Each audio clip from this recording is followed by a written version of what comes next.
Okay, so you might be wondering what I'm doing streaming so early on a weekday, tuning into the Summer Game Fest. Well, I'm here for one thing and one thing only. For the past 2 years, for all of the Street Fighter 6 upcoming DLC seasons, they have made the announcement at Summer Game Fest. Season 2 and Season 3 were premiered on this show. So it stands to reason, given the pattern, we might be getting the next lineup of DLC season for Street Fighter 6 during this show. And of course, there's been a lot of leaks leading up to this. I won't go into the details about them. I will let the announcement surprise me, but there were potentially some indications of a very prominent character joining the roster.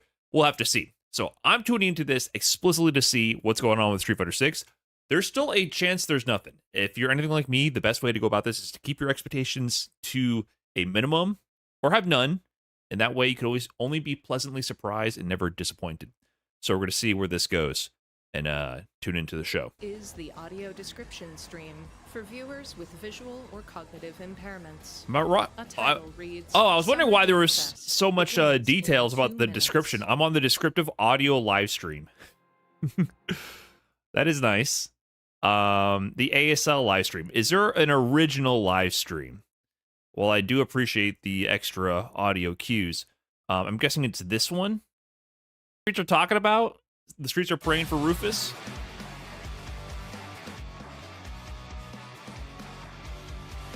Okay. Jeff Keighley, deliver us to Valhalla, please.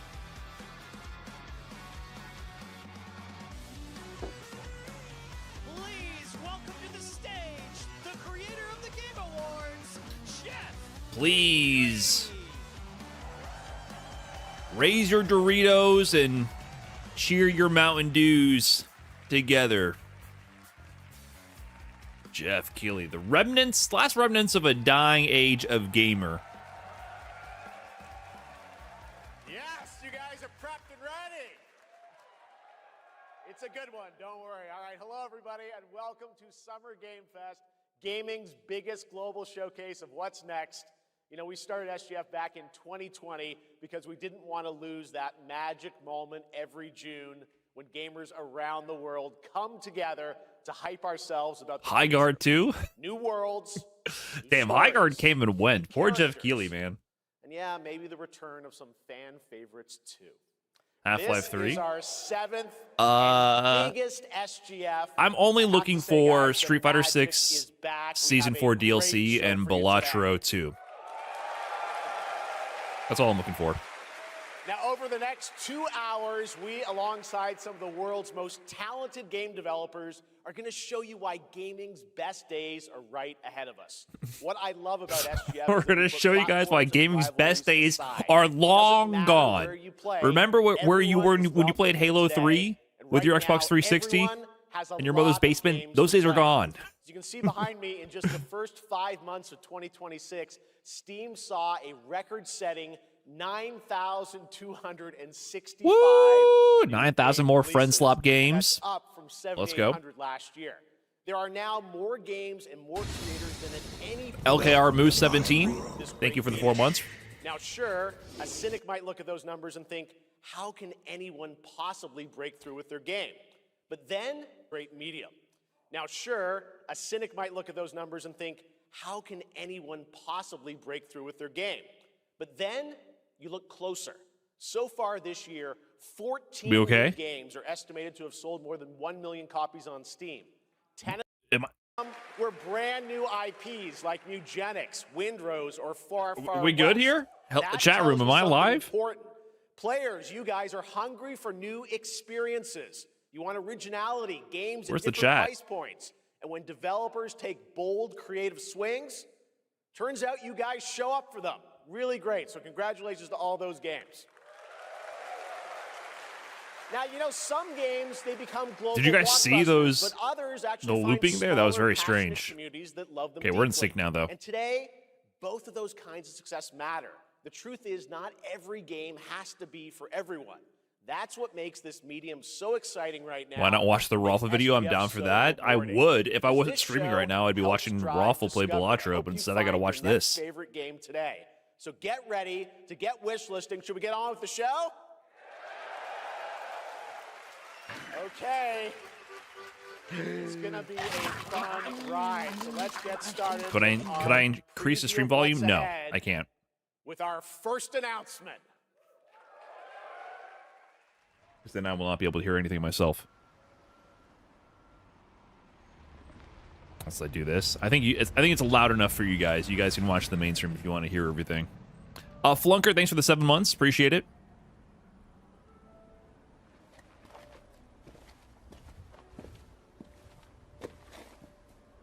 Carson. Rune. Concierge. Bellatra fighting game. Lies of P.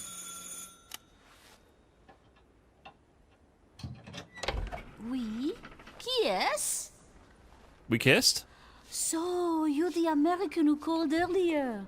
The sister of the man on the 3rd floor. Ah, welcome to Paris. It's so nice to meet you. It's freezing. It feels wrong. She seems like such a We nice don't want you to catch older a cold. woman, but I feel like graphics I hate getting to too say good it, but tends to not your be mother is favorable towards older quite people. odd. And it hits an We go. uncanny valley creepy zone every single time. Are you gonna be creepy? Are you gonna turn on us? Come on, she seems nice. Let the grandma be nice. Why does it keep rewinding? It's tripping me out. Mais quel pagaille. Does she look like RE Engine? Yeah, it's kind of hitting that creepy, high fidelity, high detail, but I just uncanny cleaned it up valley. a week ago.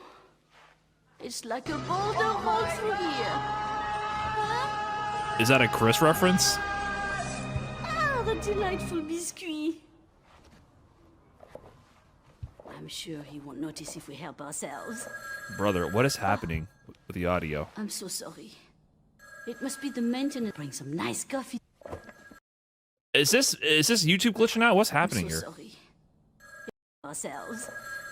This has been happening since Jeff Keighley's on I'm stage. so sorry. It must be the maintenance. Bring some nice coffee. Okay, this is just fucked up. This must be the RE9 DLC, right? Is that what this is? A boulder roll through here? That has to be a Chris reference. What else would it be? Thanks, Lifesama, by the way. Appreciate the 3 months. Delices du Marquis.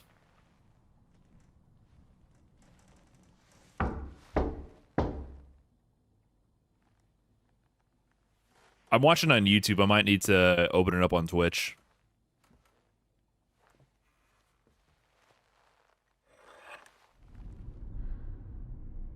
Oh no, Grandma got already?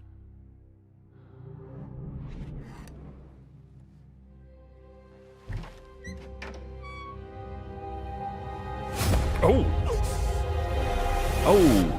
Who was that? Don't hit me with the jump scare. I am built for this. 5. RE5.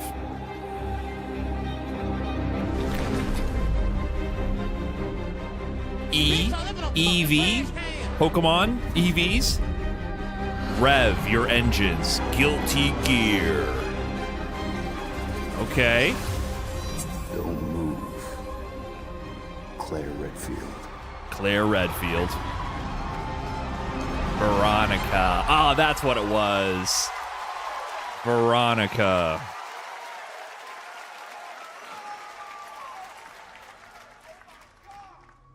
Oh my god.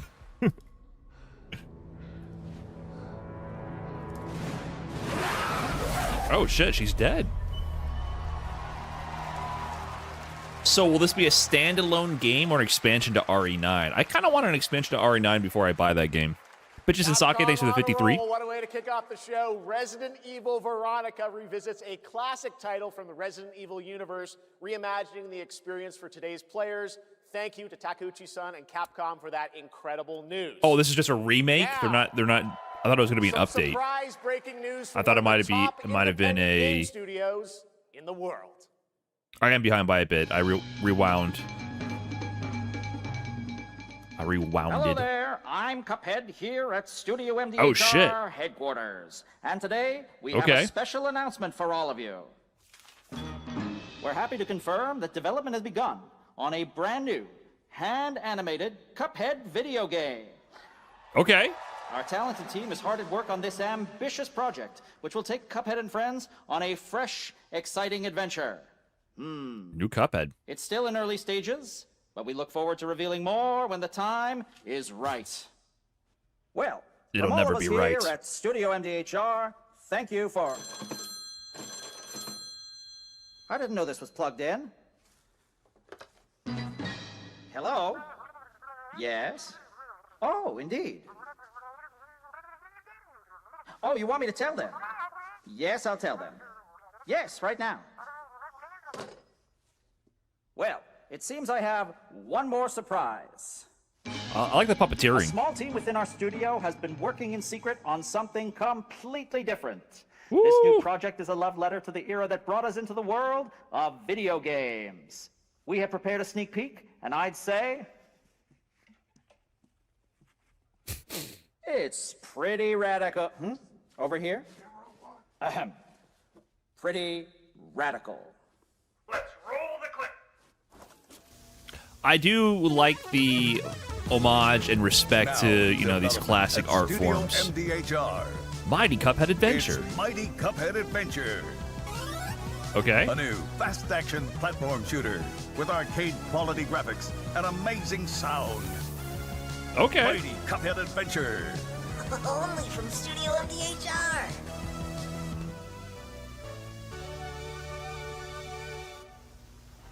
What is the term for that audio effect? Is that phase that you get on analog VHS and cassette tape? Is it that phase effect?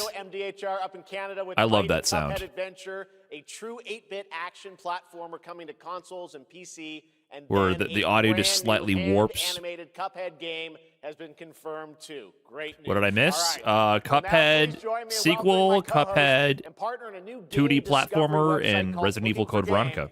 It's Lucy James. Fuzz. everyone. It's not the fuzz, not the static. It's the actual warping of the sound as it both speeds up and slows down. Because, you know, sound frequency is a function of speed, and so, like, the inconsistency of the Thanks, speed of the Jeff. sound from the I am analog thrilled to be back here at medium Summer causes Game it to Fest, pitch and I'm shift up and excited to down share slightly, with you has a so warped many sound to it. wonderful announcements. The pitch Now, this slightly next peaks one is and very collapses. special to me. It's a game And I think we've that's all I think been that's literally a waiting to see phase effect, for is a what you'd call it, like long time. when you use a filter for like a guitar filter or like audio filter. They call it phase. But I don't know if that's what you call it for like the natural occurrence on cassette tape and VHS. Vibrato's not what it is either. Flange might be what I'm thinking of. Flange, because flange is the effect. Okay, that might be it. I love that effect. Got a sound doctor do it, call it fuzz. Fuzz is not, it's a different phenomena. It has fuzz as well, though. Am I an electrical engineer? No, I just played guitar for a while. やってくれたわね。大きな損失よ。 Picoletone. This is perfect. I've been watching a lot of Sopranos clips on YouTube. こんな失態を見逃す会社ではないの。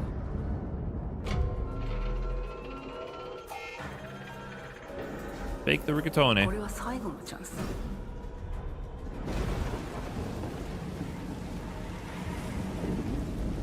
Actually, I have no idea what language this is.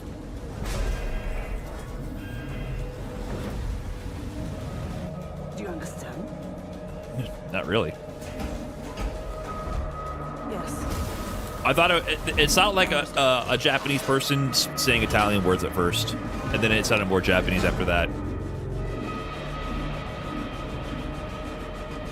The first thing I heard was, I was like, that's definitely a Japanese person speaking Italian. Oh shit, is it alien?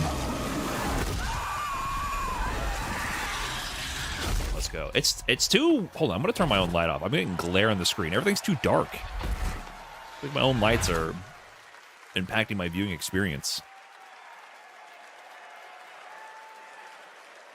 Isolation 2? Okay. Director of Alien Isolation 2. And I'm Anna Sovikova, art director of Alien Isolation 2.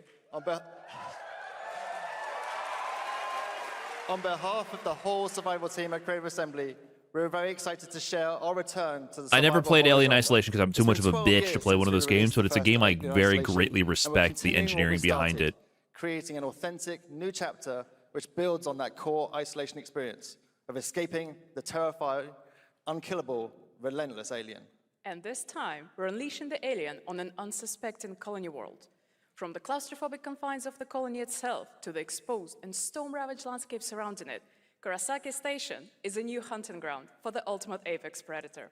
Players will What face is a desperate the... struggle There's a to really good survive YouTube and channel escape, that does and we cannot very wait to show you more in the in-depth future. Thanks. documentaries on game development and their stories, and talks to all the original developers and engineers and writers and everything, especially from like the golden era of gaming where it was kind of the Wild West. Thanks so And much, they did Dan. a Now, documentary on how today they we are made honored the to alien have one of AI gaming's true and visionaries here the with us in the audience. computer science and For more than programming 2 behind it. decades, his work has Very reminded us that intriguing. games can be emotional, NoClip, it might be NoClip. human. NoClip definitely does great From gaming Eco to documentaries, so Shadow I of the think they might have Colossus, also done the The one Last on Guardian, Alien. he has It's left worth an watching if you have unforgettable any mark on interest this in medium. game Please design join or me in recognizing the legendary AI in games, Fumito before Ueda-san. AI was Ueda-san. what it is today, right? Like, in the gaming sense of how you program an enemy.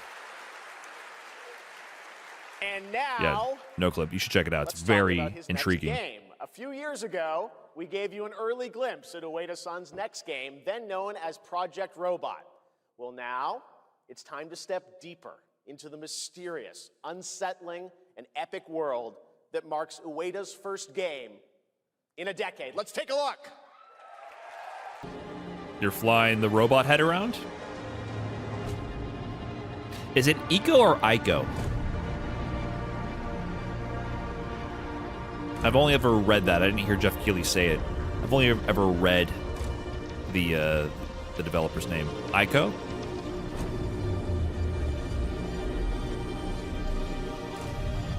Ooh. Yeah, I've never played Shadow of the Colossus either. That's also one of those games that I've just watched so many videos on. That game always intrigued me when I was young. Oh, this looks sick.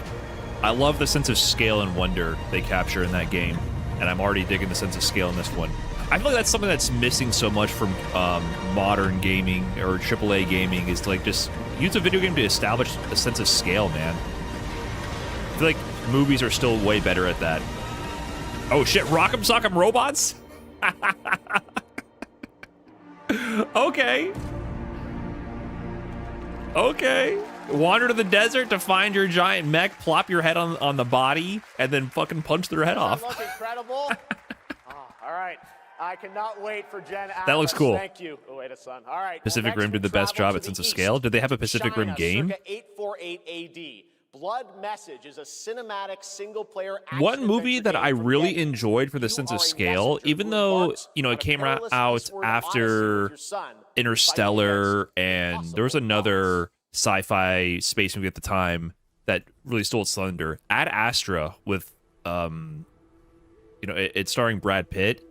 That movie wasn't as good as any of those others, but Ad Astra had some of the greatest sense of scale of traveling to the edge of the universe to accomplish their goal of any movie I've ever seen. It really got you to feel this sense of scale of a journey of an intergalactic scale. And I really appreciated that. Even more than The Martian. I think The Martian also kind of ate into its thunder. But those were better movies, though. It wasn't as good of a movie. But holy shit, the lengths Brad Pitt goes to get to the end of the universe to, if I spoil it, to reach his father. It's pretty intriguing.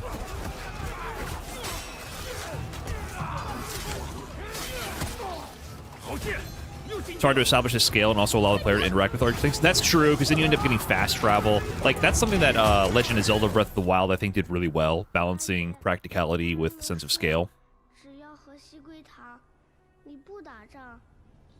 That is true. With movies, you can fast travel through things and artistically develop a sense of scale to a journey without having to force a player to sit through it in real time. Oso Sandino, thanks for the 8 months. Appreciate that. 1 Interstellar, 2 Project Hail Mary, 3 The Martian, in that order. Project Hail Mary is pretty good. I still don't think it established that sense of scale anywhere near what Interstellar or Ad Astra did, but it's a better movie.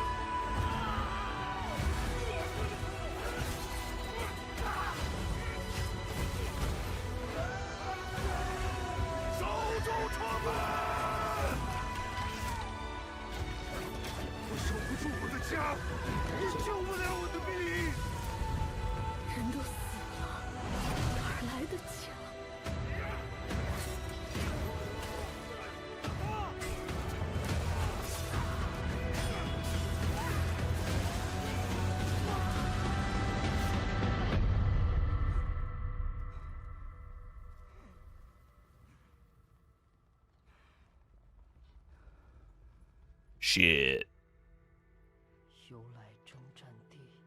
Game industry China maxing. China's coming out with big games, man.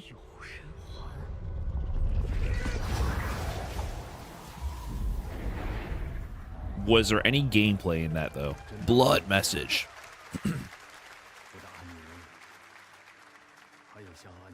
I what now?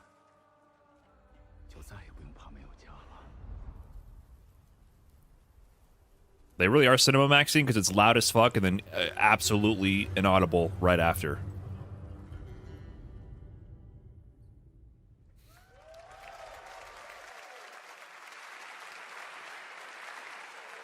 Now please welcome a game developer who is visiting the US for the first time in 2 decades. From RGG Studio, it's Masayoshi Yokoyama. Woo! Do I know this guy? こんにちは、横山です。本日はストレンジャーズ・ヘブンについて RGG Studio ございます。まずはこちらの映像をご覧ください。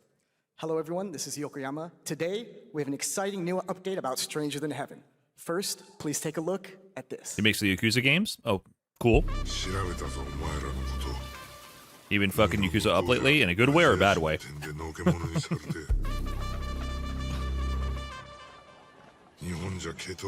Bad? Damn. There's so many Yakuza games. It's a series that I had a faint, passing interest in, but I will never get into it. I'm overloaded. I'm overwhelmed.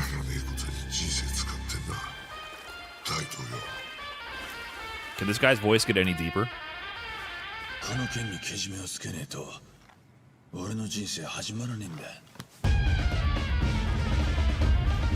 Okay, I'm digging the sort of pop 60s aesthetic. This feels very what am I thinking of here? Kill Bill AF? Yeah, I'm getting Quentin Tarantino 60s cinema vibes. Tupac! I didn't want to say it and, be horrifically wrong. I wanted to immediately say Tupac. Is this where Tupac's been hiding? What the fuck are they talking about? Well, Yokoyama, we got a lot to talk about. But first of all, we have a release date. Who? Did the Tupac estate approve this? They said, listen, if Tupac were alive right now, he'd want more than anything to be in this game. Stranger Than Heaven will be released on January 15th. Yeah, I saw Snoop Dogg in there. Snoop Dogg's in everything, so that makes sense to me. As you may have noticed in the trailer, we revealed some interesting new cast members. To tell you more about that, I'd like to bring out a special guest. Please welcome Snoop Dogg. This is bizarre, man. The Snoop Dogg controlled the Tupac estate? They literally, I saw Snoop there in the background. Snoops, everyone's talking about this game. It's so good to have you here, man. That's crazy. So you teaming up with Yokoyama. Tell us, how does this happen? Why do you want to work with RGG? I mean, I'm a big fan of Sega. I've been playing that game since it first came out, and to be associated with that such a great game and such a great person like this and the team that they put together, it's an amazing, feat for me. So I'm happy to be. They paid me a lot of money. We got to talk about what just announced in this trailer. They paid me a lot of money to be here and to scan my likeness into the game. Tupac Estate and my son and myself, we work very closely together. So it just made sense to put him in this game because his likeness and his spirit still lives on, and I just feel like it was so connected to what we're doing. So what y'all think? Game looks insane. I'm sure you got more surprises in there too. I know the I'm song waiting sounds for great. the We're looking Twitter forward to getting essays more about on, this one, Stranger man. Heaven. I don't Also know want to about ask you this. about something a couple years ago at TGA. I You and don't Cordell know talked about this about one, dude. Death Row Games. I'm waiting for the video essays, Any the updates deconstruction on of this. what's happening there? I don't know about this. Snoop Dogg has for a long time been one of the biggest sellouts for a long time. I thought for sure, like I was like, man, cash on your image. That's how I always thought about it. For sure, it's your own likeness, whatever. Like we all know the game. You have a very distinct personality, look, strong branding, and you can shoehorn Snoop Dogg into anything and it'll work. But him now having influence, he just admitted to having influence over the Tupac estate, and to apply the same game plan to someone who's already dead. I don't know about that, man. That's fucking weird.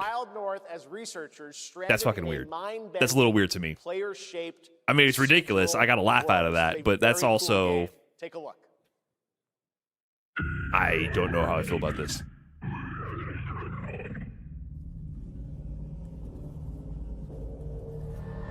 He owns Death Row now? Ah. Yeah, Snoop can sell out his own image all he wants. I really feel like when you start putting dead people into these things, it's crossing a weird line.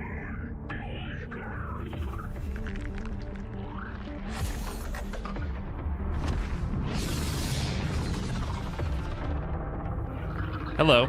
Oh, what a schnauzer. They already did Hologram Tupac like 10 years ago, and that was weird too, man.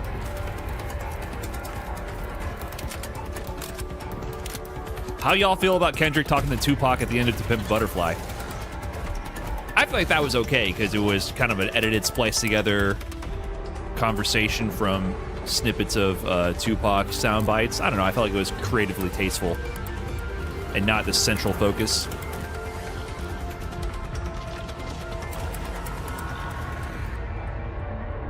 Where this does not feel tasteful. That was purely a love letter. Sort of, and also like it was within the same medium, same art form that Tupac was a part of, and sort of like almost like a passing of the torch type of moment, looking for guidance from someone who's experienced, kind of speaking to the spirits of someone who has walked that path before you. Felt very tasteful. But just shoehorning Tupac into Yakuza game? What?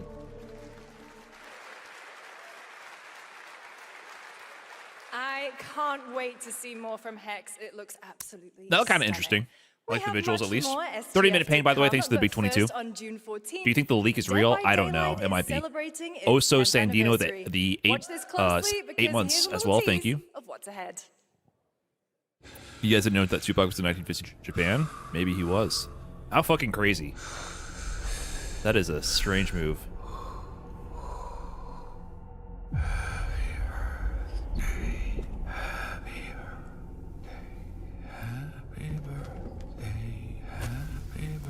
Oh no. This birthday doesn't look that happy. Happy birthday, happy birthday. Ooh. You kind of had a groove there, though. Wait, is this Dead by Daylight?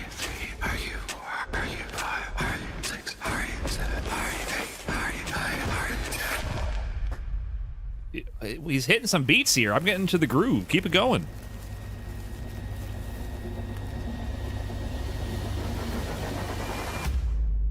You're invited?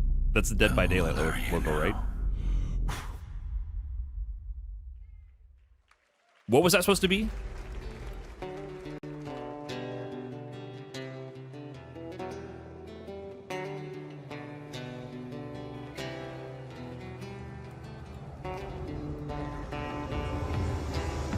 Hello. Mortal Shell 2? Oh, shit. I think I saw footage of this game at a Game Awards type of show or announcement show a while ago, the first one. Yeah, the bard fighting people. Oh no. Wait, is Will Smith gonna be in this? Is this Wild West? Is this Wild Wild West? Where's the giant spider?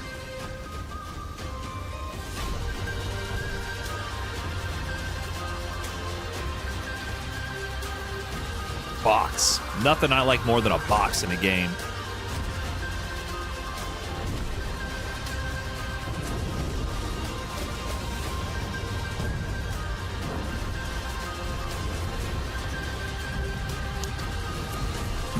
You know, they did this in Halo 3 back in 2006. So that's what is the giant's vehicle in Halo 3? The elephant? It's already been done, man. Scarab, that's the Covenant version. I mean, the one that's for the ground version. The Scarab? That's not the Scarab, right? It's the Scarab is the standing spider one. I mean, the one that you use in the multiplayer. Wouldn't pay so nice if it weren't. On the giant desert map. It is the elephant, right? I thought it was elephant. Gentlemen, do we know for sure if there'll be a Street Fighter 6 announcement? No, we don't know for sure. However, they announced Season 2 and Season 3 DLC. All of the DLC has been announced on this show. So there's a pattern established. all those in favor of storming this cove and taking this ship, stomp and shout aye! So we don't know for sure. But we have reason to believe.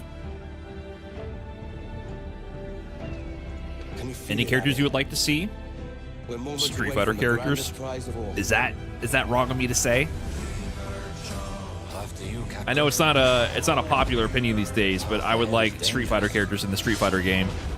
Maybe even unique, new, creative additions to the cast to expand upon the IP and characterization and continue to push culture forward rather than reminiscing and recycling everything that's already come to be and past to capitalize on nostalgia into a complete reference downward spiral. But the only thing we ever have left is references of references of references, echoes of a past life, far past its prime. Welcome back to SGF. That was Assassin's Creed Black Flag Resynced, which is arriving Antifa. July 9th. Antifa. I like now Tifa. It's time for the announcement of a game that reunites one of the best action Counterpoint game Marvel. I think you're developers making in the my world. point for me. Legendary franchise. Counterpoint Marvel. I think you're literally hitting the nail on the head of why things have to end.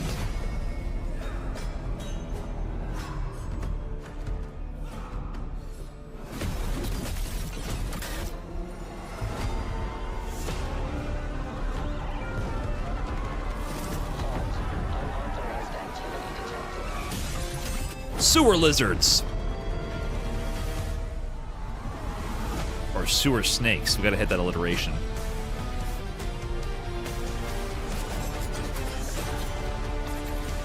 Oh. Never mind.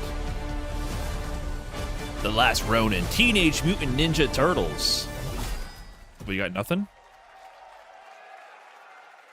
Can we get a trailer with nothing? You guys having fun yet?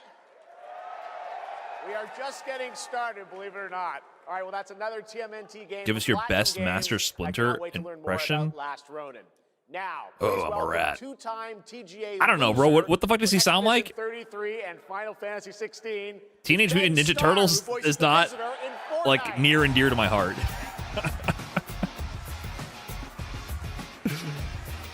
He just has that gravely old sensei voice, right? Oh, I'm a Hello, rat. Summer Game And all Fest. these, I have all these fucking turtles. For the past little while, I have Wait, had Balatro? the incredible opportunity to step into the world of Fortnite Keep it down. as the visitor. And today, I finally get Didn't to he share play a glimpse Jimbo? of where that journey is heading next. They said Fortnite, We've though. been working on this for a long time. A new season is about to begin, and everything is about to change. Let me show you what's coming in Fortnite's next season, Runners, launching later tonight. Tonight? Okay, let's lower that volume again. The hunt for power breeds chaos. And that chaos is spreading with these sprites. Knights. Creatures born from 0-point energy. They can make you stronger, faster, more dangerous. No one can resist that kind of power. Is code BrainF on item shop? So maybe I should tap in.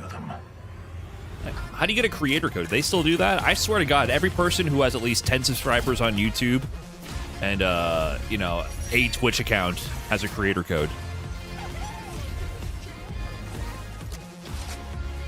Did I just hear Charlie XCX? Yeah, actually. They're playing a mix of that. Rip to my monetization. This shit is getting cooked.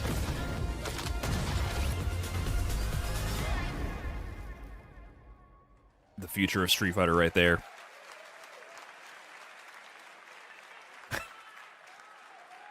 Now, if you're wondering how we end up on this new island, you'll have I'm to wondering jump into the something. Shattered event happening live inside Fortnite right after Summer Game Fest. This season, we asked every player to choose a side, and in the live event, that choice changes your experience. It has all been building to this moment. The party starts at 7 p.m. Eastern Time, but the doors open early, and trust me, you'll want to stay to the very end of the event. I've got a little surprise waiting for you.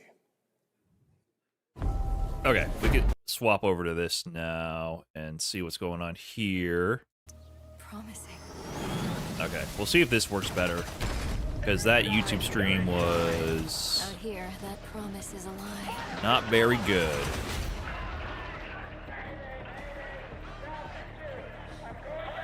No, it was desyncing. It kept happening.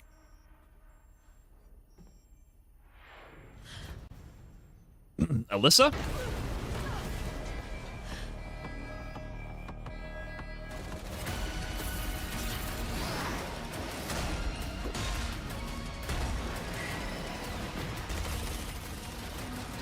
Oh shit. More mechs? Taken is inside an armored shell. Is this not just Armored Core DLC?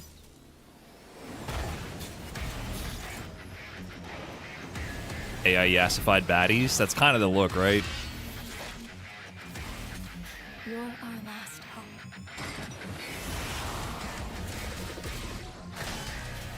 The darkness coming for us. They're hitting a lot. This does seem like an amalgamation of so many anime cliches all at the same time. The pilot. Plus, like, a American studio tries to make anime-style robot movie.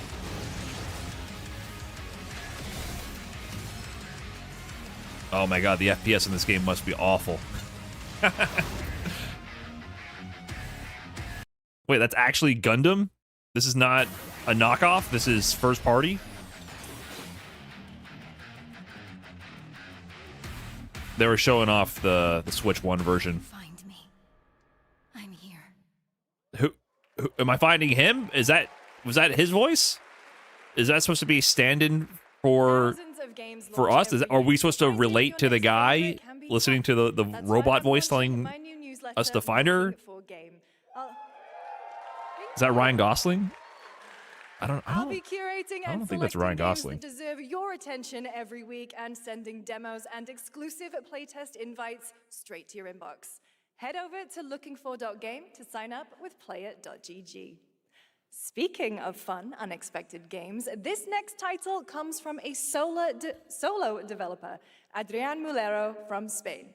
It is a co-op physics game about 2 geese and 1 very fragile egg. Woo! Friend slop, here we go. Sure, don't worry. This is a piece of cake. Be careful with our little baby. Woo! Don't drop it. Don't drop it. Careful. To left. You're on the Totally inauthentic voice chat dialogue, though. Okay, new plan. This is a good one. No one's told the other person to kill themselves immediately in game. What is this? It's way too hard. I just need them to get real. Like, what are they trying to go for, man? You fucking moron!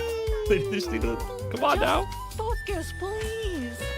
If we work together, I know we can do it. Just keep it real. Keep it a buck. This is supposed to be friend rage bait. Oh gosh, that looks really hard. Maybe if If we look for some more people, it would be easier.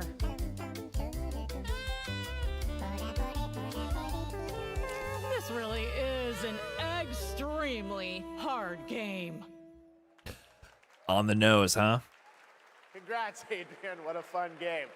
All right, now it is time for a debut game from a veteran team of developers who come from Naughty Dog and Infinity Ward and other amazing studios. Over the past half-decade, they've quietly been Cringe working on an IRL. ambitious new project. That was Here is the global announcement. very low cringe power in that one. People are endlessly disappointed. Just a little bit behind on the wave, I feel like. They're greedy. They're cruel.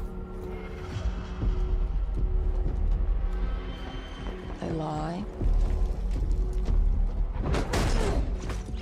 Shit. They're bullies. Hey, Stokes? Yeah, I got one of them. So that's what I say when I look at someone like you. Bully. See, that's where we're different. I genuinely like most people. Oh, well, then you're truly a sick fuck.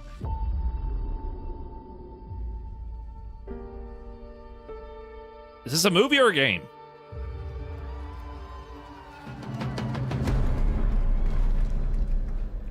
See, what's more cringeworthy? A solo dev putting out a kind of corny trailer to a game that they worked on independently with an extremely low budget to be an actual mechanic-based game, or studios spending millions of fucking dollars to put out games that are actually movies that they couldn't make into reality. Not like we do.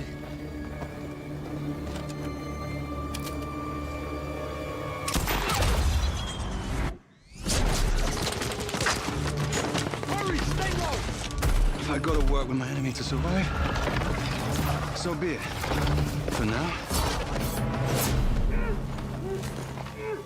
Either we fight those things together, or die alone.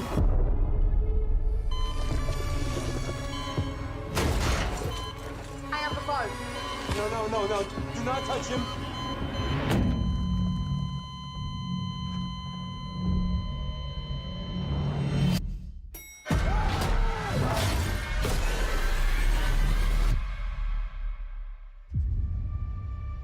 We fight together or die alone.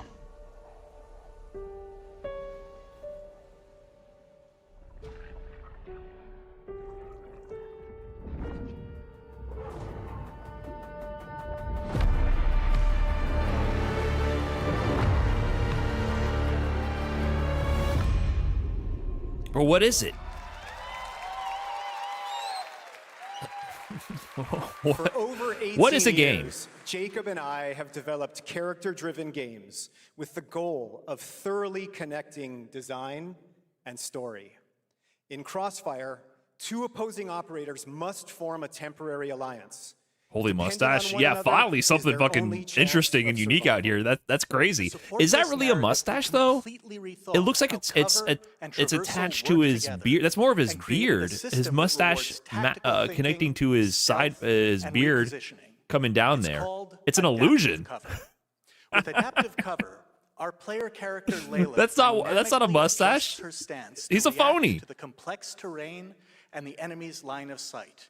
It fundamentally changes your relationship with It's a the mutton environment stash, and kind becomes an of. active skill to master. Shout out to our Very amazing interesting team at design Moon, though. who are meticulously crafting Crossfire. He has better character design, even though his mustache is fake. Listen, that's like a game dev trick, okay? You can't always have all the polygons to have a fully formed three-dimensional mustache that comes off the face. Sometimes you have to do a surface texture that maps to the chin and comes off with the beard, all right? It's called game optimization. That guy has better game design than anything they showed off in the trailer. Better character design. Here's a new look at the mind-bending world. He should have been the main character of the game.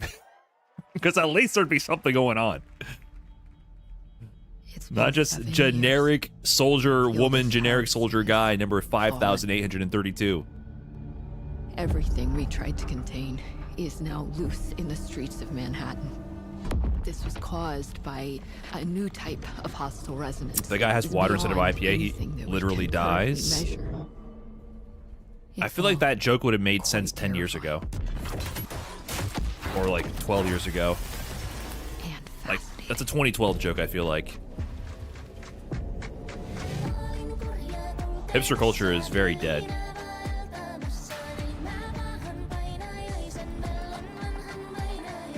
That guy still fucks with craft beer? Yeah, but I think the era of craft beer being something that's way too pretentious because it's inaccessible to the masses is over, because I think everyone's woken up to the idea that Bud Light is fucking garbage and it's way more mainstream now. So I don't think it's a signifier of being a part of an in-group anymore as it once was. I think just people just drink better beer now in America. Keep searching for the solutions in every way we can.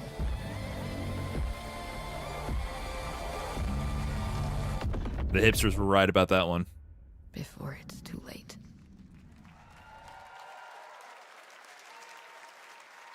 Right now, it's time for another Summer Game Fest exclusive, the announcement of the next game in a storied franchise.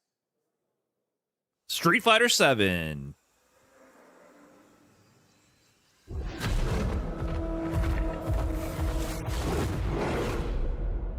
Or some other bullshit, I don't know, man. We all have our own reasons for coming to this vast frontier.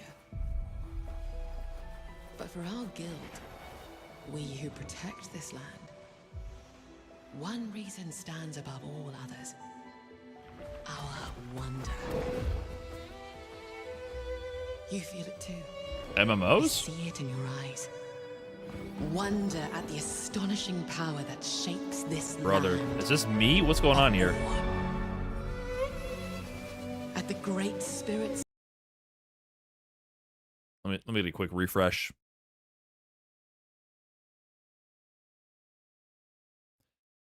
The YouTube stream was having issues, that's why I came to the Twitch stream. Or even your safety. But if you yearn for horizons unexplored, for fellowship and purpose, for a cause worth dying for, to you, It's WoW Killer number 35. Any day now they'll take it down. Guild Wars 3.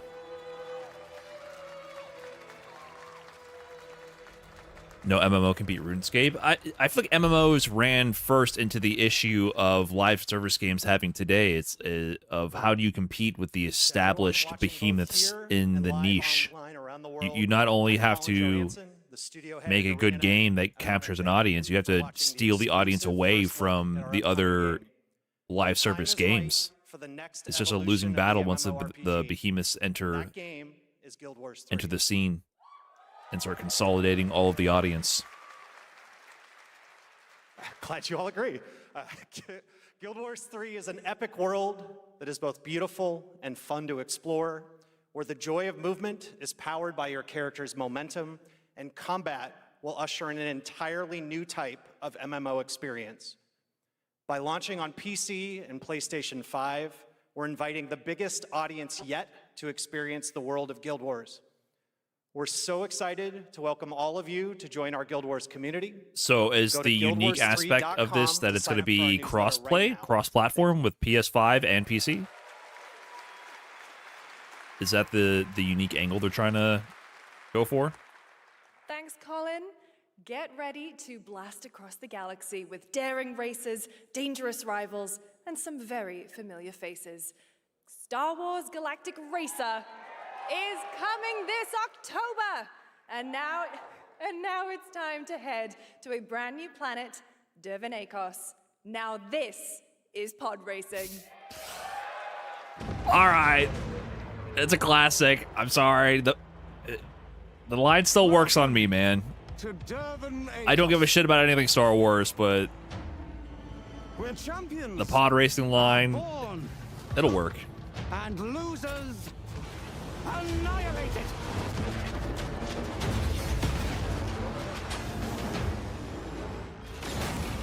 My sources say you've been making friends amongst our fellow League pilots. Racers don't go head-to-head against Bulba.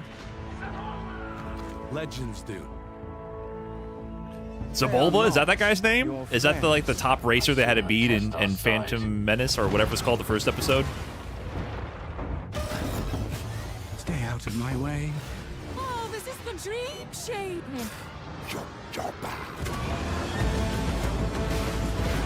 He was like the main antagonist of the film. My best Sebulba impression? Oh, Trevor the Pod Racer.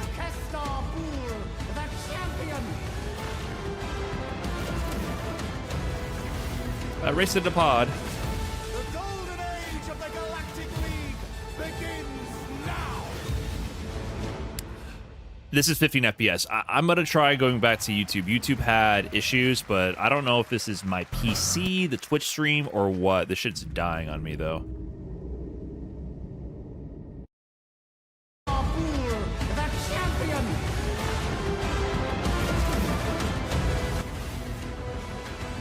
There was audio sync issues on YouTube.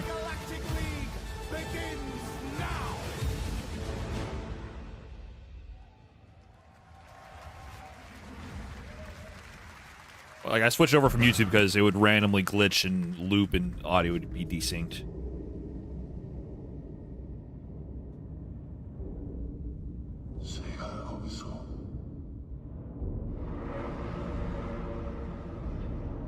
Initiate the mission. What mission we got here?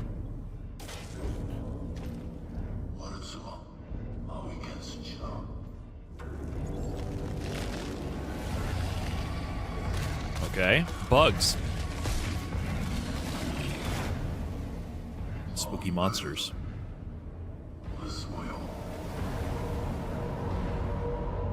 I like the art style.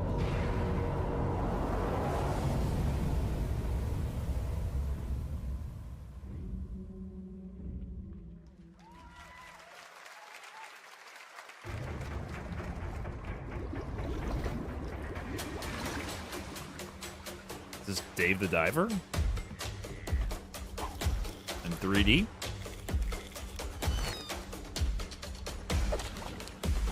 Or is this friend slop fishing? Uh-oh.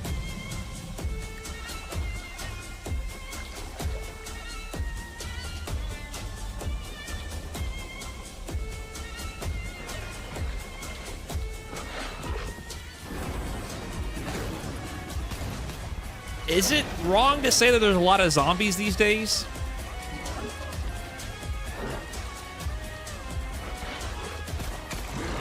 Like zombies are all over the place. Last Harbor. I don't know what this game is though from the trailer. A few years ago, we announced Sega's plans to bring back many of its classic franchises, including Jet Set Radio and Crazy Taxi. Do you want to lose frames or do you want to lose audio sync? Virtua Fighter. Today, we've got your first ever look Quiet. at the surprising scale and scope of the next installment. This is Virtua Fighter. Okay, shut up. How do I watch this with the audio in sync? Oh my god. Go live. Okay. Is Virtua Fighter Crossroads. We don't get to watch it in sync.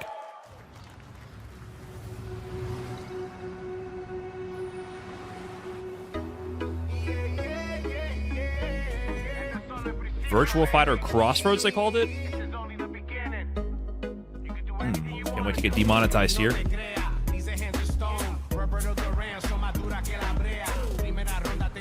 Okay.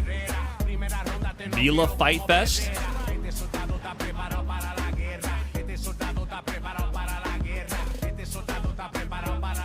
Are we talking about your ex? Hey, I've got an idea for you. Hey, Asiello. Bet you're hungry after this morning, huh? Same as usual? Your sister's really taking this whole job thing seriously. They're going to a full cinematic story mode for this one. I know. They really weren't kidding about this being a fighting town.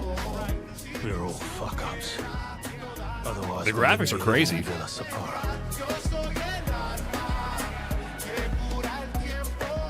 Apparently this is Virtua Fighter. Hey, it's me. There he is! There he is. Okay, they're doing World Tour, 3D free roaming action. The graphics are actually insane, yeah.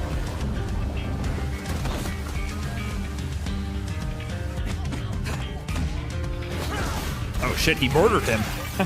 He's dead.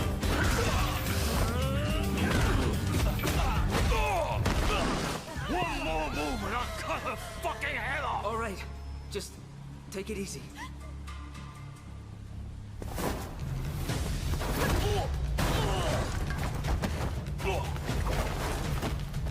Okay, is this another character? That's your. Madam Sue? Who? You play the part of a fighter, but you are lacking in kung fu. Listen, the audio is distinct just like bad dubs for classic OG kung fu movies, okay? It's for the immersion. So, Virtual Fighter 6 Crossroads. Okay, that's the name. Who's Pai Chan? What?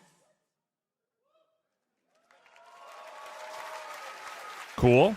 I guess we get to see the story mode preview. 25 years since RuneScape was born, and 20 years tomorrow that Duriel 321 wreaked havoc in Falador. Finally, this legendary universe is coming to console with RuneScape Dragon Wilds, playable now on PC in early access. Here's a new look.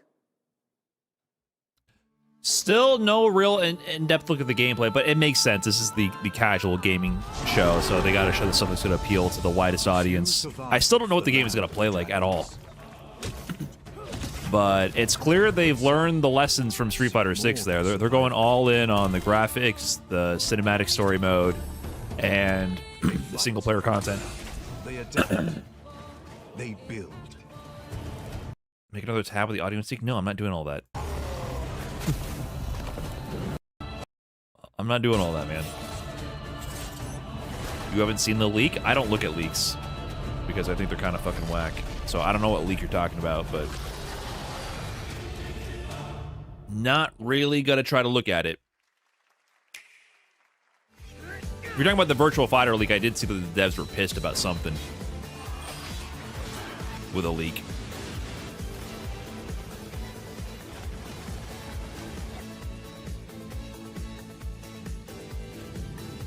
Starseeker. Okay. Oh, look at them seeking those stars.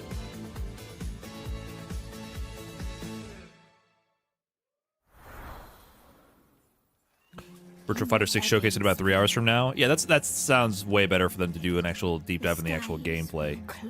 It's just they still haven't showed how a match looks. Unless it was only in the leak. Have they shown in an official release like an actual match of the game? Because I still haven't seen how the game plays. What the UI looks like. They've gone full cinematic with every trailer and every preview, and there's been 0 health bars, UI, meter. Like, what are you gonna do, man? Like, let us see how the game operates. But I understand. I'm being a little facetious here. Like, they're trying to make it. The foot forward they're trying to put is for the wider casual audience. Find me, fool, or I'll find you.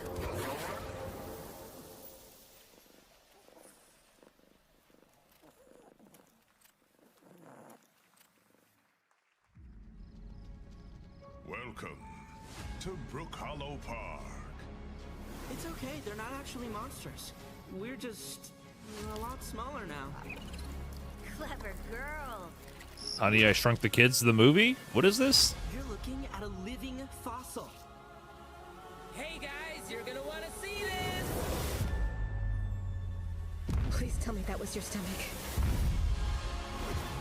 You want gameplay at a game show? I know, what am I thinking? What am I saying? I don't want a bundle of mechanics, I want a trailer for a D-tier movie script made into a game instead.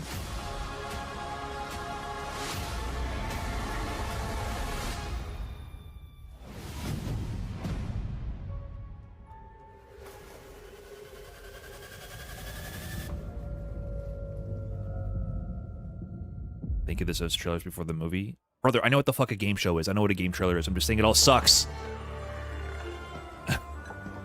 You don't have to tell me how to frame expectations. My expectations are I don't like modern cinematic game trailers. They're kind of they're all the same. It's all a giant blob together. None of it appeals to me. I'm not gonna sit here and try to make it enjoyable. You can have all the luck in the world. But what matters is the choice you make when the cards are on the table. Mafia. Cool.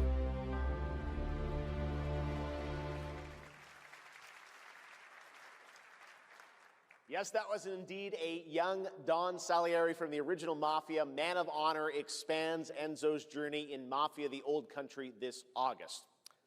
Okay, can you imagine working on something for 16 years of your life?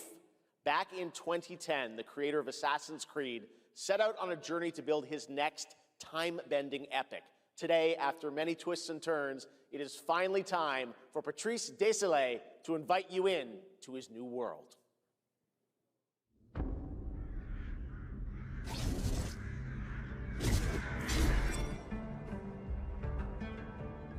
I was born to be the Collector. To protect a world I cannot be a part of. Destined to be feared for what I am. It is my fate.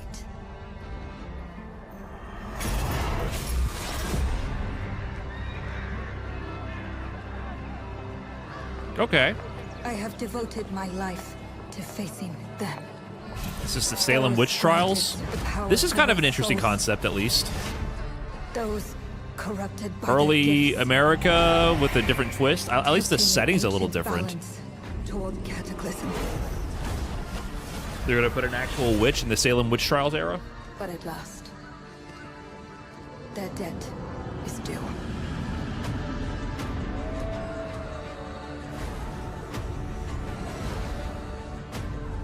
Every choice, every breath has led me to this moment. This is Amsterdam? As I the can't moon tell. bears witness, I take the first step. My time Witch slop? has come. Maybe. I am ready. Oh, it's Amsterdam? Okay.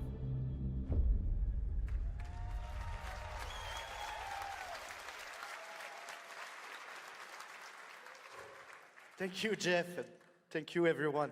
I can give it 1666 has been a props for being at least a little bit of an original emotional setting David Lynch once and an said, twist on "Film is the same formula. That's how I feel today about the game. Instead of explaining features, I'll simply say this. As of right now, the prologue is free to download on Steam and Epic Game Store.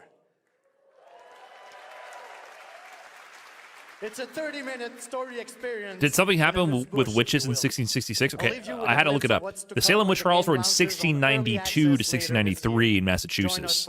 So this is 30 years prior. Were the witches fucking up Amsterdam first?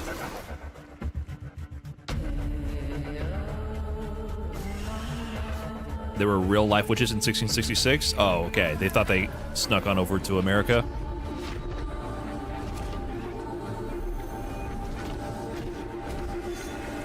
Okay, you're doing something.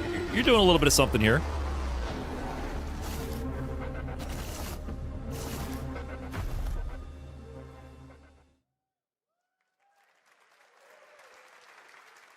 Thank you, Patrice. Still to come, we've got a lot of. I kind of like the idea of flipping the script on that. Who's that? There's always got to be a Wait, fucking puppet, huh? that's- Huh, Jeff? Billy from Saw. There's always got to be a puppet somewhere in the show. Hello. I want to play a game. Oh, you want to play a game? Well, that's great. We're here at Summer Game Fest. This is all about playing games. It's perfect. Roll the tape. You heard the puppet. Roll the tape.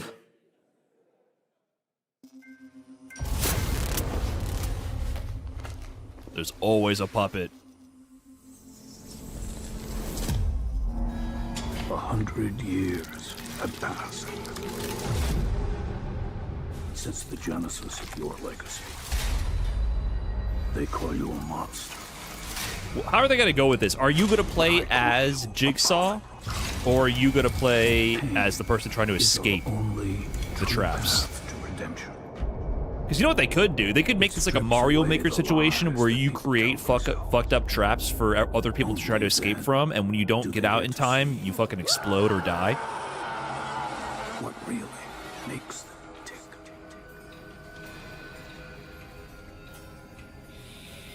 Sounds exactly like Mario Maker. Yeah, do Mario Maker, but Saw version.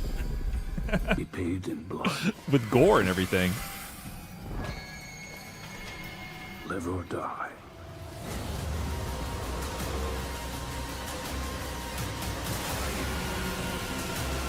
Or is this just Dead by Daylight?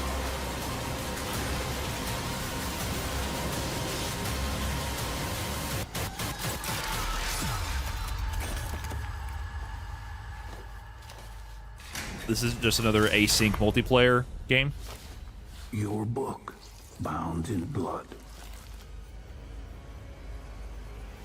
inspires those who are worthy.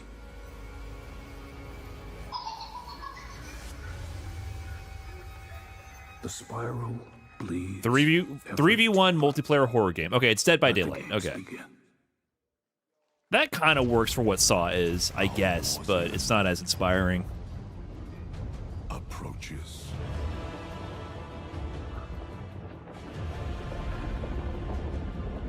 Like, it makes sense for the movie of Saw, to be honest. Humanity's fate will be determined. But as a game, it's not very inspiring. Final. Oh shit! Cool design. We are ready to bleed, bearer. I do have to say, all the Soul knockoff games, they've been stepping up their character designs. I feel like, you know, FromSoft had such a clear lead for over a decade on enemy monster design, enemy design, character design. But I gotta give props to a lot of these other Soul knockoff games. Sometimes they hit with the enemy design. It still doesn't feel inspiring, but I like that idea of the wings being all arms.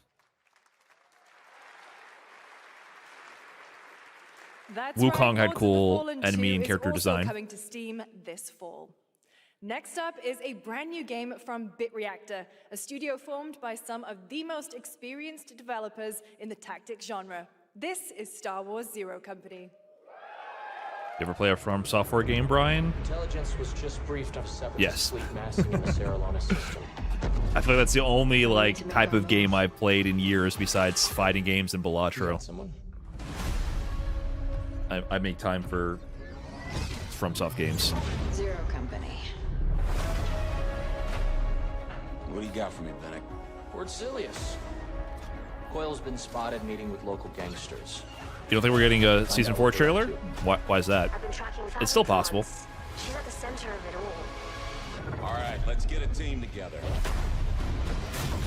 2-hour show. We're only halfway through. Any relevant news? They showed off the World Tour version of Virtua Fighter. They gave it a name, Virtua Fighter 6 Crossover. And the graphics look crazy, and it's a cinematic story mode, but yeah, they just showed off single-player content. We work with all kinds of folks. I don't know about the name, though. Crossroads? It's kind of weird. Ex-cons. And we're better for it. We're almost there. We just gotta finish this job. There we go! Is this supposed to be a Star Wars looter shooter? What is this?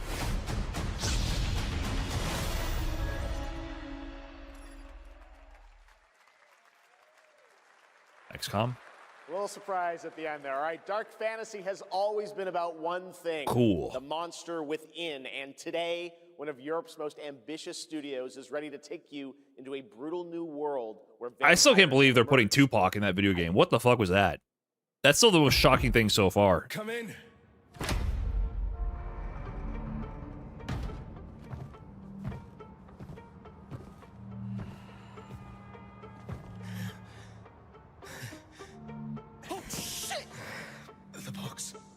Please.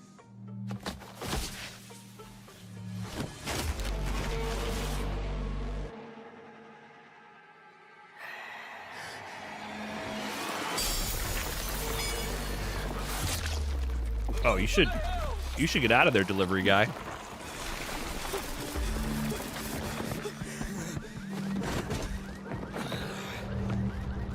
You should get on out of there. You don't give up easy, eh? Who dat? Neither do I. You certainly have reasons to hate me. My son. You've ruined my life. We crave the same thing. Evil? Am I evil? They Vampires. adore me. You're a pawn in Brentsus's hand, nothing more. They're in the game. This won't end well for you. I've done the unthinkable for my own family.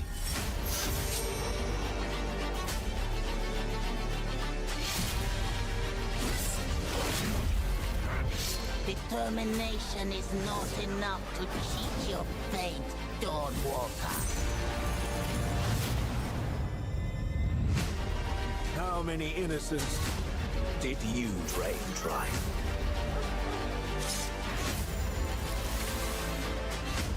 Maybe we aren't so different after all.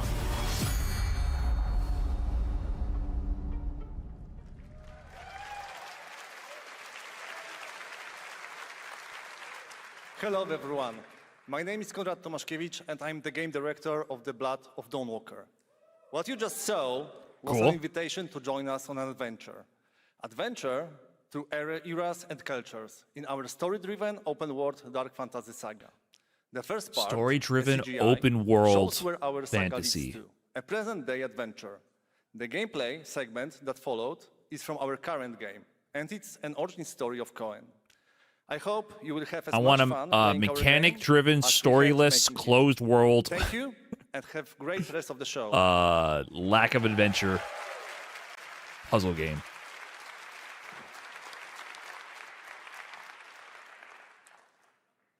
Thanks, Conrad. I wonder how Yes, much creators the- of Among Us have You, been you, hard at you work know on how a new the project. presidential election cycle, And today we're reviewing once it for the first time. they started televising debates, it was over for ugly people. You know what I mean? There's a lot of political analysis and historians who debate on the impact of televising presidential debates and how that's affected our electoral process. I wonder if the invention of the cinematic game trailer has driven the history of game development in such a way where it's become a chicken and egg scenario at this point. What is the real driving factor as well behind the game design?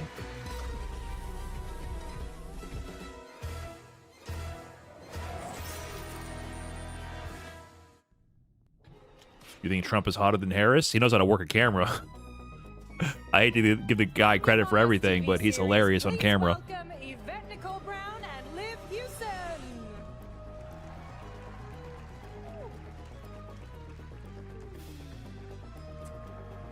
Hello, Summer Game Fest! Hey! We are so excited about the future of Among Us as crew members ourselves, our task. Slop, the OG. Hey, come on, man. We got to give it up for the OG of the friend slop. Among Us doing their best to hang on and stop from just being a trend. Fans have been dying for updates, but there's a dead body right there. And the imposter could be any one of us. I think this calls for an emergency meeting. Oh, let's force everyone to go through with this right now. And complete our task. That's suspicious. I'll have to report this to Mira HQ. No, I mean, I don't think there's any need. Take it up with admin. And now, the moment you've all been waiting for. Get hyped for chaos, betrayal, and more in the Among Us series. Enjoy. Is that Abby from The Last of Us 2? Emergency meeting. Crewmates, Our fellow mates of crew hath perished. They would have Why are you talking so weird? Yeah, but I just don't understand why you... They're making a fucking TV show. Cause of death, acute ripping off of the face. One dead crewmate, that's an oopsie. I gotta be honest. Makes it a murder mystery. And if they make this an actual children's show, Whoever smelt it dealt it. it makes sense to me. It makes sense to me. It's too late. It's too late. But the character designs, you have to admit, they got some juice in them. They're simple. They're easy to animate, and this could actually work for kids. So let's go hard if you're brain dead. If you're like 8 years old, come on now. What's back there? Really? We have to kill the imposter. For all things to have a shitty cartoon adaptation for, this doesn't bother me. This doesn't bother me. Paramount Plus, holy shit. Would you believe me if I said some of our biggest surprises at SGF are It's for kids. still to I come? actually cannot. Stay tuned. There's And it worse turns things out on there's YouTube more for coming. that are One of marked this under year's best children's video games, entertainment. 007 Far First worse Flight. things. Here's a first tease of a new story mission coming Far, later. far more brain rot slop that is destroying the minds of the youth than an actual cartoon show produced by a studio. MI6's help with a matter most sensitive, and he's asked for you personally. Spider-Man, Elsa Poo Baby 4, exactly. So that honestly doesn't bother me that much. I think they're just late to the trend, and it's not for us. It's for literal Go children. back to Aleph and find out what this is all about. I don't even think that's for kids, sadly. Yeah, I wonder if it'll be age appropriate. Best of luck, 007.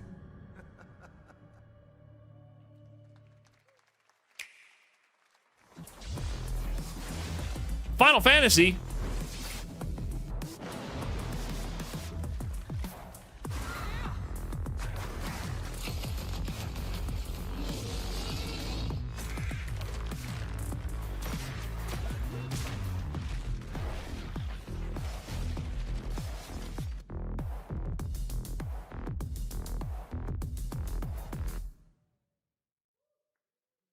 Brothers, the time is finally here.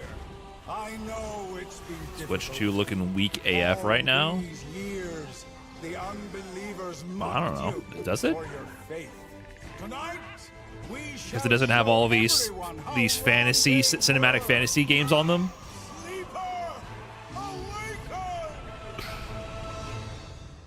Like, I feel like people had the same criticism of the Switch 1, but in the end, Switch actually has video games.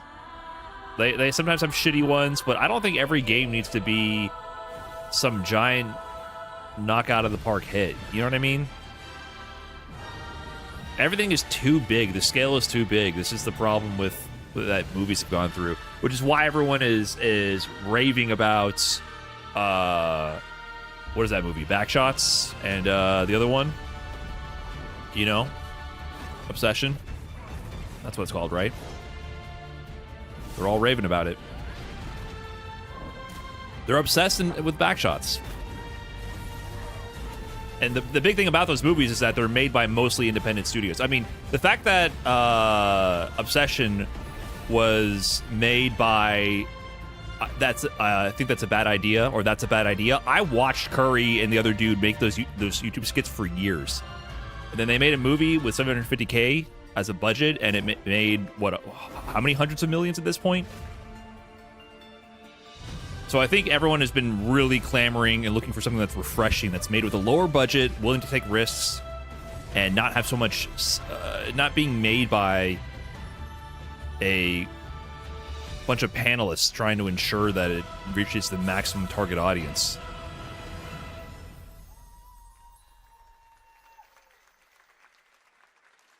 I'm looking to find the source of the disturbance and end it. To do that, I need a complete picture. Iron Lung had an 80K budget and has made 180 million worldwide. Yeah, I don't include Iron Lung in that conversation because that's the Markiplier movie. I don't know. To me, that's a little bit more leaning into the parasocial aspect of the creator as a YouTuber. A little bit. Just a little bit. Or a lot of it. I feel like that movie is far more for Markiplier fans. Whereas the other Obsession and Backrooms are actually appealing to people who have no clue what the hell's going on. They have no clue that they're from YouTube first creators. That nightmare Tacit Especially Obsession, right? Like, it's a unique, it's an original script screenplay, not based on their comedy skits that they did before. And so that's what I'm getting, that's what I get with the whole Summer Games Fest and all the cinematic game trailers. Like, it's all too big. It's all trying to be the biggest game ever, too epic, too much grand scale, without actually feeling like it has any originality. Whereas Switch games are often like little shitty little things that could be fun, could be not. They're low risk. Usually they cost less. Less investment. Shorter. You know, like there's a lot of appeal to that. To just iterate on things with less stakes for both the creator and the consumer.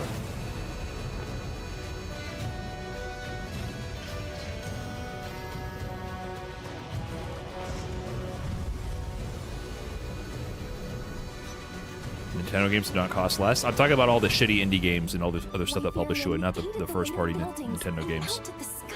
The Nintendo games do not cost less, absolutely, but they're actually generally something I'm more inclined to play. How can all this exist up amongst the clouds? So I'm referring to more of the Switch as a piece of hardware for a platform. Like, what do you need a PlayStation for? You need a PlayStation specifically to play the cinematic single-player games that they're pumping out. Whereas you can get everything on that, everything besides that on a Switch as well, and be portable.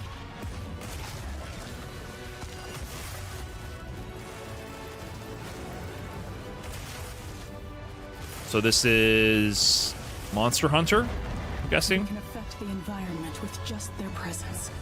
A moving natural So disaster. we're in Capcom territory. Difficult to reproduce. Let's see. Is it time?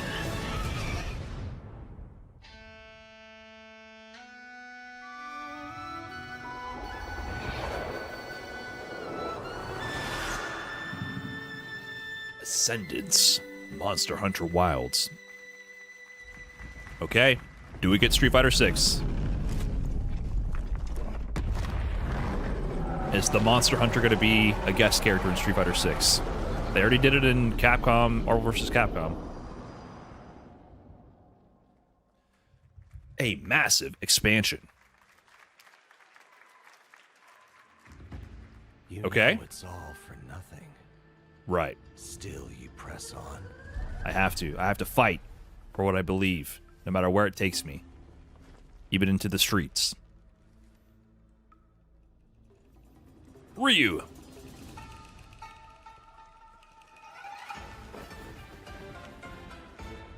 He's looking different.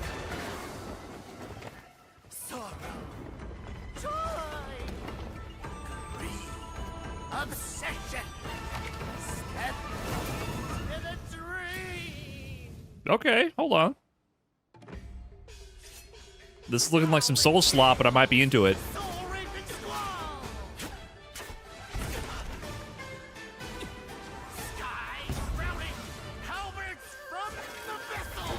Kong Kong Z, master of cantrip?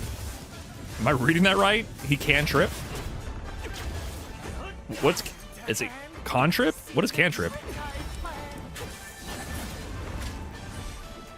I'm not above some soul slop. Listen, you have a chance with me.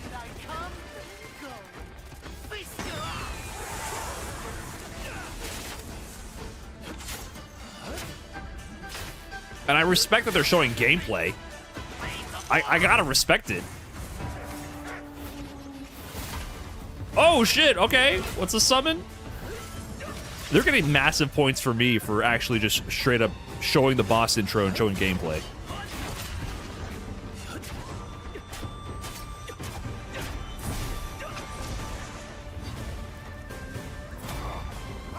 Does your summon stay on screen? Oh, I got you?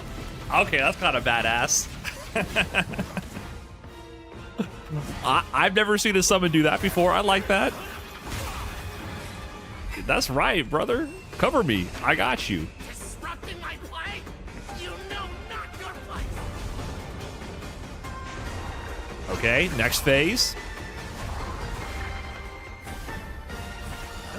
A little bit of clipping going on there, but we can excuse it. Hold on, hold on. Dream is over. Swords of Legends. I respect that they went straight into the boss battle right there. Time. Enjoy. Interesting. Interesting. Boring. That was a new look at gameplay from Swords of Legend, a fantasy. They showed action gameplay, brother. RPG. There you saw a boss fight against That Hong was Kong so King, refreshing. With each move pulled from real centuries-old Chinese soul slop? magic Yes, for tradition. sure, but they showed Now, gameplay. How about a little toy car magic? Get ready for lots of loop-de-loops and massive jumps with the announcement of the biggest Hot Wheels racing game yet. Hot Wheels Racing. Let's see. What was the OG Hot Wheels Racing? He dodged the track. In-engine footage? I'll believe it when I see it. Wasn't there one on PC back in the day, in like the early 2000s?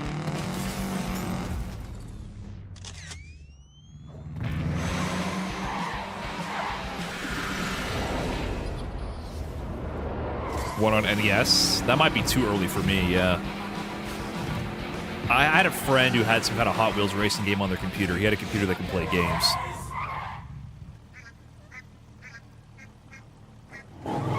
Cute.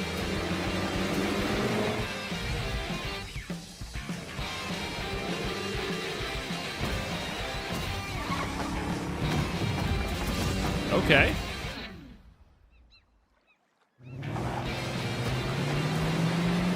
Forza Hot Wheels thing was kind of good. Yeah, I'm not against a Hot Wheels racing game.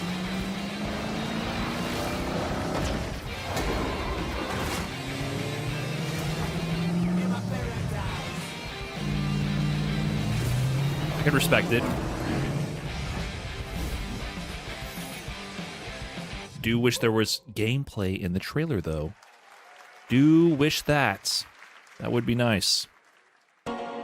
Sega! Okay, it's just Sonic. Just Sonic. No one cares about Sonic, right? No one's obsessed with Sonic.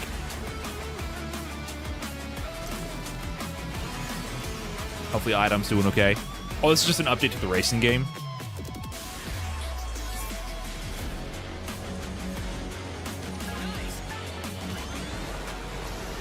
Oh shit, Godzilla in there? Wait, emergency? What else? Oh shit, Eve. What? Okay. I hate that I'm hogging out at some crossover slop, but that kind of got me. You been jellying with the Godzilla?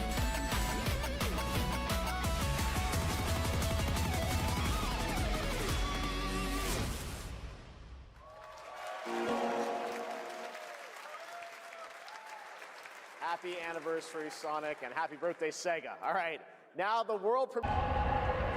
If they actually show the gameplay. Fossy, thanks for the 50. Appreciate that.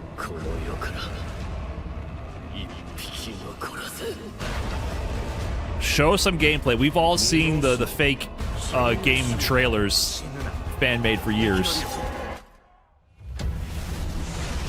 It's a Warriors game?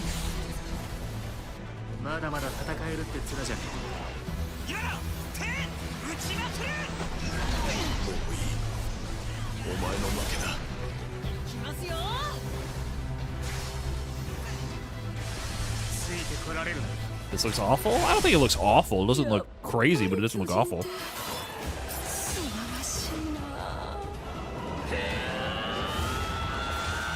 I mean, if they can show the mobility.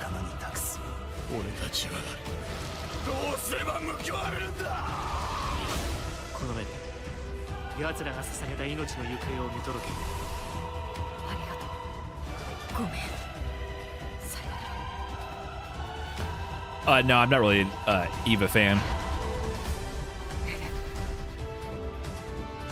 I am at a distance, though, but I've never actually watched it in full. I respect the the art of it, though. I just haven't sat down and watched the whole thing. I've only seen a few episodes. Comes a new cinematic open-world driving experience. Set in Monaco and the French Riviera, where the worlds of pro and underground street racing collide, this is Clutch from Maverick Games. Clutch!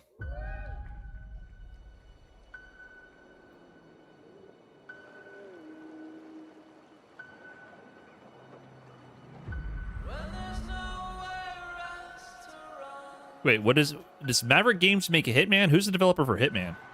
Why does this look so Hitman-like? We have 2 drivers dead. 3 more in intensive care.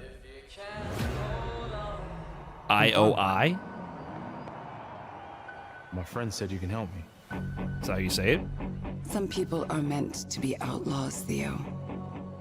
Think about it. Oh, IO Interactive? Okay.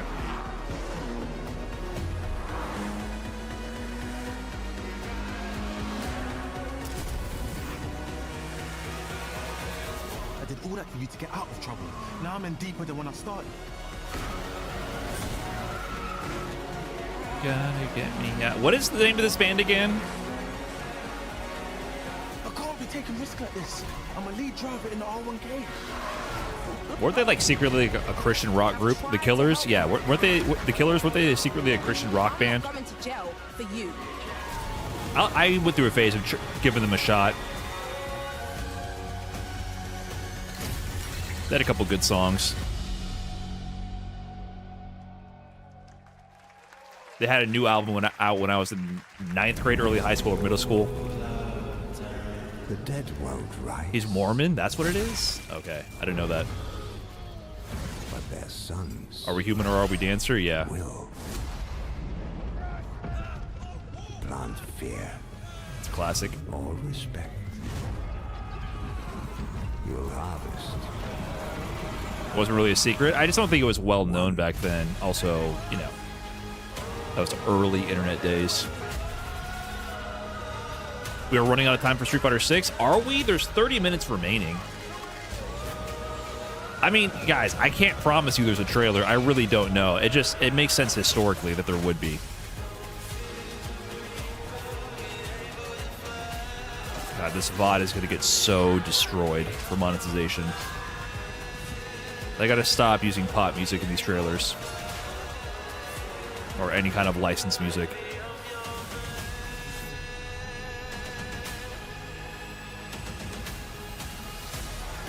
Street Fighter 6 thing could be a 30-second blip. Yeah, exactly.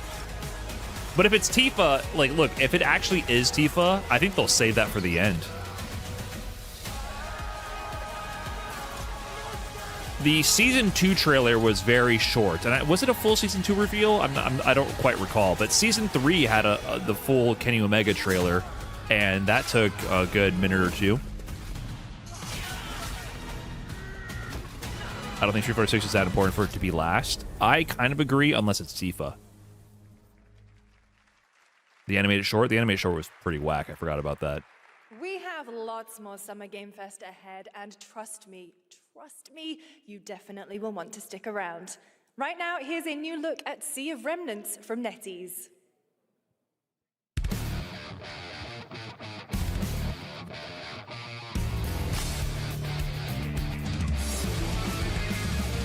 Okay. Laughing, half a mess, wrong direction, no regrets. Every face feels out of line. My Chemical Romance, but wooden puppets.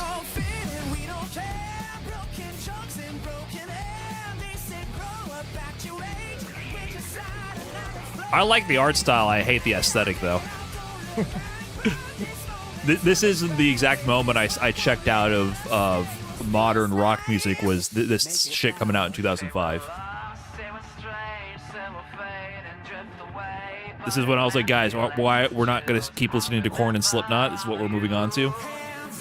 And we're going to start wearing eyeliner. Like, I was left behind by everyone else in the crew. You know what I mean? I was like, listen, I'm still listening to the latest Korn album. I'm still listening to Slipknot. We can just go back and listen to Metallica. And everyone's like, nah, we're on the Avenged Sevenfold My Chemical Romance tip these days. And I'm like, you know what? I'm just going to stop listening to any of this. And that's what I was like, let me figure out what the history of music has to offer. I started going backwards after this era. So this aesthetic is like, I never vibed with it, but I guess it's retro at this point. Not a Fallout Boy fan. I was a massive fucking hater of Fallout Boy. Despise Fallout Boy. Despise them. I still don't think I've gotten over it. I have an illogical bias towards it. Capcom, hold on, shut up. Guys, is it me or is there something off with this one? Yeah, he Hey, Chun-Li. different. Hey, Leon. Has he always had that mustache? He doesn't have a mustache. Oh, yeah. Hey, buddy, what's your deal? Howdy. Name's Ryu.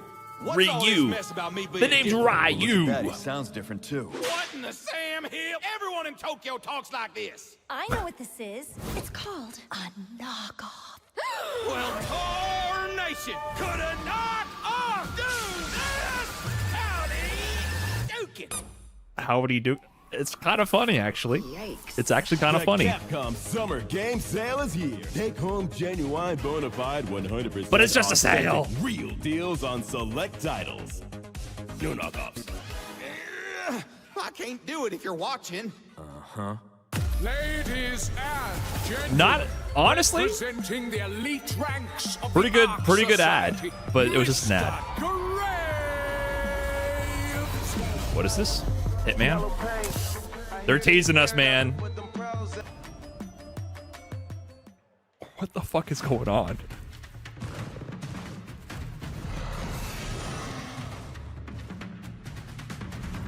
All right, that ad was pretty good. The stop motion was good. The jokes were good. The voice acting was good. Actually, not a bad ad. You know, normally those things are not actually funny. That was legitimately kind of funny. Knockoff Ryu being cowboy vibes. Howdy Doken. Yeah, not bad. But not what we're looking for.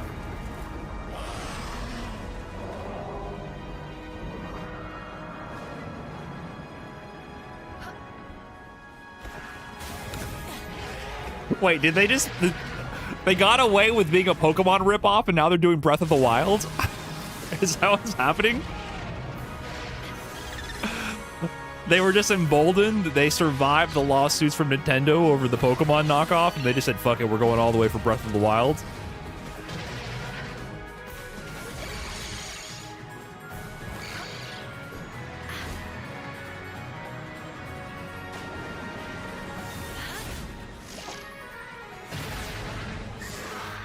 Palworld is basically what every GameFAQs forum poster and fake game image you would see in the 2000s, the early eras of the internet. Like, this is just the dream game of a 3D Pokemon game fused with Zelda and everything, but real.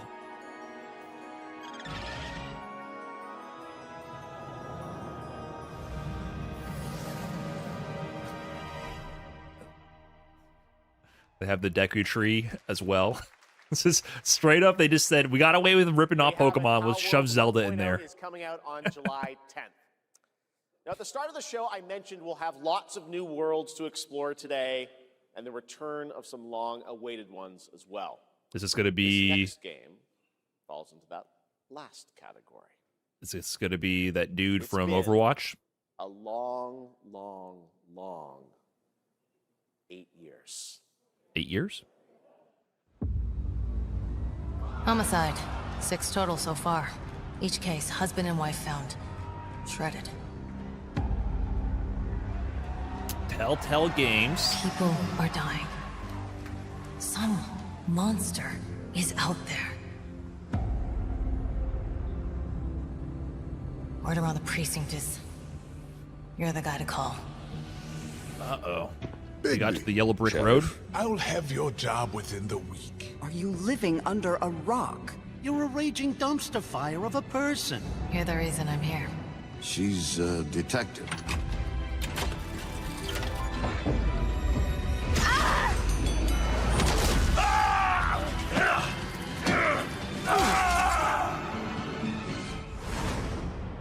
Ready to get to work? The Wolf Among Us 2. Among Us.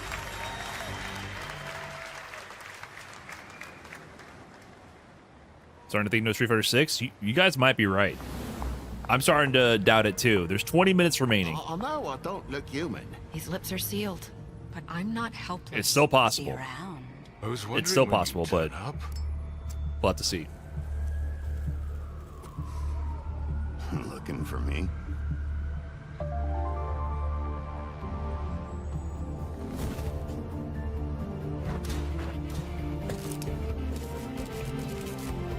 Woo! Never played those games, but I can respect that they're cinematic story games and they're going all in on As we it. wait for his new adventure in 2027, check out The Wolf Among Us Remastered this holiday. Now, this next game comes from an acclaimed studio that is deep into development on its next project. Marvel vs. Capcom 4.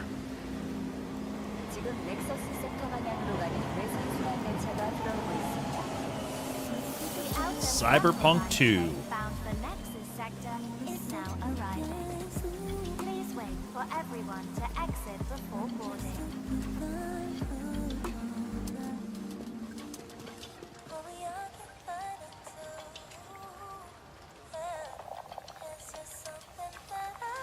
This looks so familiar, but I have no idea what it is.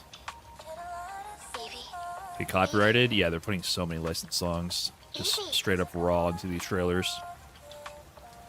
I'm listening. I feel like I've seen this girl a million times as well. Scarlet Sin, that's the beginning and end of it all. How about you try taking a hit? You're acting a little Stellar Blade 2? Actually, maybe. Oh yeah? It's our first mission in a while. Aren't you a little excited? Stop saying weird things. Okay, take it easy. Stop saying weird things. That sounds like a bad translation. They're moving. Initiating C3 sync. Ready, Angel. Yeah. Roger, Kenny. A little bit rough on the localization, I think, right there. Doors closing. This is kind of looking like the Stellar Blade outfit, judging from the bottom portion. It'd be better for both of us if we got out of here quickly. In the movies, this is always where things go wrong. Hey. Well, just saying. It's a cliche. Wait, the target stopped. Hearken! The pulse rain shall cease! Oh, shit. In the name of the Father! Suicide gore bombing?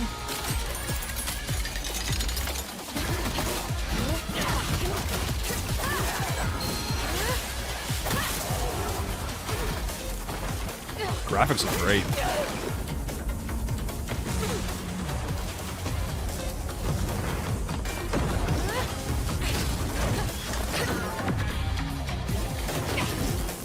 Yeah, this is Stellar Blade. They're probably just waiting to take off the raincoat for the final reveal.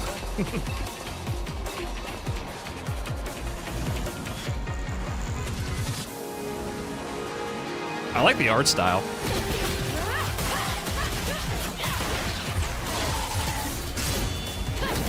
Of the city, the cyberpunk aesthetic, and the color grading of it. Told you they're waiting to take it off.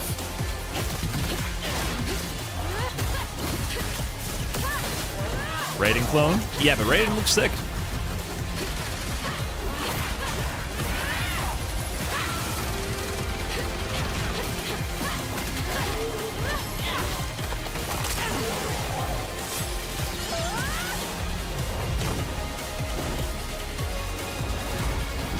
I just can't tell what's gameplay, what's not too much. That's the thing it's harder to discern. Good trailer, though. Was there any body horror organic enemies in the first game? One. Shift Up is returning to the world of Stellar Blade with an all-new sequel developed entirely. What I recall by from the Stellar original Blade team that's 1 here was it was today. all robots. Set in the same universe as Stellar Blade, this next chapter continues the story There were? beyond the events of the first game, introducing a new protagonist. We're still in you saw Capcom there, block. Evie. They early in had development, separate and we have ads more to spaced share out, so there wasn't a block. They did a All right, Monster we're almost Hunter done, Wilds but not quite. and Been an almost ad later exactly on. 3 years since Street Fighter VI was released in June 2023. I told What's you ahead? guys! This is Street Fighter 6 Year Dude, 4. 4? He said 4? Season 4. Shut up, everyone, shut up. Street Fighter 6 is already entering year 4. They're doing But I can Tifa, aren't they? sense that we already have new challengers on the horizon. Wait, who's this? Yasmin? Okay, an original character? Wait, is that, is that Ryu? Wait, who the hell is this? Arjun? Okay. Wait, are these actually the DLC characters, or are these Bosch? Fascinating. 3 new characters? That's it? They're just teasing us? They fucking had it, man. Oh my god, they're doing it. They're doing it. We have entered the crossover era. They're doing it, man. Look at that dude's pecs back there. What the hell is going on? Tifa in Street Fighter 6. It's actually happening. Nakayama-san, director of Street Fighter 6, and Hamaguchi-san, director of Square Enix. No original returning cast members. Finally, they're going with the all original characters, though. Nakayama-san, what do you got for us? Thanks to all of you, Street Fighter 6 has reached its 3rd anniversary. And today, we're announcing this special collaboration with Final Fantasy. Tifa はですね、世界中のプレイヤーから愛されてきたキャラクターです。だからこそ目指したのは、ストリートファイター6の世界で本当に戦っているティファの姿です。Tifa is a character loved by the players all around the world. That's exactly why our goal was this, to bring to life a Tifa who truly fights within the world of Street Fighter 6. 衣装や動きまで再構築してストリートファイターのティファとして形にしました。マテリアもそのままではなく新たなバトルシステムとして再設計しています。Everything from her design to movement has been rebuilt as Tifa the Street Fighter. Materia has also been reimagined as a new gameplay system. そして今日はまだお見せできないんですが、ファイナルファンタジーの象徴的な要素もバトルに落とし込んでいます。We cannot show it today, but we adapted an iconic Final Fantasy element to the battle experience.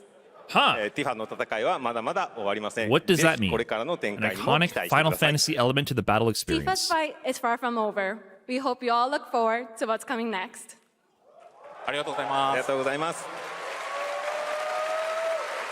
Tifa and Street Fighter 6 is actually happening. Well, I Thank you to am Hamaguchi-san excited for and the Nakayama-san original for characters as coming all well. the way Bosch, from I'm Japan unsure to about. join I us did for not that play special World moment on Tour. stage. I don't know if they're going to be updating its model to be higher fidelity or anything. I feel like the World Tour models were not as high quality. And I don't know how he plays like. But Arjun and Yasmin, interesting. I'm glad they're finally doing original characters. Aki was the last original character we had from the entire DLC process in season 2 and 3, right? So it's been a long time since we had an original character. I want them to keep introducing more of that. Am I totally happy about not having any returning classic characters? I could have stood to have like a Balrog or a Vega or something mixed in there. For sure. For sure. I would have liked at least a couple of returning characters. A Dudley is what I was looking forward to, maybe. A Dudley or a Ibuki, for example. But I am happy they're at least trying new characters again.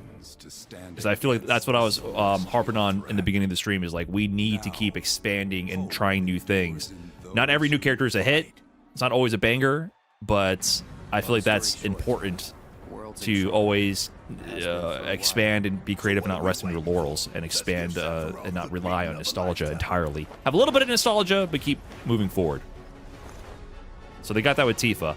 The whole Tifa thing, if people are happy, I'm happy. She's probably going to be a sick character. They did great things with Terry. Tifa's not like a character that is nostalgic for me because I never played Final Fantasy. It's not for me.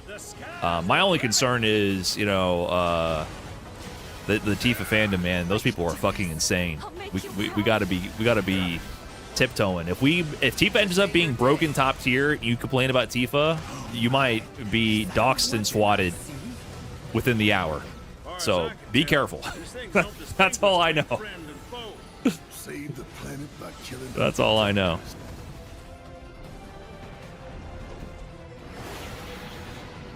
Let us put your faith to the test, Cloud. A lot of people are going to care about Tifa. That's going to be huge. It's going to be massive. Never would have made it this far without you guys. She's definitely very adaptable to a fighting game let you down. Environment. So the character-wise, it makes sense for a crossover. 3 new characters is very surprising to me. Yeah, that feels a little intense. I feel like they should have had at least one returning character. If they're gonna do Tifa in there, I don't know. I feel like the order of the DLC is kind of strange. I feel like they could have put a couple returning characters here and there in the other seasons and kind of sprinkled them differently. I'm back. Yeah, I'm down for original characters, man. They might be dope. That Arjun guy looks kind of cool.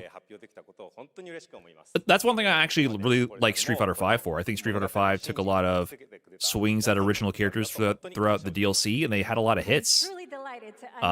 G and Colleen, for example, were really good. Yasmin looked cool. She looked okay. I mean, I had to see them in action. I don't really have any thoughts on Bosch or Yasmin, basically. You know, I'm always biased towards the big burly boys.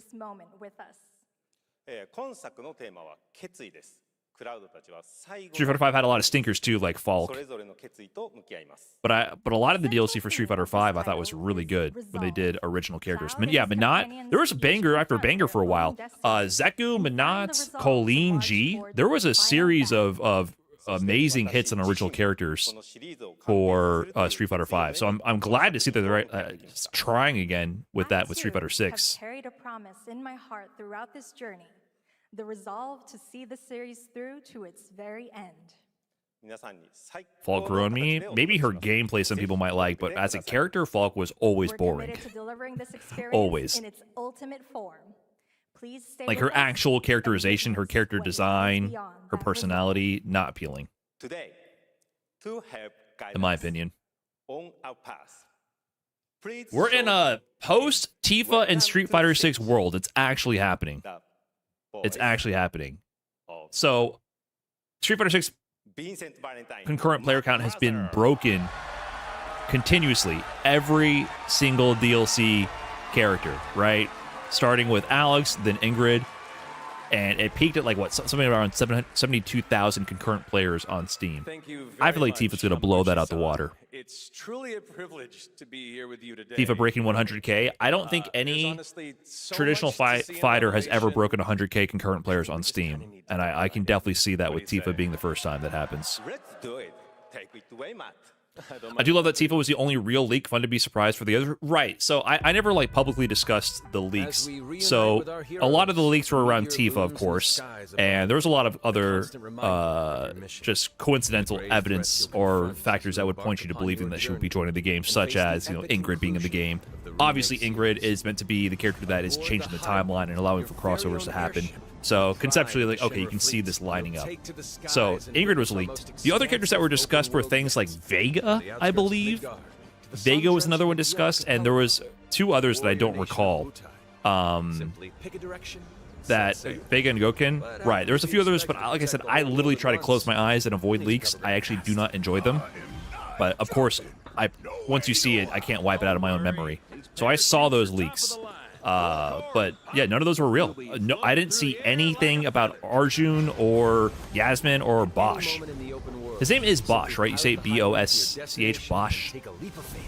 That's how it's pronounced, because I literally don't know who this guy is. Like, I haven't played World Tour at all. I just see him trying to kick you in the beginning of the game. That freedom is in your hands. But no matter your destination, to defeat your enemy, you'll need a fighting chance. And that starts with your trusted allies. Is Arjun new or a guest character? He looks new. I think Yasmin and Arjun are brand new. So I'm happy that the leaks weren't entirely correct. Each with their own story that brings you Yeah, closer how are you feeling together about the than DLC? ever. But a good unit needs What's more the than temperature friendship check? to save the day. It needs a disciplined combat regimen. The hybrid battle system, established in Remake and refined in Rebirth, is perfected in Revelation, putting even more power in your hands. In fluid, real-time action, seamlessly switch between party members to even the odds. Then, when the fight calls for strategy, enter tactical mode to unleash a suite of powerful new spells and abilities. Activate devastating synergies with your companions. And of course, call on mighty summoned entities that can turn the tide of battle.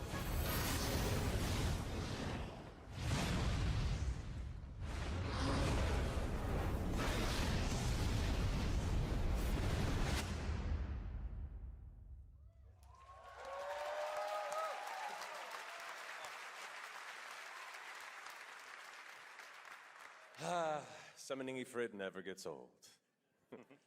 There are truly some chill-inducing fights ahead in Revelation. I'm so excited to see all of your reactions. It's gonna be I amazing. personally love how Tekken let the one Final Fantasy character that fights with her fist slip away.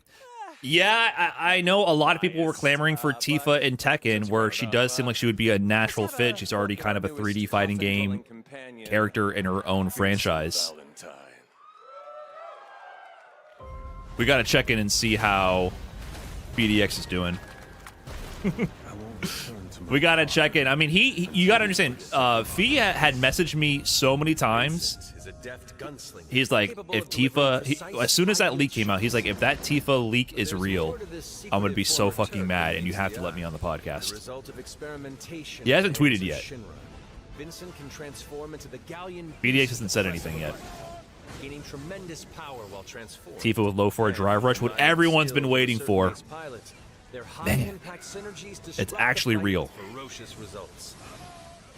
The Leaping Lancer, the Dashing Dragoon, the one and only Sid Highwind. Sid Highwind. I think Capcom can really cook with Tifa. Maybe. While I do think Tifa would be cool to see everyone get into the game and, you know, interested in the franchise, potentially that character, I do hope we have a little bit more juice left in the DLC roadmaps in the future to bring back a few more classic characters, along with adding more original characters. Bosch plays like a little like Kage in World Tour. He has stomps. I hope we don't purely venture into like crossover territory, right? Your equipment and materia, Fitz gives you an extra edge in battle. And to face what's coming, you'll need all the strength you can. Leon Massey just put out a pretty interesting video talking about crossovers as well, and how they kind of blur the lines of the quality of a product when one thing becomes something it's not. And I kind of agree with that in terms of crossovers. There's definitely a tasteful limit of how far you want to go with that. And I can stand, you know, a Terry and a Mai and a Tifa, but if it keeps going down that direction into more and more franchises, I do feel like there's an issue with identity. Take up your Buster Sword, equip your materia, and stand together. One last time. But it's actually real. Oh, we got images of the characters? Alright, do we need to even listen to this anymore? Full body shots. Okay, this is Yasmin. So she's supposed to be Filipina? Is that the idea? From the Philippines?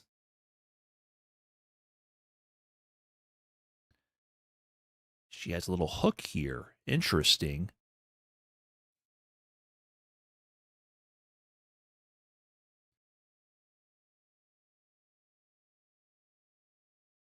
Monster Hunter tie-in? Uh-oh. Is that what they're hinting at? She's got the Muay Thai raps going on as well.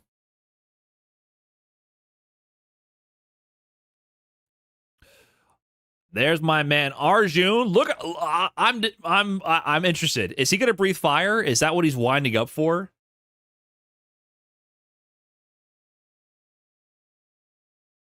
This has to be an inhale before an exhale, right? Or is he going to be like floating because he inhales a bunch of air and then floats? Hakan's uncle or something? He is looking oiled up. You're not wrong about that. He's looking oiled up here. he's kind of has the Dalsum before he shoots his Yoga Fire look going on right now. It's gonna be Grappler Sim. He's gonna shoot fire and grapple. I'm interested in this character. I'm not a Zangief fan per se, but I like big body characters. I like hybrid brawler big body characters. I'm not a pure grappler fan for what I like to play, but I always like to dabble with characters that have a command grab in their toolkit for sure. Oiled up plus fire seems like a bad combination. Right. I wonder what he has to be inhaling here. He didn't look this puffed up in the initial teaser. And then here's Bosch. Bosch looking a little bit like young Zeku to me with this outfit right here. I don't know how I feel about Bosch. He didn't really feel like too impactful of a character from what I've seen from him in World Tour. So I wonder how people are feeling about his inclusion. Year 4, but I can sense Is there any other details we can gather from this? have new challengers on the horizon.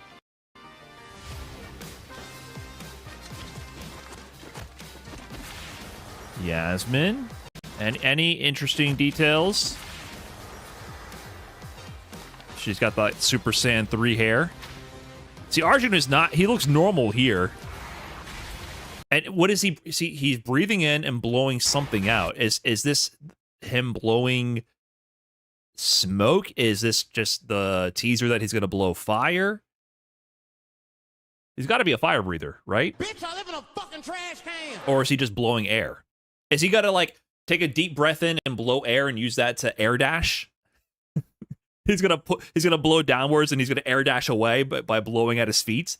I wouldn't mind a more comedic kind of character, to be honest. Something a little goofy. A grappler's owner. Yeah, maybe he can do like a funky air dash, like a tri-jump sort of thing, where he can blow downwards and dash at you, get in and get a grab. On the tweet, it shows air. It does show air. That is true. So maybe not fire, but some kind of air blower. He doesn't look that silly. He doesn't look silly here, but this, come on, there's a little bit of humor in this one. Look, I know he's looking kind of just rugged and tough here, but then when you look at this artwork, yeah, this guy is looking like a One Piece character. This guy blows. I think that's what they're trying to hint at. I do think they're trying to imply that he blows.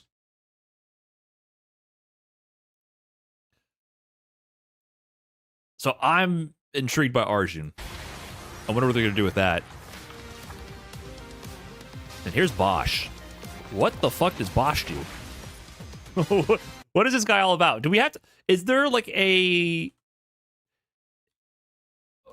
compilation of him in World Tour? Do you get to see his gameplay? I know nothing about World Tour. I did not study for the exam here. What does Bosch do in World Tour? Can you see him actually fighting?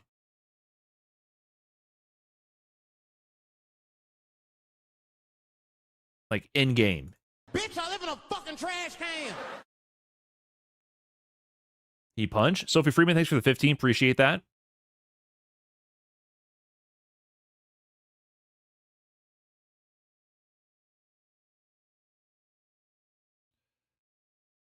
Let's see if we can dig something up really quick.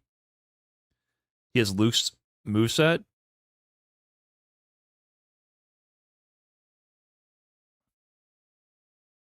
Joined in the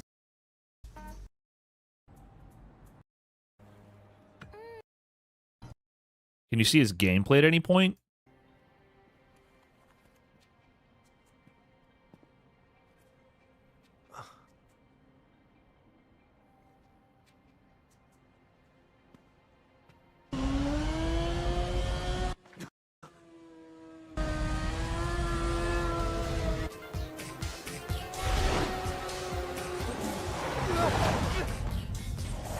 Is he just a jobber in World Tour?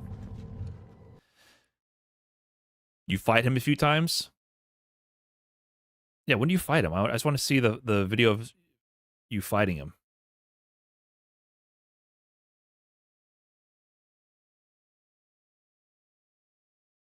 Final Fights versus Bosch. Bosch.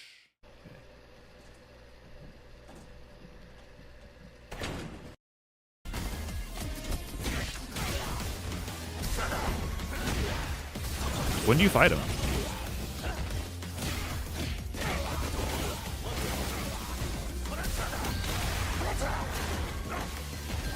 Wait. What? That's him? This is him? He is the box dude? Oh, he got taken over? That's him in disguise. So this is like a more psycho, evil Ryu version of him?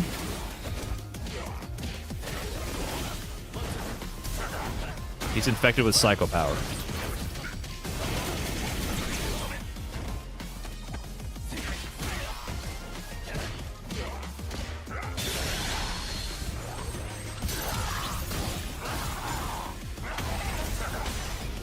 Okay. You pause the game and use items.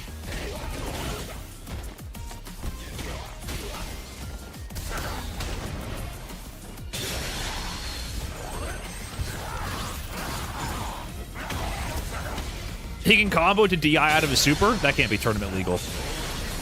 Who wins? Oh, get bodied, idiot. Don't you know that's invincible for 700 frames?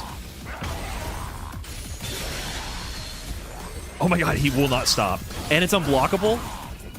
Okay, they're gonna have the 700 frame unblockable invincible super that combos into DI. Got it.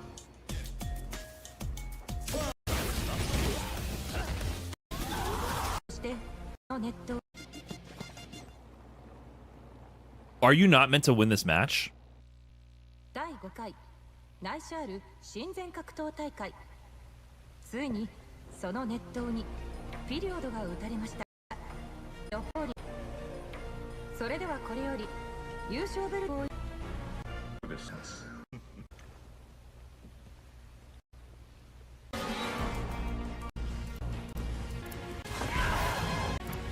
Okay, so this is where you see that it's Bosch.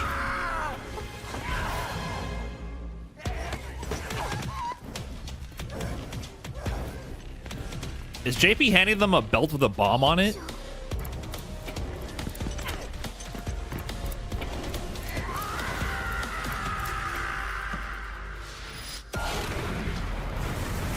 Bosch fucking explodes? This guy went psycho mode, had a 700 frame invincible unblockable super into DI, grabs the belt, fucking explodes, and then Ingrid comes back and pieces them together. His intro animation better be this explosion playing in reverse. Ingrid, please. Please let me rest. You force me to live and die over and over. Oh my god, horrific. Atom by atom, Ingrid just pieces them back together.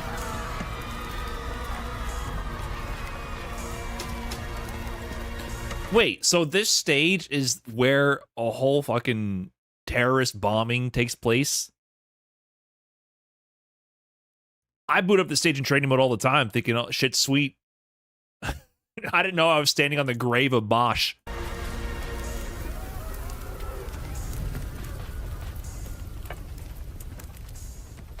His cardboard box, no! This is what you guys are up to in World Tour? Okay, interesting. I didn't know he had a Kage moveset. But that's just his psycho-powered version of him. So do you get to see him fighting normally? Does that actually take place?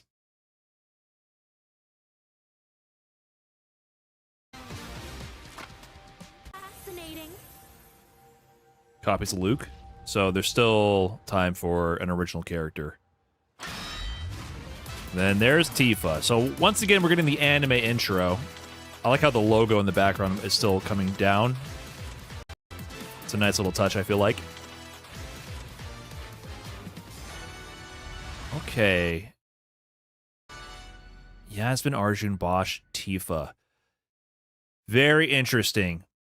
It's going to be a polarizing season of DLC for sure. Absolutely. Far more polarizing than Season 2 was, I believe. I'm really looking forward to seeing more info on the original characters, especially Arjun and Yasmin. We'll see how things go. Tifa's obviously going to be the last DLC character coming out for sure.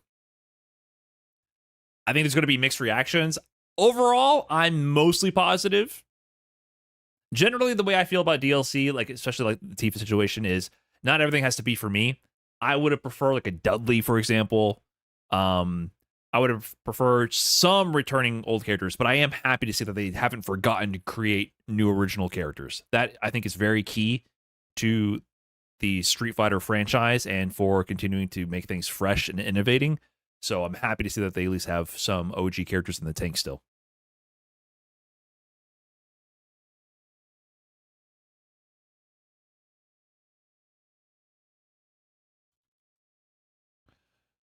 Okay, hold on. Let me break now to get this footage to the editor.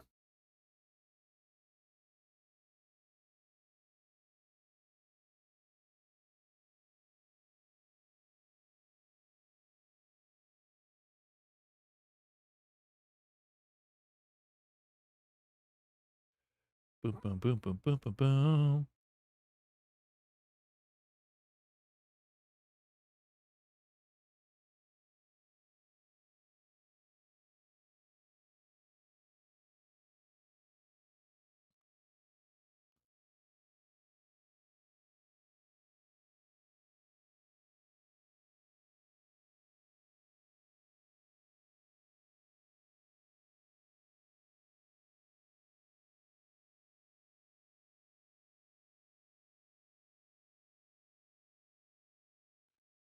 Okay.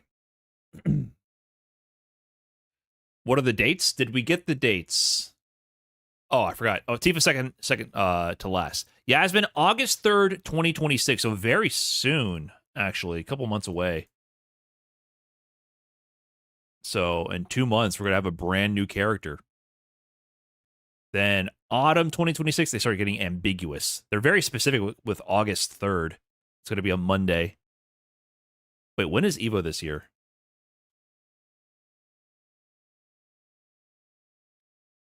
EVO is June 26th to 28th. Okay. So it's going to be after EVO.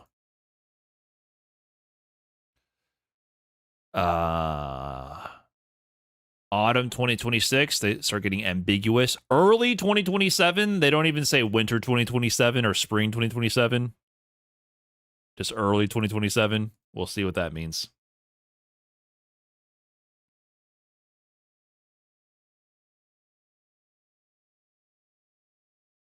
Kind of wild that there's less content World Tour and it's still taking a long time. Well, I don't think Capcom is the developer who actually made World Tour content. They outsource World Tour, so I don't think they have more resources or anything of that nature. They just have less people working on it. So that content is just being cut entirely, and the original development team is working on the actual characters.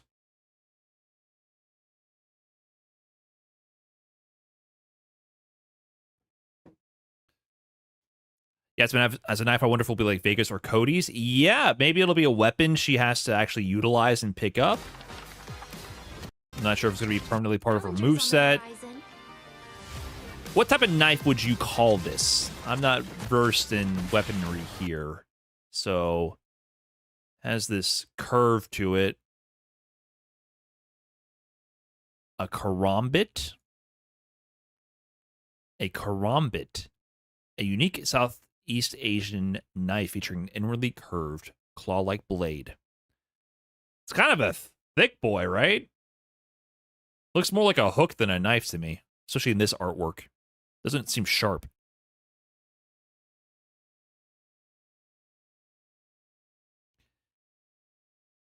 Looks like a talon. Yeah, it does remind me more of a talon. Good call. And this is like the eye of an eagle. Is that what this is supposed to be? Some bird motifs going on?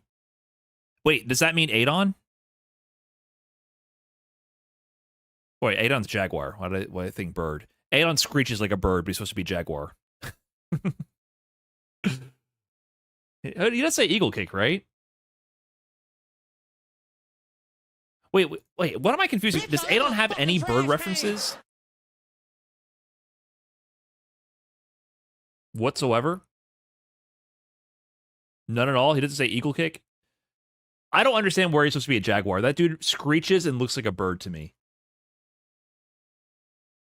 Every time I see Adon, I think bird. This looks like an eagle, right? This looks like a bird, a bird eye, the feathers of the head of the eagle or the falcon, whatever you want to go with, and sort of the beak of it right here.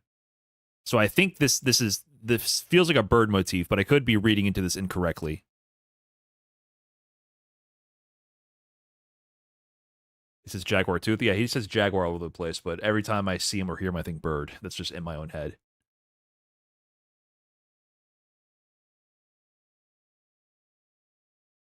She's Filipina. Are there any culturally significant birds in Filipino culture?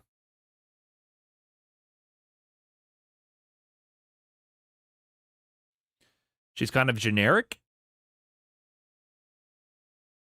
Her design doesn't stand out too much so far. This guy stands out the most to me. I'm very intrigued by what's going on here. Bosch, decent design, but I feel like he looks like a less cool young Zeku is my first impression. That's my only issue, is I have a point of comparison here.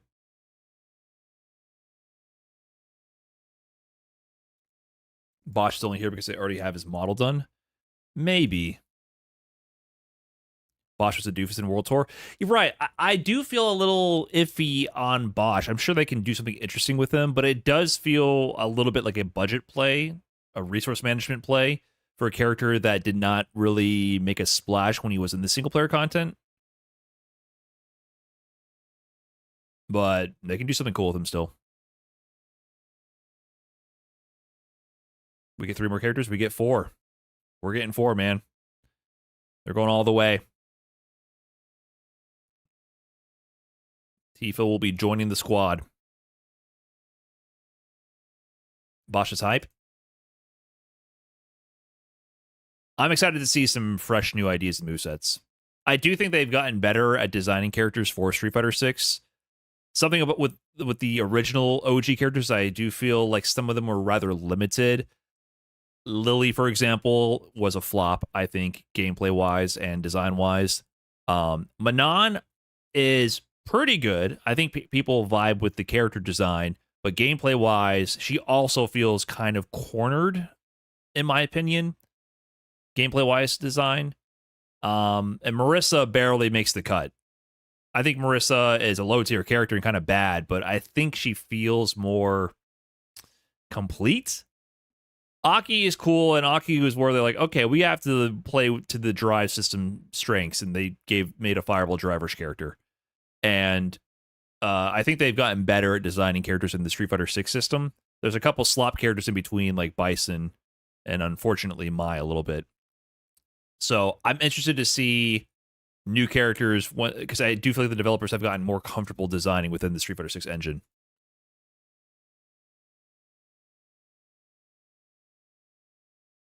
But I cannot say the same for like Lily. I do feel like gameplay-wise, she was designed into a corner.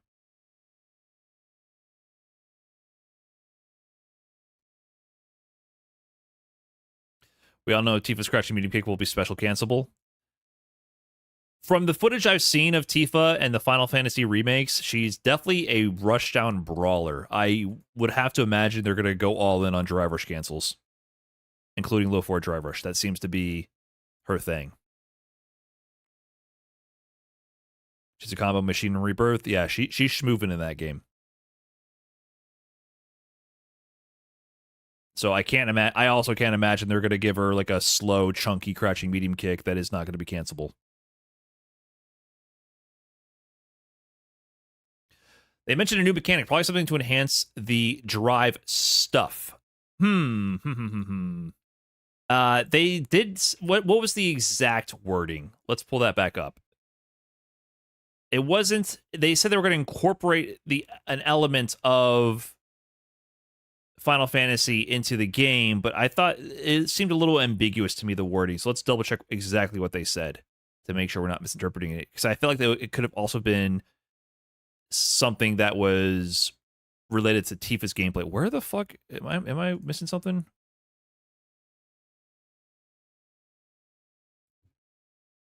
Do I gotta reload this? Why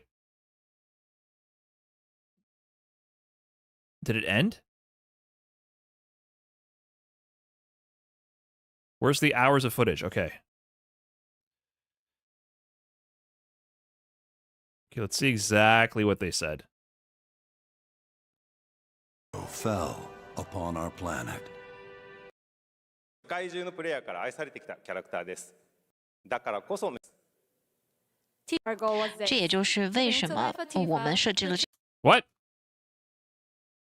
Mandarin live stream. Okay, well, I should read what I'm clicking on. I saw M in live stream and I said that's the main one.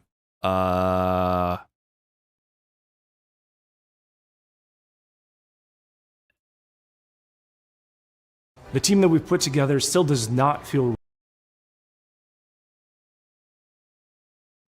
vertical, Mandarin, ASL, official. AAA veterans to indie darlings who've worked on games. But why did this VOD roll over? We only have 20 minutes. I was already on the official, that's why I clicked away. You can normally go through the whole thing. Why does this one only have the past 15 minutes?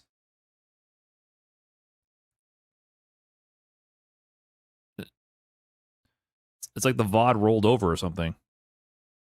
Rio games. To craft retro. I hit refresh, so it's gone. This was the original tab I had it open in. So that's a bit about us and Threads of Time. It means a lot to show a glimpse of what our team has been up to, and we cannot wait to share. Did they hide it? That's not it anymore. It's not this VOD.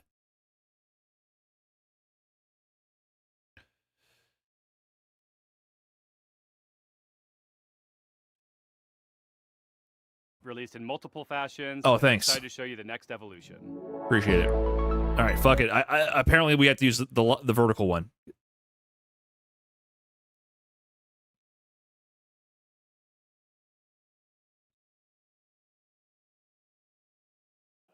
Boys. The sky's the limit.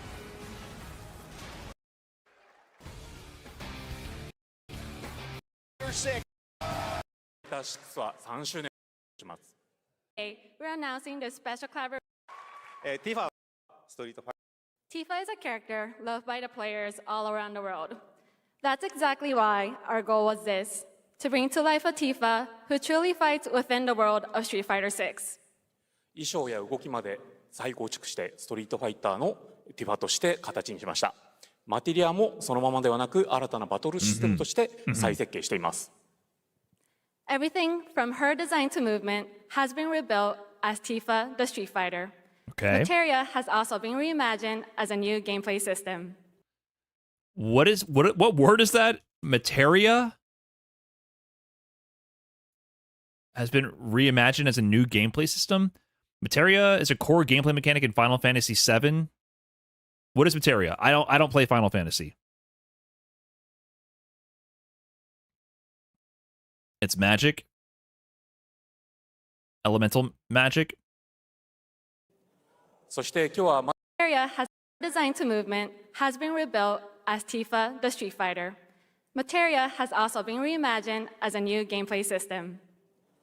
That doesn't sound like a new gameplay mechanic. So someone in the chat mentioned that. That just sounds like a unique system for Tifa. Like she has a stock system or something. She might have a separate super meter for Materia. そして今日はまだお見せできないんですが、ファイナルファンタジーの象徴的な要素もバトルに落とし込んでいます。We cannot show it today, but we adapted an iconic Final Fantasy element to the battle experience. An iconic Final Fantasy element to the battle experience. That can mean anything. Oh yeah, that's the line you're talking about. That can mean anything. So she's probably going to have a separate meter for materia, but what would it be? Limit Break?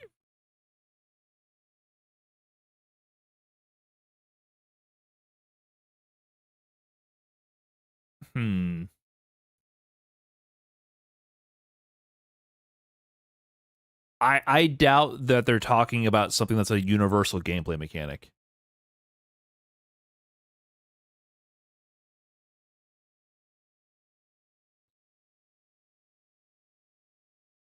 What would Limit Break even be? Like a critical hit in this case? You build up a meter to get a critical hit?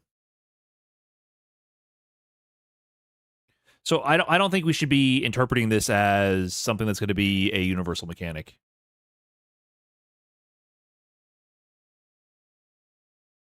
I think they're just talking about how Tifa will play. Limit Break would be weird because that's CA. Right.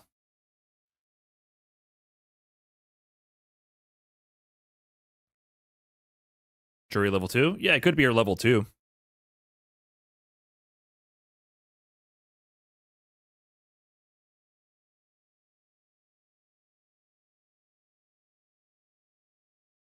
So, I think if you're reading anything into this about talking about general gameplay changes, I doubt it. It's just going to be for Tifa. We cannot show it today, but we adapted an iconic Final Fantasy element to the battle experience.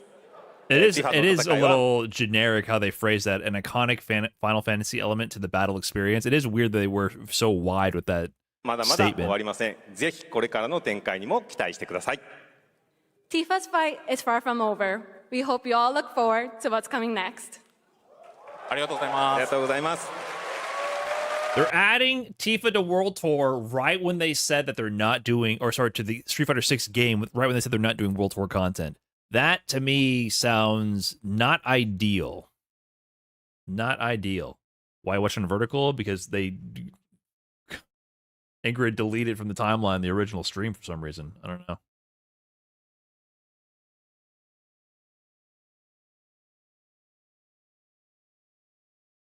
Will the Twitch VOD work? Don't make me watch Twitch VODs, guys. Come on now. Don't force me to watch Twitch VODs. You wouldn't do this to me.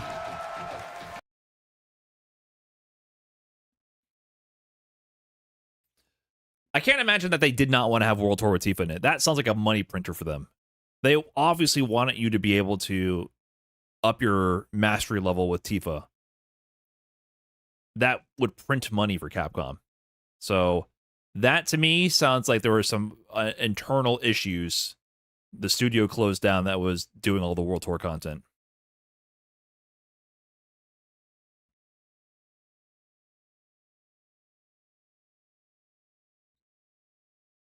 But the World Tour is free.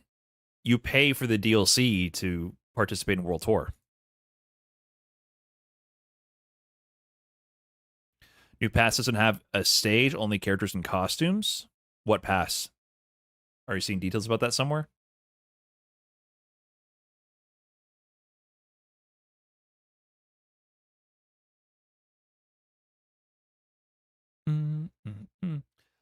This is the worst DLC in Street Fighter history. Is it?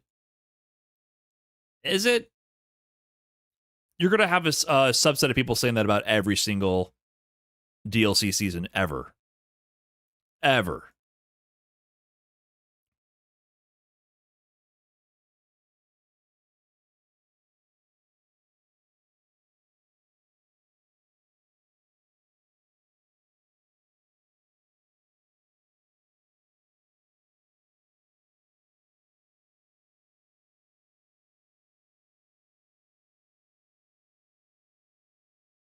I wonder how people were reacting to other DLC seasons.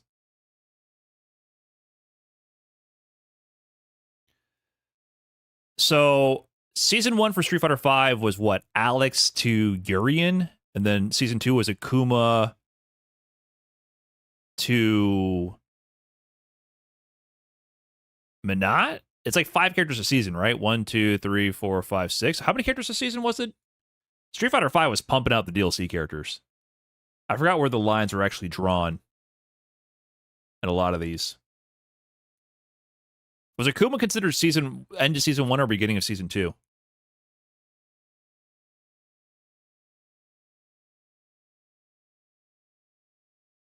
Seem color coded? No, they're not. They're all blue.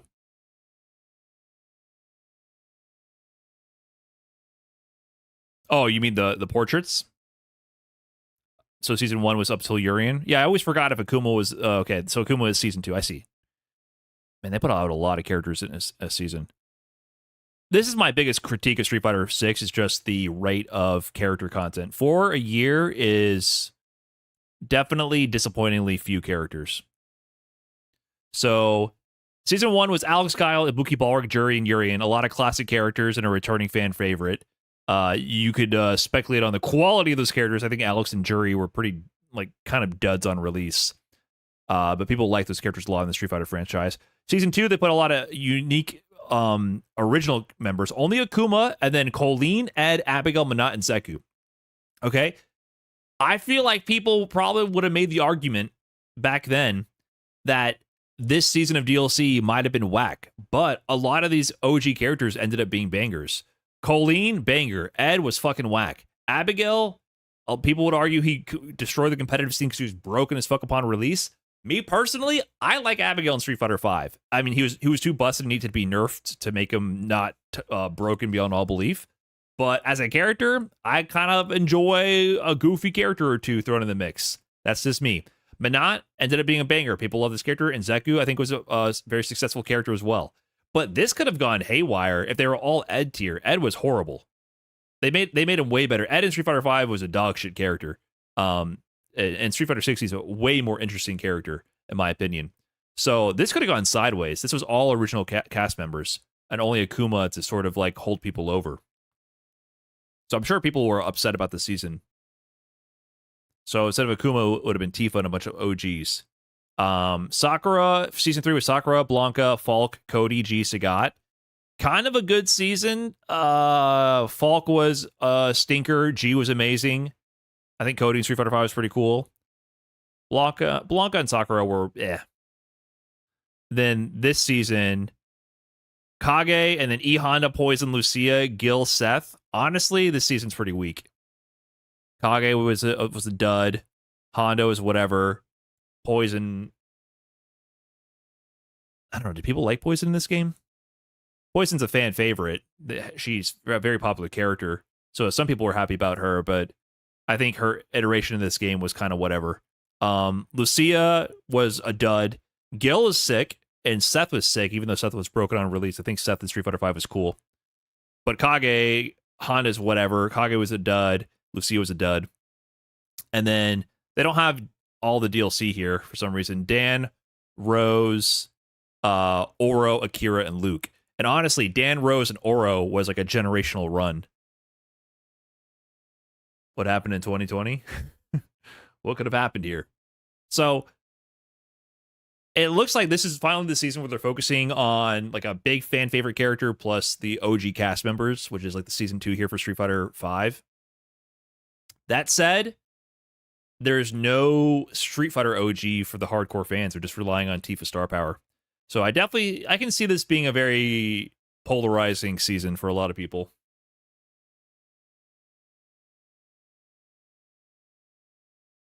Usually there's hey, we'll give you a classic OG to hold you over while we warm you up to the new guys.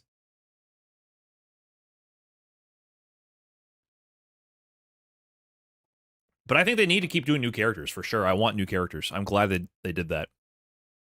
I do wish there was at least one classic character, though, like a Dudley or something.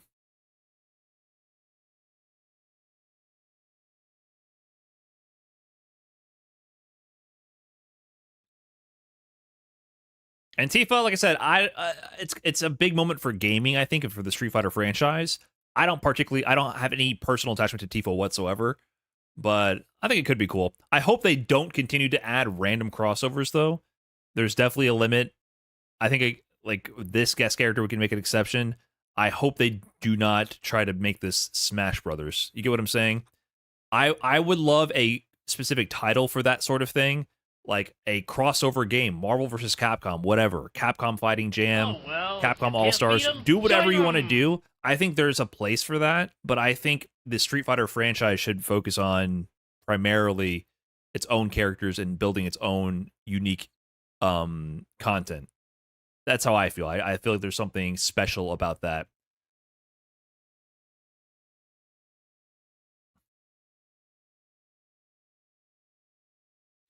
Does this mean the big patch will be August 3rd?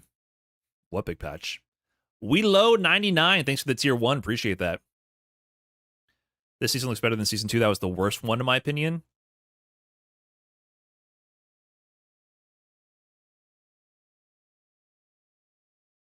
A lot of people were talking about season 2, huh?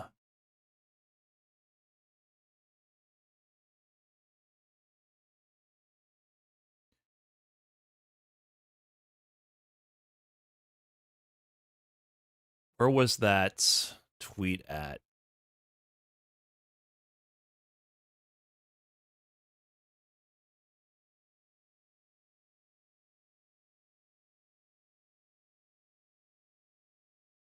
Dun, dun, dun, dun, dun, dun.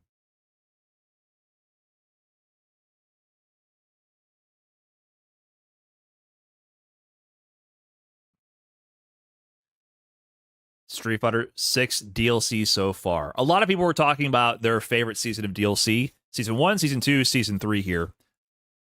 And a lot of people were ragging on Season 2. And I agree because they had M. Bison and Mai. And unfortunately, I think those were kind of bad characters. If you actively play the game, I think these are stinker characters. I just think they're the most Street Fighter. They embody the worst of Street Fighter 6's gameplay. Like, take the Street Fighter 6 system and then focus on its worst parts, and those are these characters, in my opinion. Just complete aggressive rush down, forcing guesses constantly. So, the dry rush being incredibly powerful to bypass neutral, and just being stress, just inducing stress for the opponent. Terry, I think, is better than M. Bison, for example, but I at least feel the way he plays the game is more interesting to both watch and play against. I like Terry, I like his combo routing. I like how he looks in action.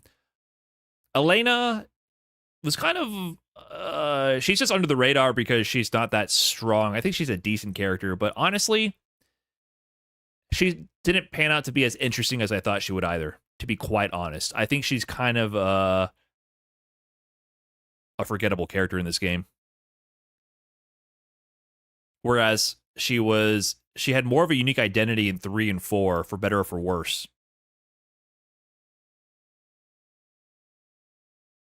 She's not busted. Right, but then her strengths that she has are button drive rush.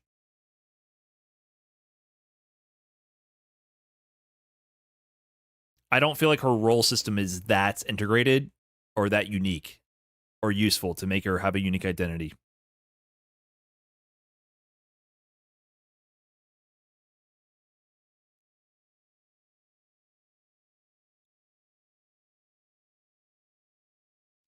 Season 1, Rashid, Aki, Ed, Akuma. I feel like these characters all have a very unique identity and are all strong in their own ways.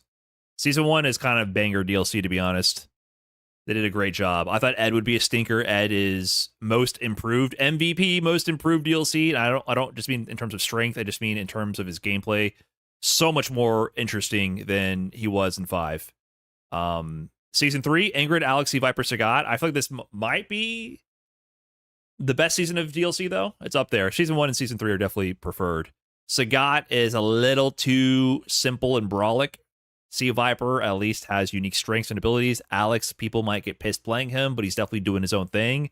And so is Ingrid. So I feel like so far, I do agree with most people saying Season 2 is the worst season.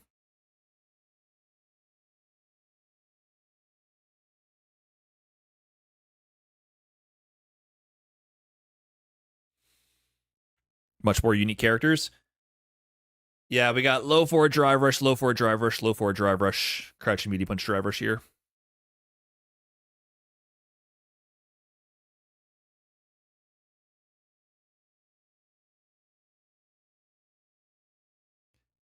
Honestly, the thing they have to do to make the characters unique is decide, are they a crouching medium kick dry rush character or not? Ingrid kind of breaks the mold where she's both a unique zoner and has crouching medium kick drive rush, but they compensated by making her mediums have no range. But it often comes down to, do they have crouching medium kick drive rush or not? That's often a very firm branching path in their character design from their inception. Very firm. And when they don't have crouching medium kick drive rush, they tend to do more unique things. It's not always the case. For example, I still think Rashid is a little bit more unique, and so is Ed. Ed has crouching medium punch drive rush. But it does seem to be a very defining feature.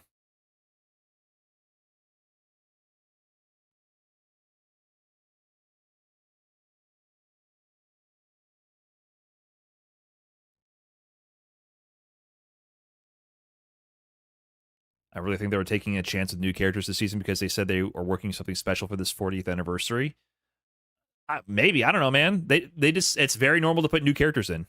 I think the thought process is, if all these characters are flops, Tifa will carry. I think it's a simple thought process. When they secured the Tifa crossover, they're like, okay, we have all of these characters we want to work on. We still have to keep building up our own unique cast of characters. People want to see fresh things, but it's always a risk. Tifa will carry. Just like with this season, Akuma carried this season. Season 2 started with Akuma, and the rest of the season was newcomers. They had a banger. This Akuma will secure the bag, and then we can add newcomers. And I think they walked away with a couple of hits in Street Fighter V. I think they did a good job with that. I feel like Colleen's going to return. Minot's going to return at some point in the Street Fighter universe, because especially Minot, it's definitely a fan favorite. Everyone loves Minot, but no one wants to play her. Yeah, but people, if they kept World Tour around, people would buy DLC just to play Minot in World Tour, or to increase their mastery level with them, or whatever.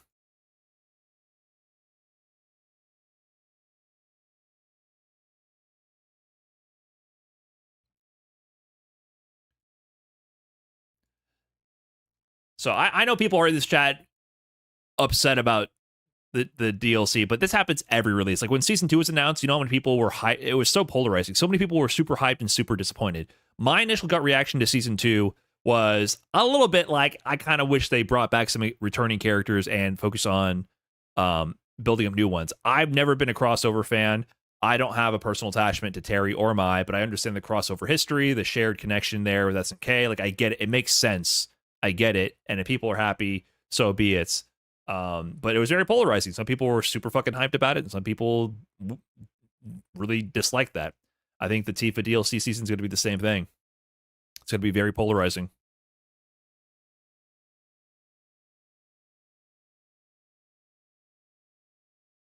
I feel like it wasn't like this for Season 3. Right, because they just focused on classic characters plus a returning oddball. I mean, Ingrid was a little polarizing. But to be fair, I heard more about people shit-talking Ingrid haters that they may or may not have made up in their mind than actually seeing Ingrid haters. Like, that was my experience with reading the room for Season 3, was everyone like, I can't believe how mad everyone is about Ingrid, And I'm like, who are you talking about? Like, sometimes people extrapolate a consensus out of one person's opinion, and they project it to have, like, something to rally against.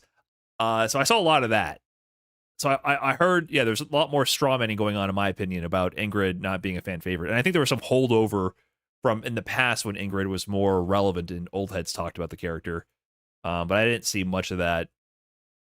There was a little bit of it, but not much, especially compared to the reaction to Terry and Mai. But Season 3 just had a lot of interesting characters that you knew were going to play different. You knew Alex, C. Viper, and Sagat were going to play different. And you knew Ingrid was going to play different as well. So I feel like people looked at Season 3 like, oh, I'm going to get a nice variety of playstyles and some returning fan favorites. So I think Season 3 was a good mix. So this season, I think it'll be a good mix as well. I mean, we're clearly getting some kind of grappler thing going on with Arjun. There's something happening there.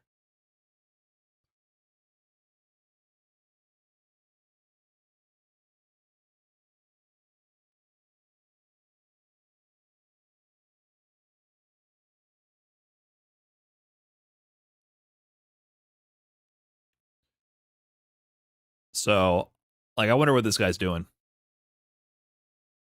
I hope he has air mobility.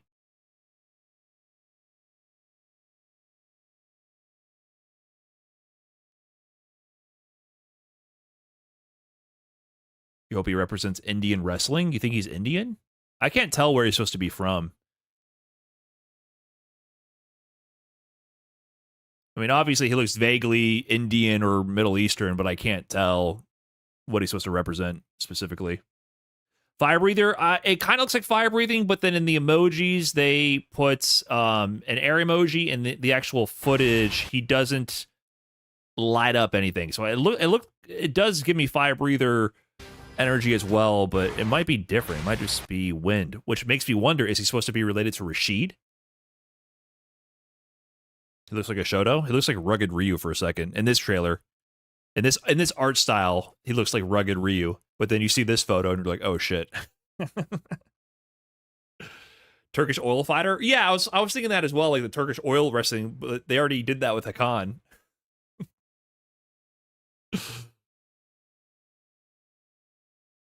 But they're going in for this wind motif. Here he looks oiled up like fucking crazy. But in the trailer, he doesn't look very oiled up at all, so I'm not sure if that's just part of his artwork or going to be part of his theme for the character.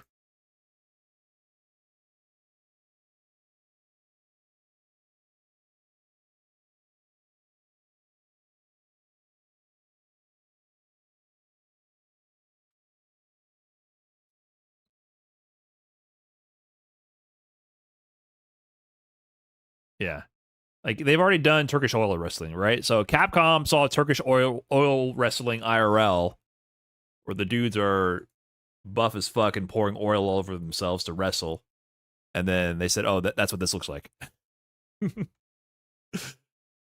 They had the vision. I'm not exactly sure how you get from this to this, but Capcom had a vision there. So they've already done their interpretation of what oil wrestling is supposed to look like. So I don't get that vibe that they're doing the same thing with this guy and they have a wind motif already. So Arjun is definitely the character I'm most interested in. Bosch, like I said, feels a little weird that they're reusing a character from World Tour. I don't feel like he was that popular. Bosch is probably the character I'm least interested in. But I could, obviously, they could turn around if they do something interesting with his gameplay. Yasmin,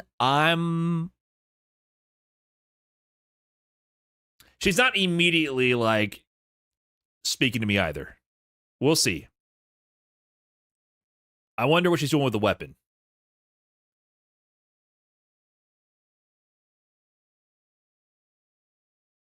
I just hope we don't end up with a Lily situation. Bosch was very popular in Japan. Really? I mean, this is like, maybe the World Tour fans really like Bosch. That's part of the scene I'm not tapped into. Maybe World Tour fans really love this character.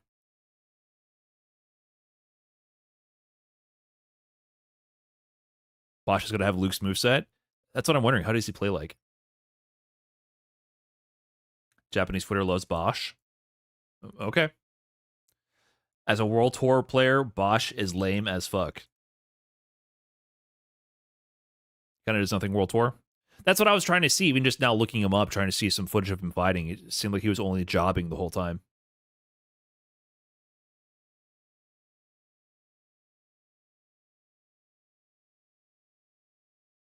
World Tour fans, raw full, LMAO, the fuck is even that?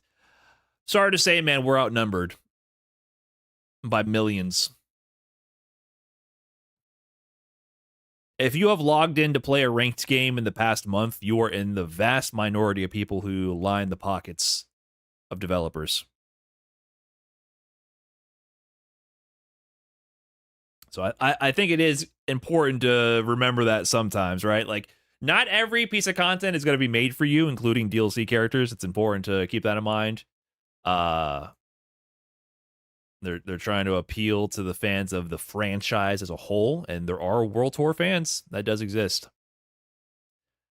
It's something that I think fighting games have to be beholden to. It's, we're always caught between worlds. And the only reason Street Fighter 6, or one of the main reasons why Street Fighter 6 is finding so much success, is specifically because they dedicated so many resources and so much development time to building up the single player content and building up the world tour and providing a complete single player and content rich package up beyond just the actual main competitive mode.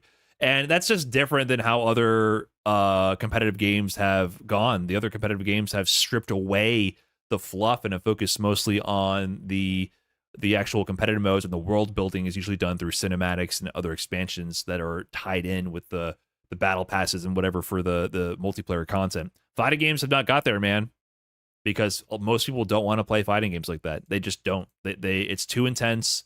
It's too antisocial. They don't want to engage with that. They like the aesthetics, the art, the world, but they don't want to just log in and play multiplayer and play ranked matches alone and have to practice. It's just not, it's demanding too much of most consumers. Whereas, like, shooting games and all that, Overwatch, hero shooters, whatever, they don't have to go through those hoops. So because of that, we're always going to have multiple audiences to appease. You're going to have the people who are actively playing the game and actively participate in playing the multiplayer portion, and the people who are fans of the world building and the single player content that they put out. And I feel like this Bosch represents that to a degree.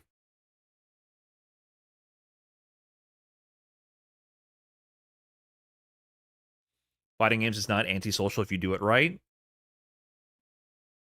Out of the box, they are. I mean, yeah, you could argue that you're supposed to go to a random guy's garage and play there, or go to a random meetup, but that's not how people play video games. People play video games by booting them up on Steam and then going into a Discord call.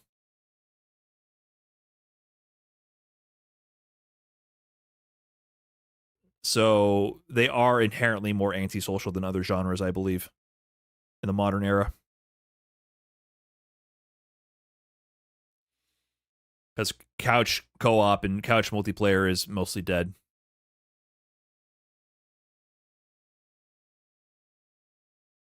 There are good couch games for sure. If you have a group of friends who can play a fighting game, just taking turns on a setup is fun.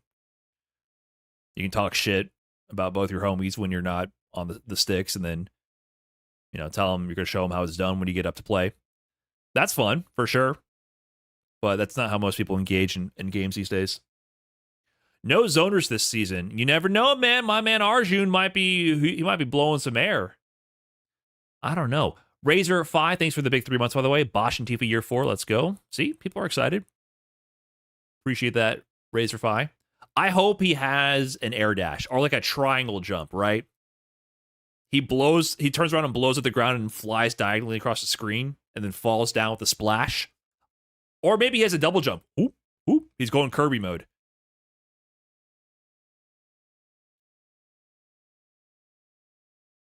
Right? Why else is he inhaling so much air?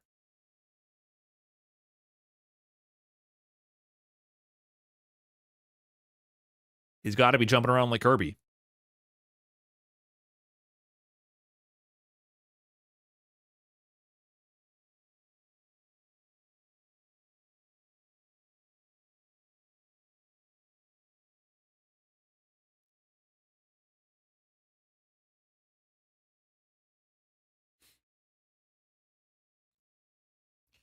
Ryan F seems disappointed. I'm not disappointed. I'm not like hyped beyond all belief. I'm more intrigued. I mean, like, Tifa was never going to make me super fucking hype because, like, it's an exciting moment in gaming, but I don't personally have any attachment to the character. So if you're a Tifa super fan, I'm sure you're hype. In general, I don't get that hype, so I also would temper your expectations. Every time I do anything with like a character reveal, or even sometimes I get clipped randomly and put into compilations for character reveals, I see comments like, this stupid motherfucker never gets excited about anything. And I'm like, geez, dude, I'm sorry. I don't have it in me to like pog the fuck out. The only thing that made me pog in this whole show was Tupac having his like image paraded around long after his death in a fucking Yakuza game by Snoop Dogg, which is insane. I couldn't believe that. That was the most shocking reveal of this whole game show.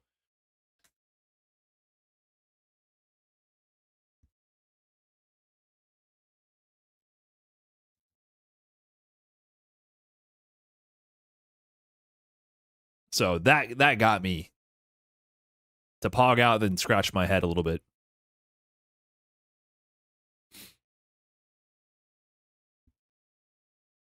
I have to see gameplay. The gameplay makes me pog, because I like gameplay. I like the idea of what the characters could do, their mechanics, how they will operate. That's what's exciting to me. They all these characters have the potential to make that a reality.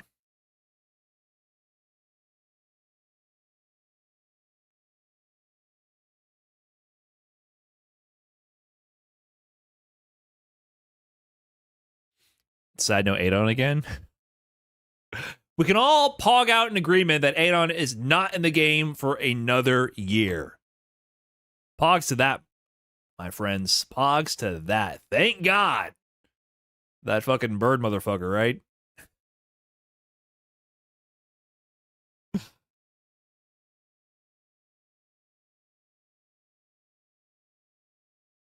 Why is he pretending to be a jaguar? He's definitely not a jaguar. Nothing about what he does is a jaguar. Eagle motifs all over the place. His hair looks like a bird. His moves are in the air.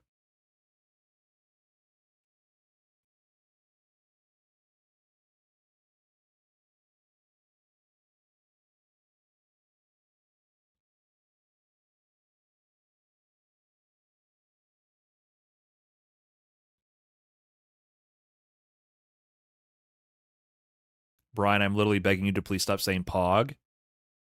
Should I replace that with W? Would that make you feel better?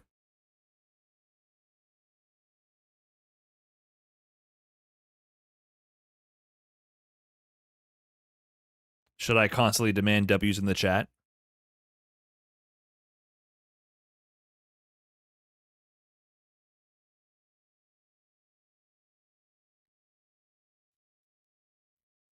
Why is Mai so widely played when she is considered so boring? Genuinely don't get it. There's one surprising reason.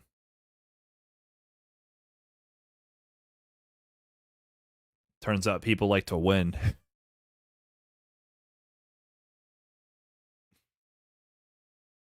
People like to win. Also, are you talking about competitively or casually?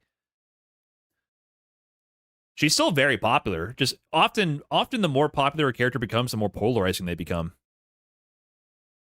There's character fatigue. That can always happen. Even if a character is not boring, character fatigue can occur. So if a character is very popular, even if they're not top tier, they can develop a counterculture that people are vocal about being tired of them. But if you mean competitively, top players play characters because they want to win. So if you're talking about like the highest tier of tournaments, people want to win. If you're talking about casually, Mai is still an extremely popular character.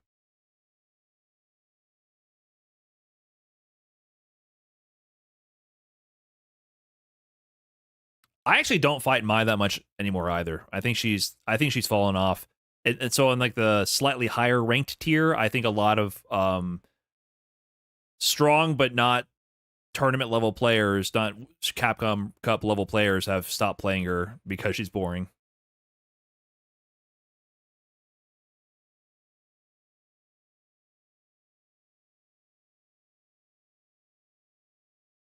That's on me. Okay, y'all can refresh whenever. We should be back now. Good stuff.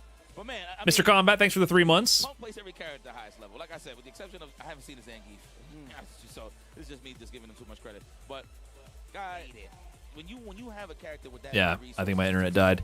Punk in the DR, by the way. So I know there's always been a tension with Punk and a lot of the DR fans with his competitive beef eras with Mena RD.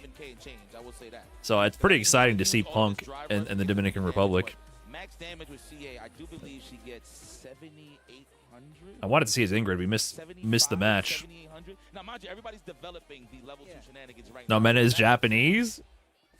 Come on now. He's still Mena RD even in Japan. So she has, long story short, she has great damage output. So we're gonna see that. Damage output. 7K right on the level 2. Yeah, okay. 7K. Yeah, confirmed. But no, like I think that's one of my favorite parts about like seeing how people kind of develop stuff like this. Obviously, has I would still predict most people are excited about the DLC overall. like burnout on the drive, like a lot of those options. So, and I like the fact that Punk is one of the players that will consistently be like, oh, let's see if you know. Maybe you do, maybe you don't, but chances are you don't. Especially playing at the level that Punk plays at, you can't take anything for granted with that. And on top of that, it's just space traps. And I'm gonna be honest with you, Punk is one of the gods of space trapping. So the fact that you could do it like a max space stand fierce, and now you're gonna overreach, and now it's up to you. Who knows? But it's been a lot of champions that have been showcased here. A lot of the Dark Knights, the Dark Horses, I should say. Excuse me. And that is because we always representing fresh new competition. And you can kind of catch that at the World Warriors, man. The World Warriors season has started. 25 regions, 26 qualified players for the Capcom Cup 13. Head on over to the schedule. Yeah, I put my tweet out about the DLC, and everyone's arguing. Your favorite players came out of the World Warriors to qualify. Everyone's arguing. One of my favorites. Personal favorites. Of course, Knuckle Dew being one of them. And of course, my man Zerna won his World Warrior. And you can see how everybody loved and appreciated his, well, just his energy. Seriously, I mean, his gameplay is great, but just the energy that he brought to the stage, everybody was feeling it. So you might have that opportunity, too, to showcase your energy, your skills, if you go to the World Warriors, man, in your respected region. So please, so many. Again, guys, 25 regions, 26 qualified players. And you might have a chance to be in the grand stage at the Ryogoku Kokugikan. Yeah, man. Look, I'm going to tell you right now, I saw it in person. But, of course, what I want to see in person ASAP is you love this new Street Fighter movie. We love Street Fighter. Do you want more Street Fighter? Capcom has teamed up with the Legendary Pictures for a new Street Fighter movie featuring some of your favorite characters. Look out for when Street Fighter hits theaters this fall, October 16th. I am seated. I know Virtual Fighter Showcase, are they actually showing gameplay? If they're just showing the World Tour, I honestly would rather watch this. I would honestly rather watch this than watch more World Tour gameplay from Virtual Fighter. I don't care about the single-player mode. I mean, 50 Cent as well, man. I mean, the fact that you got I just want to see an actual match with the full UI and 2 humans playing the game. And yeah, man, I can't wait to see that movie myself. Man, we in there. Listen, I seen the first one. I'm going to see the second, third, and fourth. That's just what it is. I want to see Street Fighter on the screen. Whether it be in movies or pressing buttons, it is what it is. I'm trying to get involved. Yeah, man. No, I mean, I respect that they're doing it. I'm sure it's going to be cool, but it's just not for me. I'm not the intended audience for that. I love being paid to the Street Fighter lore, especially if you've been a fan for a long time. What I like about it is based in the 90s. Yeah. It's actually in the 90s. I don't know if you've seen the trailer, you've seen the MTV stuff and stuff like that. Yeah, so like that's one thing that I'm actually curious. So I'm okay on that. Lord Sajam, what's going on, man? Appreciate the big raid. It's a 90s thing, man. Look, I know a lot of you guys are still fresh from the 90s because, you know, you're young. Are we ready for the Tifa mirrors, all 2028? I'm just a fan of Street Fighter, man. And look, I know a lot of people, look, I love the OG. Is everyone prepared? Movie, man. Raul Julia, Van Damme, Kylie Minogue. You know, once she releases, we may never see another Street Fighter character for months on end. I don't know if a lot of people know that, but the new Street Fighter movie, man, we get an opportunity, man. It was funny seeing the complaints when Alex released, when Ingrid released as well. I feel like there was a new level of new character DLC hate with Alex, and then Ingrid, the knee-jerk reactions of people talking about how broken she is, were reaching critical heights for sure. But I can't imagine what the response is going to be like when Tifa drops, and literally every match you play will be Tifa. I don't think there will be an escape at any level. I take 3 new characters over Vega, I'll say it. You know what? But yes, guys, don't go anywhere. I can get behind it. Official. We are done for my chat was trying to push for Adon. There's still more Street Fighter 6 action. We do have Blink Showdown going down. Adon. Team Japan versus Team RD, so don't go anywhere. If there's ever a reason to celebrate, it's that Adon is not in the game. An hour, right? Starts at 9 o'clock, right? Or is it 8:30? I could be wrong. I think it is 9 o'clock. But keep it locked. Don't go anywhere. And just relax, guys. It's been a pleasure as always with my brother. Let me get one. I need 2 more. Y'all be good. But I was saying, we were talking earlier about our perceptions of the DLC. This will be very polarizing, right? It's got to be maybe the most polar. Don't worry about all this though. Sajam's trying. Don't worry about it. It's got to be the most polarizing DLC season we're gonna have ever. Season 2 was already polarizing enough with Terry and Mai in there, but now Tifa and 3 OG characters. I'm hoping Bosch is cool. I'm a little concerned about Bosch. I have more hope for the other 2 guys. Yasmin and Arjun. By the way, I don't know if you guys have seen it. I'm sure Sajam already pulled it up. I mean, I can't. The difference between this art style that they did for the animated trailer with Arjun and this model. Look how regal he looks. He looks, you know, buff. He looks tough. He looks rugged. And then Nakayama is like, yeah, here's Arjun. Bagoosh. What the hell? They got to give him a double jump. He has to hit a Kirby, gulp in some air, get another double jump, and then he can maybe blow it out on the way down and air dash backwards. Yeah, this is their chance to give the big body grappler a double jump or an air dash. This is their chance. I hope they do it.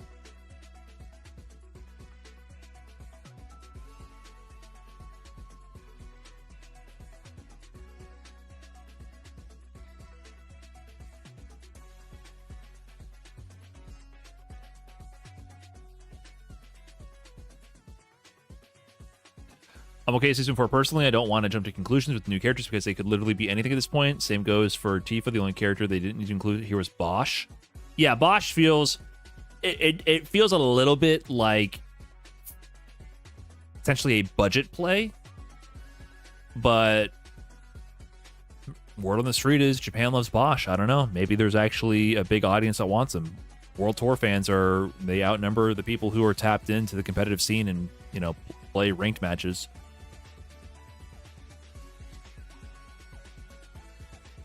It's news to me. This character is not really on my radar.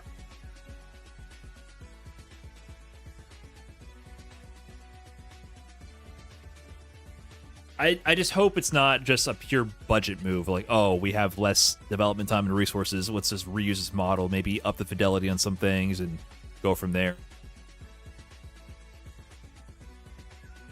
What's Yasmin going to play like, though?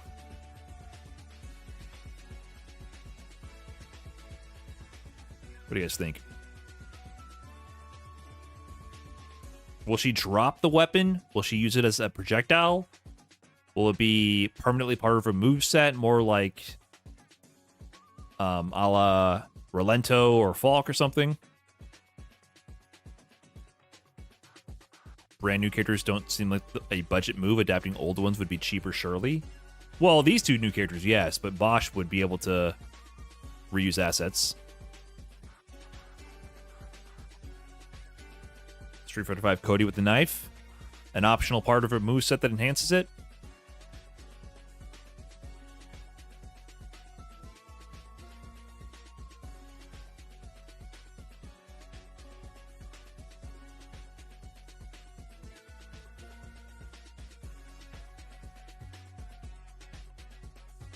More importantly, will anyone be a charge character ever again?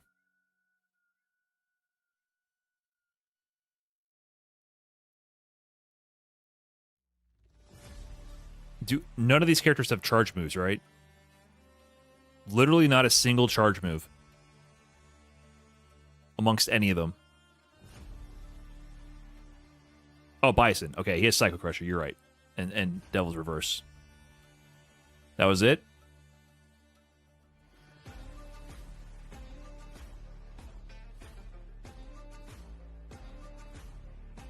Will there be a single charge move in the latest season of DLC? Man, I do miss charge characters, I'm not going to lie. We hope not? Who's we? Who's we?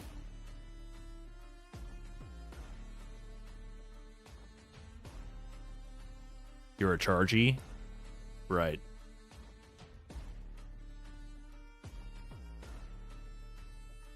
Anti-charge people are just, to me, it's a huge self-report, man. Huge self-report.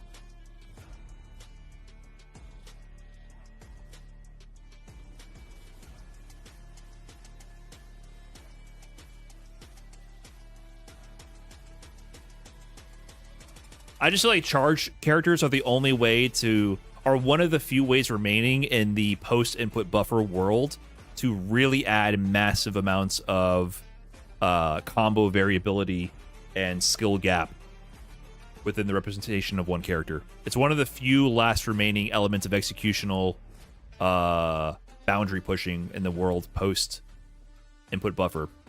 Because whenever you can do auto-timed links on everything, like when you watch certain charge combos, they require very specific charge manipulation in order to make them as optimal as they are. And I really enjoy that about charge characters in 5 and 6. Like, look at this combo.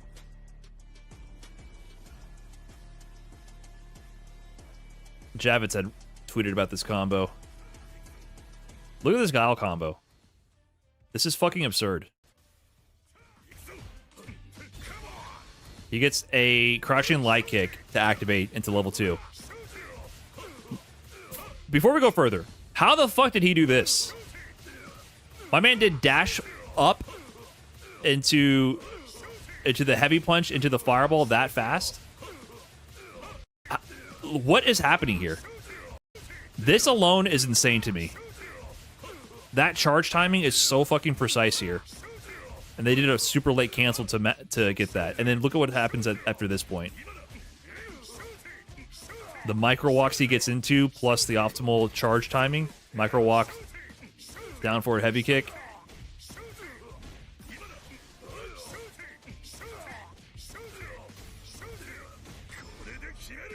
All that he started with level 2 and built level 3.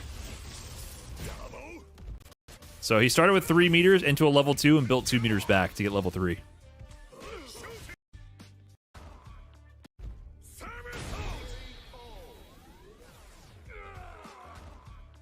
This is insane.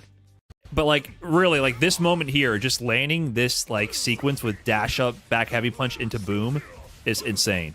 So this kind of stuff can exist because this is hard as shit because of the precise charge timing, delayed cancels, and micro walks and other things available to push the execution barrier forward to optimize like this. Your run-of-the-mill Guile player cannot do this. This is very fucking hard to do. And I like that about charge moves, that they allow you to still have this skill gap in execution to push combo routing that doesn't exist hardly.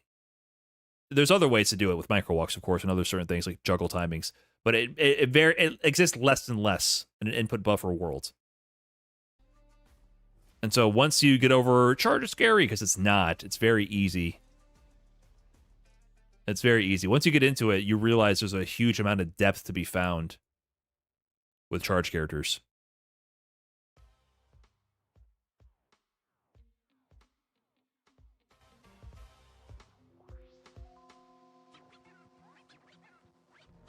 Time to make a charge tutorial. It's one of those things that it really is as easy as it sounds. ABC, always be charging. You just have to feel it with your hands. You have to feel how it feels to do a move and then immediately start charging after you press the move. It's literal. Always be charging. Only stop charging when you have to do something that requires you to stop charging. Then go back to charging immediately.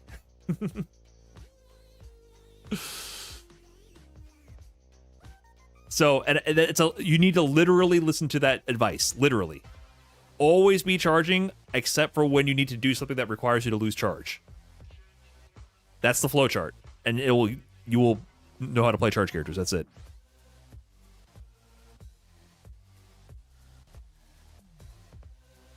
I'm stupid and bad, you would be surprised. I don't think you're stupid or bad. I think you might be putting false limitations on yourself because you're scared of the potential that you might possibly have. Because that potential would require work to realize.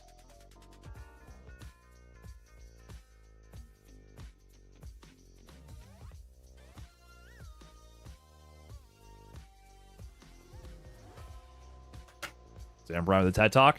I'm sorry. I don't like. I really can't stand the.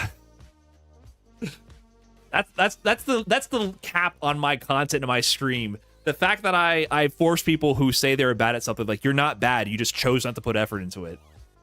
Like, I can't I can't stand that attitude. It drives me nuts. It's going to always content cap me because most people don't want to hear that shit.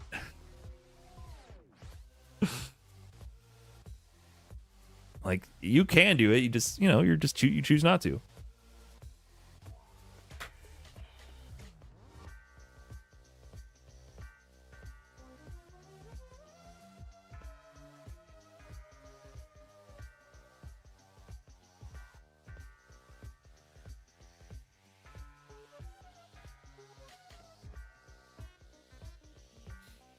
But what if I really am bad and stupid? You don't know me?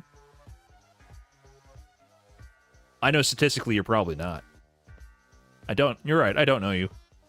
But barring any actual literal disabilities, I think most people can do a flash kick. It's not that difficult. You just have to try.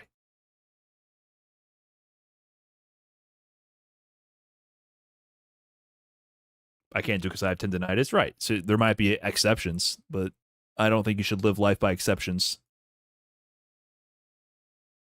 That's unfortunate, though. Sorry to hear. Now let's talk about the trash. What do I do with the trash? How do I dispose of the trash? Kimaru, thanks for the 5 months.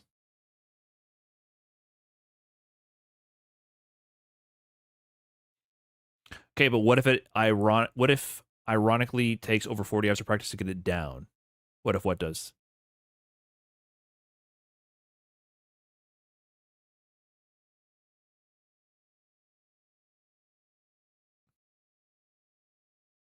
Charge timing? You can, like, there's always a trade-off, right? Like, I guess my rebuttal would be, you could do it, you just don't find the trade-off of the time investment worth it, which is very fine. That's fine. There's a difference between I can't do it and it's not, I don't value the investment to make it a reality, right? I think there's a clear difference. But also, I guarantee you it wouldn't take you 40 hours to hold down, then press up.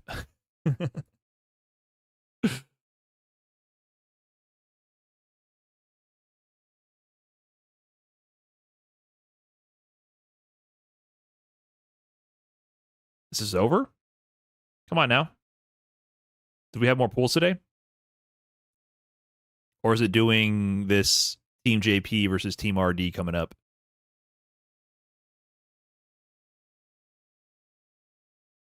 All right. I'm going to use this opportunity here to take a break, guys. There might be another event coming up here. This might be interesting. So let me take a breather here, see what's going on. We might play. We might talk more about what's going on or see where we go from here. So give me a minute here, guys. Thanks for tuning in. I'll be RB.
Start yet? They still haven't started. All right, where's the Virtua Fighter stuff then? Hey, Jojo. You're not getting any pizza, Jojo. Get your face away from my pizza. Hey, back up, man. Back up. You can't be pulling food off of people's plates, man. You gotta chill. He wants the pizza. We got Domino's. Because fuck it. What up, Fee? Hey, man, talk to me. How you doing? Feeling good? Feeling excited? Anything catch your eye during that Summer Games Fest presentation? Anything of note?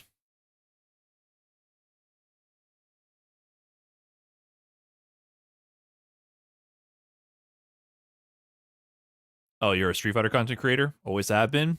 That's right. That's my guy. BDX, the Street Fighter expert. Where's that Virtua Fighter showcase? Is that going on? Was this the link? Thank you. Did it already start? Or is it over? Did they show any actual gameplay?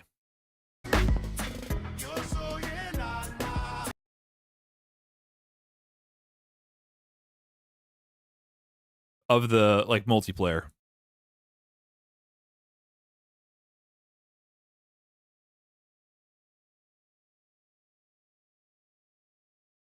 Here? Oh. Just play the video for me, please.リー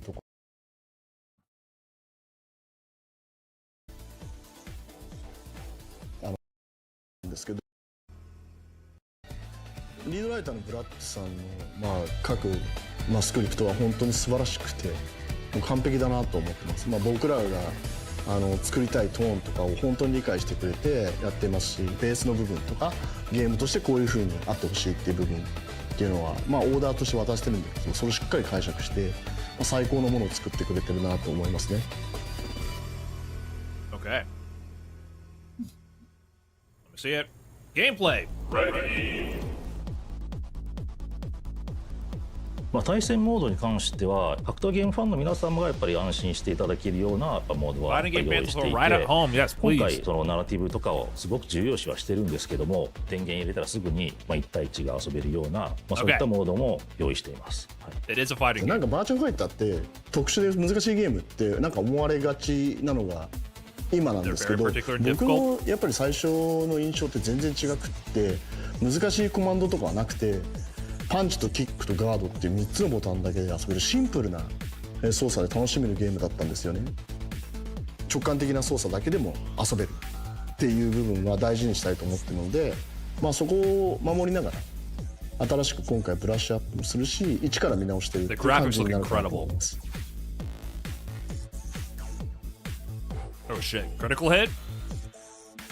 Or the KO? やっぱりそのリアリティを追求したらどうなるかっていうところを最初に考えました。例えば今までのガードってもう本当にこういうガッっていうガードが、格闘技の達人が本当にこんなガードするのかみたいな、パンチの質によってこういう風にできると思うし、まずそういう表現をしたいっていうところから入って、どういうゲーム性になるかみたいなことをちょっと考えてました。That's true. Blocking does seem very unnatural in most fighting games. 技が多かったりするのにも複雑さ、その奥深さっていうものを合わせ持たなきゃいけない。でさっきの簡単な操作で遊べるっていうところでもう一度見直すっていう話と、相反するように聞こえるかもしれないんですけど、それは両立させなきゃいけないし、両立できるものだというふうに思ってます。So they're mentioning a simple control scheme. Have they specified what they mean exactly by that? They're doing simple controls within Virtua Fighter? Or do they just mean that, because Virtua Fighter control scheme has always been pretty simple. The complexities from all the mechanics and states. Yeah, it was a little hard for me to parse there. I couldn't tell if they're saying they're adding an even simpler control scheme. やっぱりどういうものが必要でどういうものが必要じゃないかみたいなのを考えながら間口を広げるようなシステムにはしたいと思っています。ただですね、その反面They're dropping the scary words. We try to make our systems more widely accessible overall. However, やっぱり奥深さというかやり込み要素ってのはやっぱ絶対必要で、強くなるためには主に3つの柱があると自分は思っていて、一つはテクニックですね。やっぱりそのコマンドの正確さであったりとか、それこそプレイヤー自身の反応速度で、もう一つは知識ですね。コンボの知識とかがやっぱり豊富だとダメージ効率を上げることができるので、それで相手より優位に立つことができる。でもう一つはやっぱ読みっていうところがあって、Technique, この技を出した後にはこの人 knowledge, こうするなみたいなのをすごく見抜く Very プ true. レイヤーさんとかいたりとか That's して、 fighting その games. 3つのバランスがなんかバーチャファイターってすごく優れてるなと思ってるんですね、自分は。そういった良さも、今回のクロスロードでは生かしたいというふうに思っています。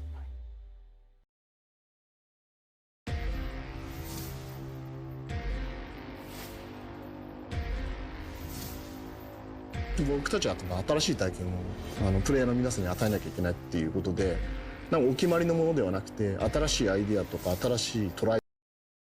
Do we get to see the life bars at any point? This looks like actual gameplay, which I enjoy. But was there any moment where they actually show the UI? No UI? Okay, well, I wish we saw that. They're really trying to send home the cinematic presentation of this, which I do enjoy. I even enjoy this simplistic, almost poster-like quality to the character introductions here, character select screen. 今なんですけど、僕のやっぱり最初の印象って全然違くって、難しいコマンドとかはなくて、パンチとキックとガードっていう3つのボタンだけで遊べるシンプルな操作で楽しめるゲームだったんですよね。 Maybe they don't have life bars? There's no way they don't have life bars. 部分は大事にしたいと思ってるので、そこを守りながら新しく今回 Could there be a deviation from life bars in a traditional fighting game? At that point, I don't think you're a traditional fighting game. Oh, I missed it? 3つで難しいコマンドとかはなくて。 Ah, there we go. Yeah, the UI does look pretty simplistic right now. I wonder if that's a placeholder. パンチとキックとガードっていう3つのボタンだけで遊べるシンプルなとかはなくて、パンチとキックとガードっていう3つのボタン health bars, the usual affair here. とかはなくて、パンチとキックとガードっていう3つのボタンだけで遊べる。 You have to understand, for me, the reason why I keep clamoring for the UI is I don't feel like it's a real game until you show me the UI. When you show me any of this shit in game, even if it's actually rendered in game, actual gameplay, when you show it without the UI, I don't believe you. It just doesn't feel real to me. I need to see the UI. Just like play the actual game. Show me you playing the game. So this looks like more natural gameplay, these examples here, but still.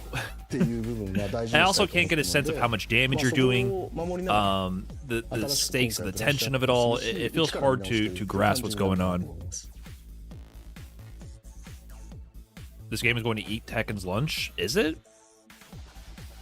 I don't know what's going to happen with Tekken. Tekken sells really well, though, compared to Virtual Fighters. How much did Virtual Fighter sell? Virtual Fighter 5. I can't imagine it was that much compared to Tekken. The future of Tekken seems very odd, right? With so many developers leaving. Tekken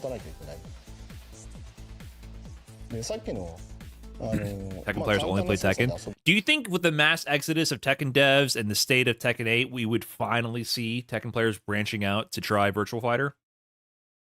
Now seems it's like now or never is what it feels like.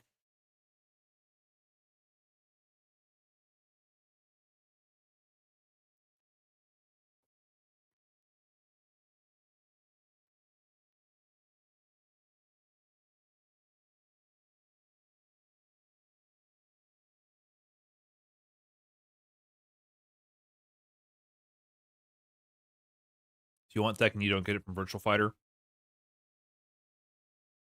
I've only played Virtual Fighter casually, so I can't fully comprehend the actual RPFs of it all. But I do know that Itabashi is a Virtual Fighter Evo champion, so if that guy came from Itabashi, came from Virtual Fighter over to Zangief, it's got to be some fucked up Yomi in this game. っていうところでもう一度見直すっていう話と、まあ相反するように。Yeah, Fudo was also from Virtual Fighter. それは City of blood, sweat, and survivors. Lives rolling like dice. Once you're inside, there's no surrender. That's Pai Chan. Who's Pai Chan? What? I like that kind of meta commentary right there.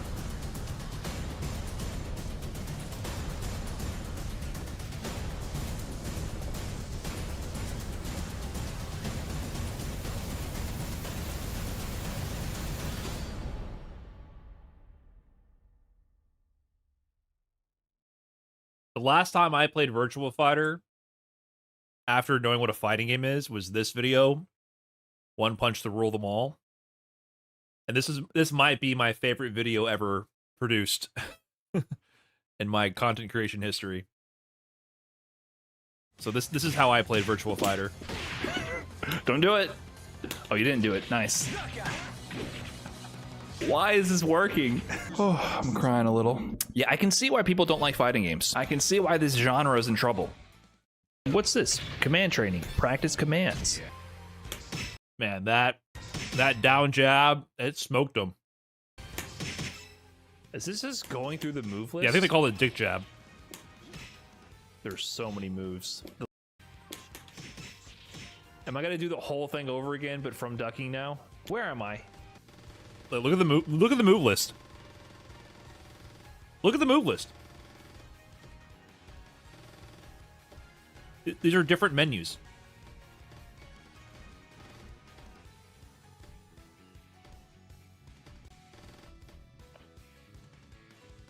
Oh my god. I'm not even halfway done. Listen, I'm not doing the rest of these. Let's figure this out. Active character settings. Let's go to Brad.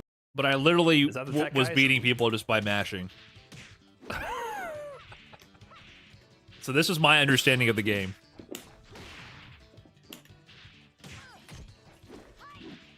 Let's fucking go. That's it. I went very far with the dick jab.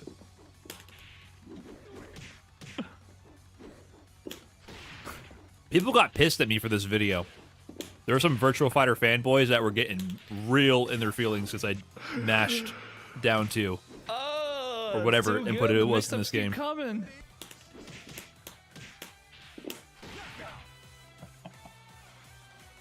Yeah, feels good to be good. You know what I'm saying, chat? Don't do it. Oh, I knew you were gonna do it. Don't do it. Yeah, I think I learned like one big punch move in the 2P. Why is this working? Oh, I'm crying a little. Yeah, I can see. Yeah, I did that the whole time. So, I'd also had played like Virtual Fighter on the PlayStation 1 casually. So I never got into the game enough to actually know what the mind games and everything were about. Is this a combo game? There are combos, but it's more like an RPS game. It's my understanding. クロスロードはまあ一言で言うとまあファイティングアドベンチャーっていうジャンルになるかなとは思うんですけど、まあ、このゲーム自体はまあベストなナラティブ体験、ベストなシングルプレイ、ベストの対戦格闘っていうのを合わせて完全に融合させるもの。The best DLC season in any Street Fighter? この新しいバーチャルファイターっていうのを作ろうっていう時にコンセプトをいろいろと考えて。I mean, I started with Street Fighter 4. そのリアリティとイノベーション Super Street Fighter 4 was crazy. 設定しまして、それってすごく That was a great update. 元々のバーチャルファイターもこう表している言葉。Arcade Edition was okay. まあ今の時代に合わせた Ultra was pretty jank. Street Fighter V had a lot of good seasons of DLC. Season 1 and Season 2 were pretty good. The last season of Street Fighter V DLC was also great, if you ignore Luke and Akira. Dan Rose and Oro was a generational run, I feel like. They were cooking with Dan Rose and Oro.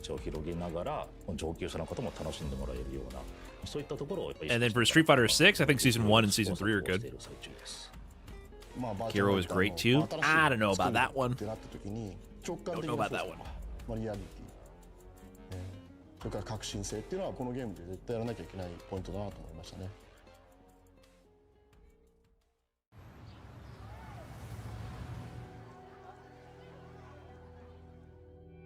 Was that the one with Dudley, Makoto, and Guy? There's more. Super Street Fighter 4 was an update that had like 10 characters. Dudley, Makoto, Cody, Guy, T-Hawk, Hakan. Who else? There's a bunch of others. Adon, Jury. Oh, Jury was introduced to them too, yeah. Ibuki. Yeah, there's a ton. Was Dudley? Did we say Dudley already? Yeah, we said Dudley first. So there was just a lot of amazing characters in that update. DJ, we can forget about DJ. そういうたくましく生きてる人たちを描きながら、ゲームを楽しめる、そういうのを感じられる街っていうのをイメージして、作ってる感じになります。ビラサパラってすごくいろんな人が集まっている街なんですね。世界中からいろんな人たちがそれぞれの物語を人生を背負ってビラサパラに流れ着いているっていう街なんですけれども、その背景自体にその地域性だったり風土だったり、あとはその実際の気候だったりとか、そういったところが表現できるようにっていうのはしっかり調べながらやっている感じですね。このビラサパラの街 I don't feel about another guest fighter. I don't mind Tifa, but I don't want it to continue. That's how I feel. 皆さんがイメージしているようなアクションアドベンチャーの楽しい部分っていうのは入ってるんですけども、他に全く同じようなものはないので、僕はクロスローズスタイル。I mean, Tifa's cool, but I would like it to not クロスローズスタイルっていうふうに be a continuous trend. ゲームとしても my basic feeling of the situation. 新しい体験を与えられるような、アドベンチャープレイになるんじゃないかなと思います。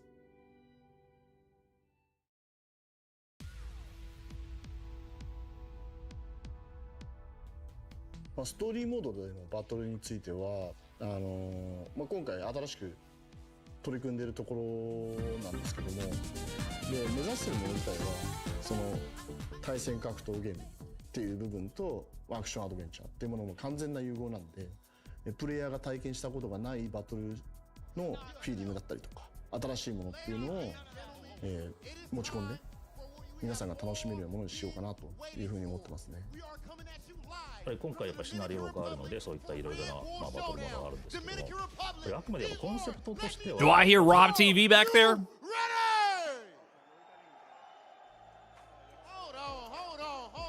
My man Rob back in the DR. We about to see two of the best teams on planet Earth. I need it one more time with more energy. DR, are you ready? That's the energy I like right there, ladies and gentlemen. So as you guys know, Turn his mic up. We always have the most elite players on planet Earth put on a phenomenal showdown. Turn him up. This year it is no different. Only different in the sense that we might just be upping the ante. I am your host, Big Hollywood, Raw TV, and I have the pleasure of bringing out our teams. We're going to start things off. Rob out on winner side of Bulls. Let's go, Rob. First player, ladies and gentlemen, representing team Saishun Console Kumamoto, the DreamHack Atlanta champion, and the Zangief God fighting out of Japan. Put your hands together for Kobayan. Woo! Kobayan. Where is he? Oh, there he is.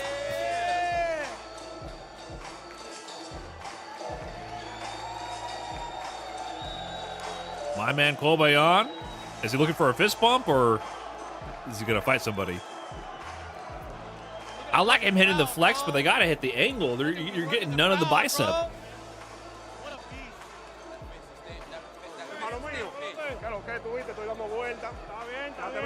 I can't tell if he's trying to get a fist bump for the crowd or he's like, I will fight everybody in here. Okay. Kobayan looking very ready, of course. My man Swole in-game and outside the game.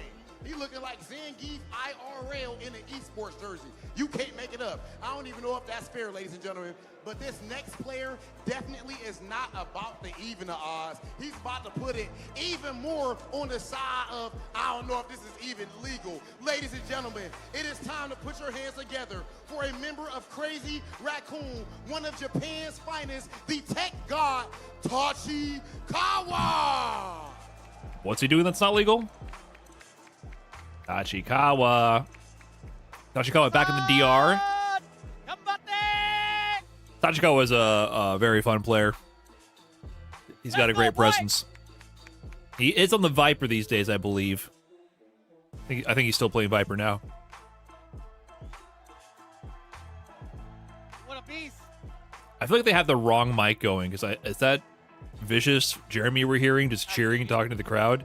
Feels like they have their mic going instead of Rob's. The audio's a little off.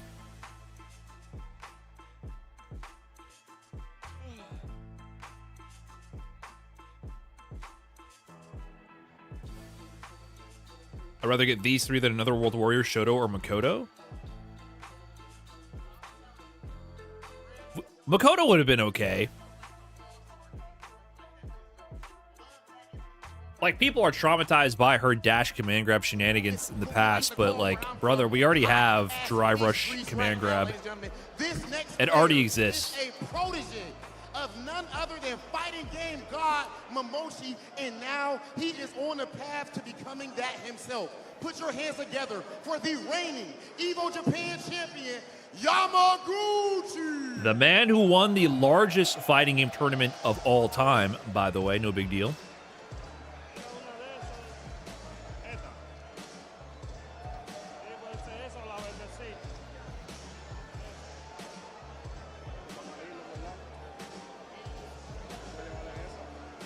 Yamaguchi.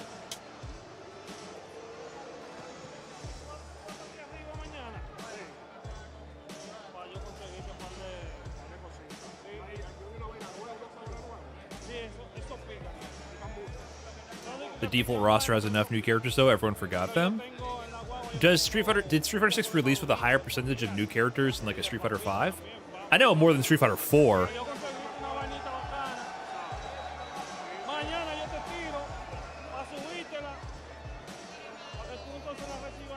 All right, ladies and gentlemen.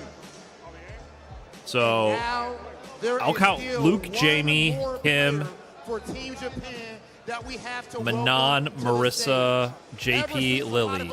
So 7 out of 16. This player has been a fighting game god, a legend in every. Luke doesn't count. I'm gonna count Luke because they retrofitted Luke to Street Fighter 5 to prep you. I'll count him.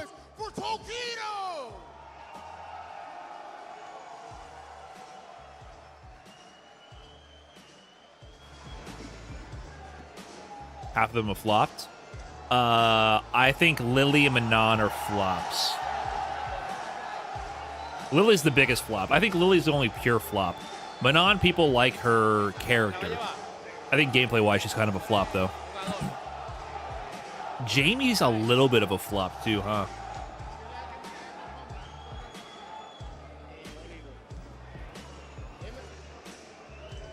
I think Kimberly is popular. People like Jamie as a character as well. Jamie has fans for sure. I think Lily has the least amount of fans, gameplay-wise and character-wise. I think Lily's the least, has the least amount of fanfare. I think Manon has more fanfare than Lily. Actually, I love the energy that you just had to welcome Team Japan to the stage.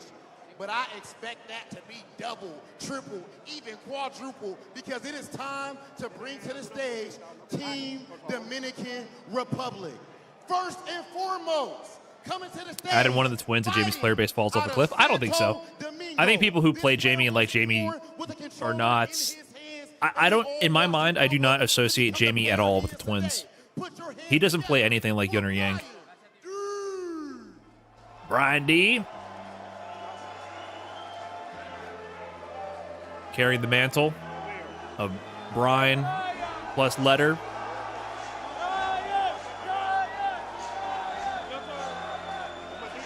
One of the best Guiles in the biz. He's still on Guile, right?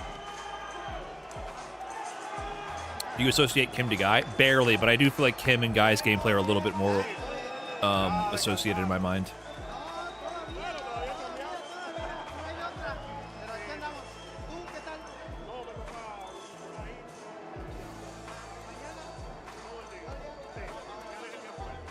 Oh yeah, oh yeah, oh yeah, oh yeah. We need to keep the energy just that high, ladies and gentlemen.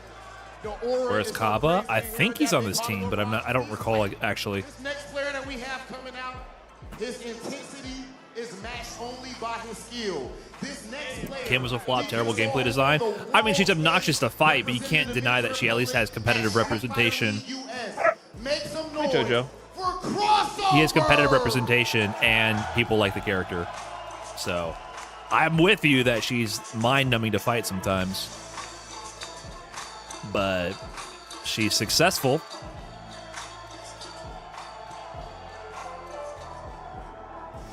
Lord Crossover just had a great run at Combo Breaker. What did he finish at? 9th place?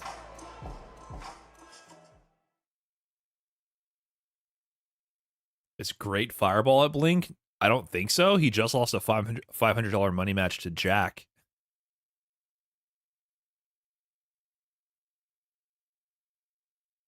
Uh-oh. Did I go deaf? Few production hiccups going on right now.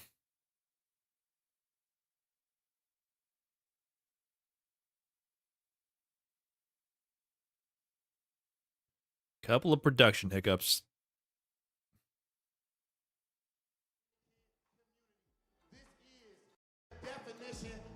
Oh, we're back. We're back. And you have to let it be known as well that he is the master of perfumes. Ladies and gentlemen, make some noise for Louis. Oh, we're gone. Okay, so I guess Kappa's not on the team.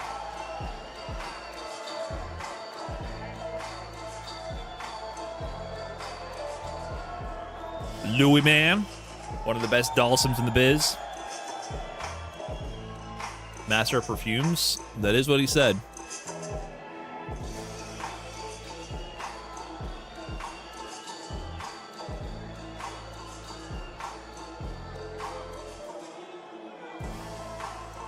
I'm assuming Lashar didn't travel to this tourney either. No, Lashar is not traveling right now. He's already qualified, man.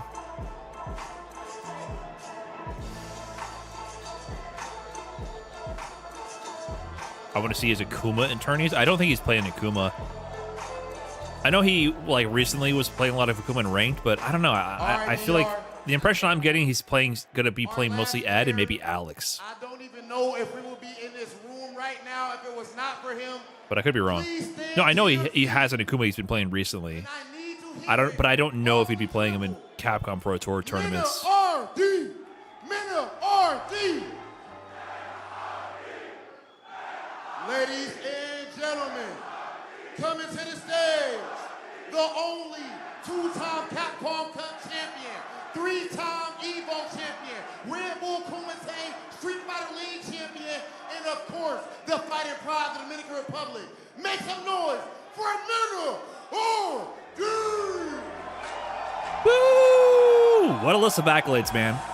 So what is Mena missing? Is it just Esports World Cup? But then, like, every other major in between?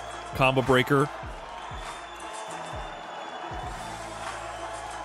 He's top 1 ranked with Akuma? I know, but he's top 1 ranked with every character. Anytime he decides to play a character in ranked, Lashar, he becomes top 1 ranked with them. He was the number 1 ranked Alex. He was the number 1 ranked whatever. This is what Lashar does. It doesn't mean he's necessarily going to play them in tournament.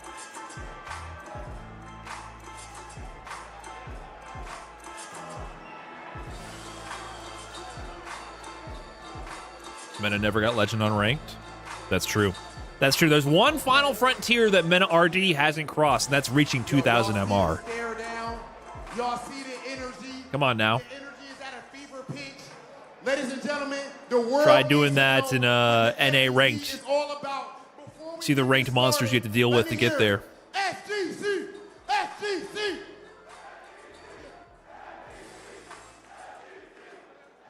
It is about that time, ladies and gentlemen. Let's get to it. Team Japan versus Team He never won an Avatar battle tourney.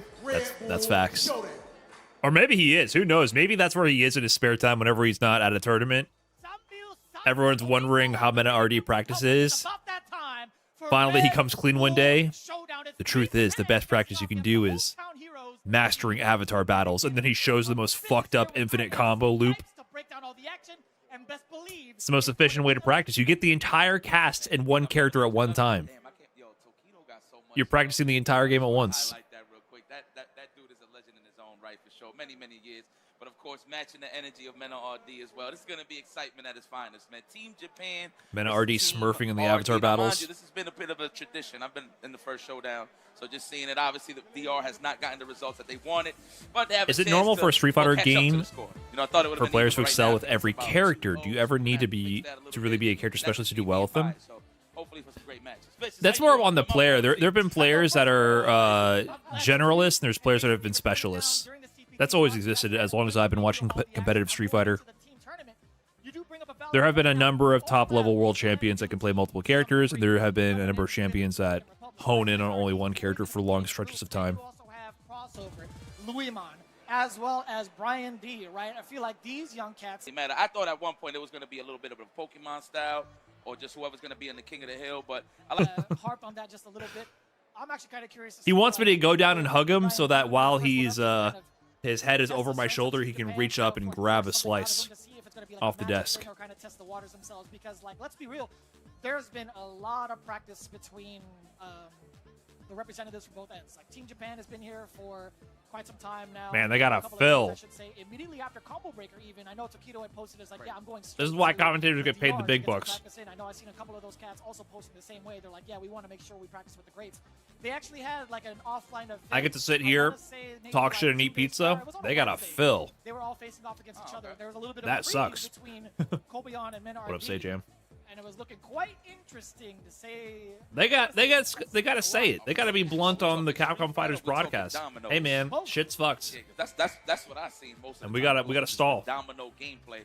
And mind you, I ain't seen no footage of them playing each other, but that's as much as I see in terms of competitiveness when it comes to DR Japan is the Domino side of things. Look at this, my man Tokido, of course, the captain. No shame in that. That is one of the gods, of course, and obviously Team Japan is going Honestly, to Street Fighter 6 announcement was hype, but I have zero clue who everyone is. Could you give a quick TLDR? Yeah, get the hell up out of here, young fellow. Yeah, man. Man, no one fucking knows, dude. Yeah, before you can wipe your gluteus, I was hitting buttons, okay? That is it's Tifa and a bunch of World Tour avatars. Tokido going to the hot seat. I'm assuming they're on the home side, and they're just going to pick. And I barely know who Tifa is. I'm mad curious. Yo, fire shirt, by the way. Appreciate it, man. I need to get one of those bad boys. I was surprised. So this was like a part of a draft collab, if I'm not mistaken. They had these over at the Kimonomichi Capcom Cup. This is a Red Bull event. This is Blink Respawn, which is a Capcom Pro Tour event, but they've been trying to build up some exhibition matches and do this like team tournament. They did this last year, actually. Team Japan won versus Team DR. And so they're repeating it this year with some of the top level Japanese players who have traveled for this Capcom Pro Tour event. But clearly there's some technical issues going on. That is the heart of Blink, of course. Mad quick. So I got, okay, Crossover versus Tokido. Against JP? You could put Louis Man. You can definitely put Louis Man. Uh-oh. Did my internet die again? We've had a couple issues coming out of this. Go up against Tokido's JP. I like that pick. Am I live? Oh no. Is this me or Capcom Fighters? And look at this. They're finally about to actually start the stream, and then immediately it dies. Oh my god. Streaming is indeed a blow-up. Streaming is a blow-up, man. Always has been. Always has been. That fucking sucks.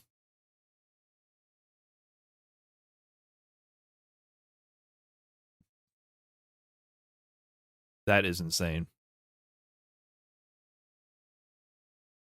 What a classic.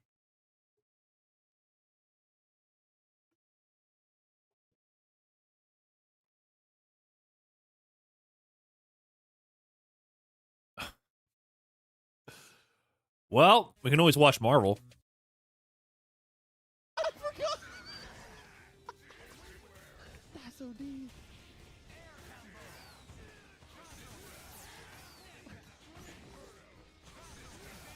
That always works for me. Okay. Battle of Fire, guys. God, dude, Iron Fist is Wait, hold on. Capcom Fighters JP is still alive. Oh no. Actually, I have a funny video link. And, No Motion is trying to restream this. Oh no, it could always be worse.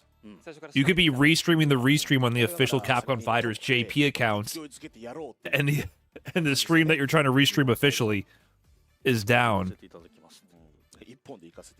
Oh, it could always get worse. 時と JP を送ってこと自体結構丸いとは思うんで、でさっきも言った通りそのダルシムとかが I wonder what they were saying. JP って結構まあなんだかんだ火力されなんとか I wonder how they're able to fill the airwaves. This is another official Capcom stream. Probably had more viewers than the main stream. ただそこに対して剣も And now they have to fill for why the stream is down. Okay, they're back. They're back. They're back. それに対して今クロスオーバー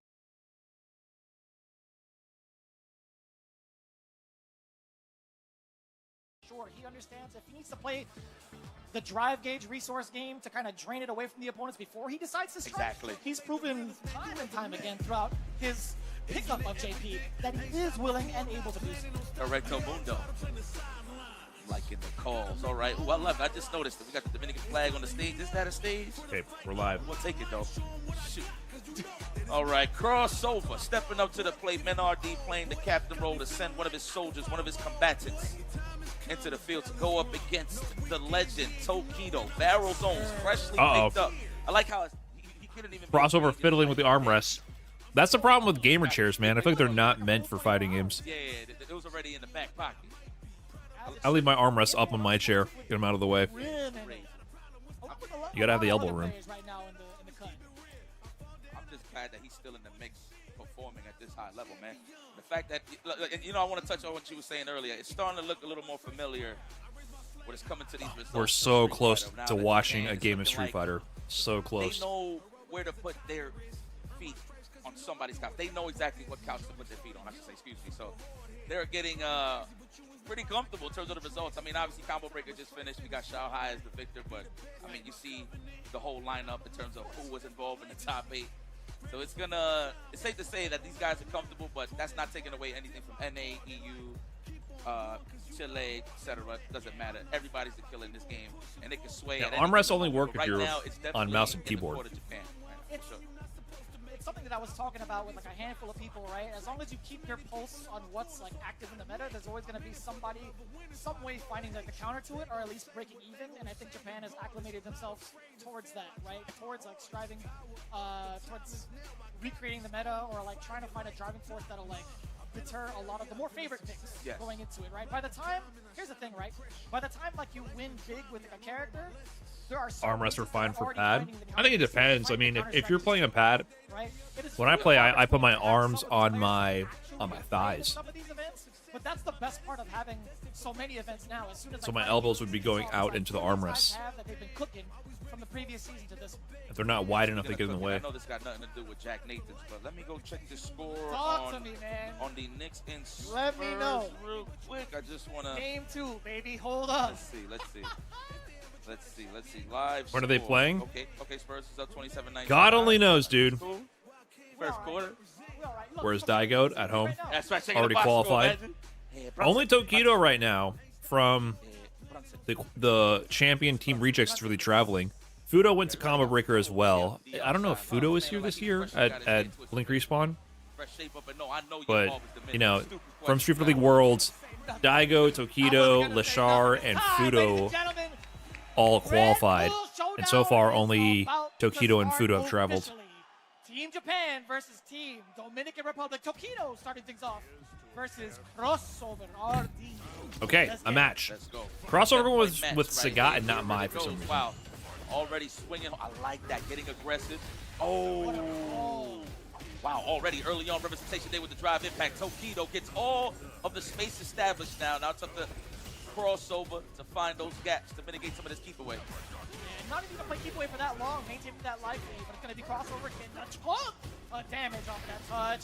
Amnesia. That was sick. Yo, oh, he got a pickup from the jump heavy. And caught the juggle. That was amazing there. Tokido.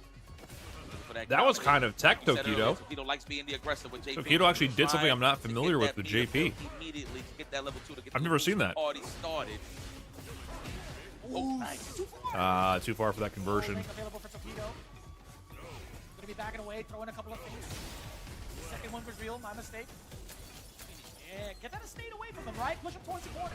How you guys feeling about the overlay being on the bottom? Cancel into departure, by the way. Target combo, give it to me. He has to press the button. He dropped a big combo, but he's still. Yeah, the names are reversed and it's on the bottom. I wonder if that was all part of the plan, of course, just to make force block. Okay, Crossover. I don't think I'm messing with that. Patience pays off. That makes a lot of sense too. Forcing him to block. Actually, no, he got hit with like a punish counter, right? Either that or a counter hit. But either way, having the objective be the drainage of the drive game is man smart. Yep. Target combo. You like it on the bottom? Oh, okay. Back throw. Whatever floats your boat. We get that established. All of that espacio on the side of Tokido. All right. All day Crossover's not going to crack DP. Not yet. The jump out. Good snipe out there. The anti-air. Tokido was ready. Yeah, because my eyes are already looking to the health bars for the information about who's in the lead. Why not just put the names there? I know I had to look at their feet and the health at the same time. Gonna get punished severely, you know it.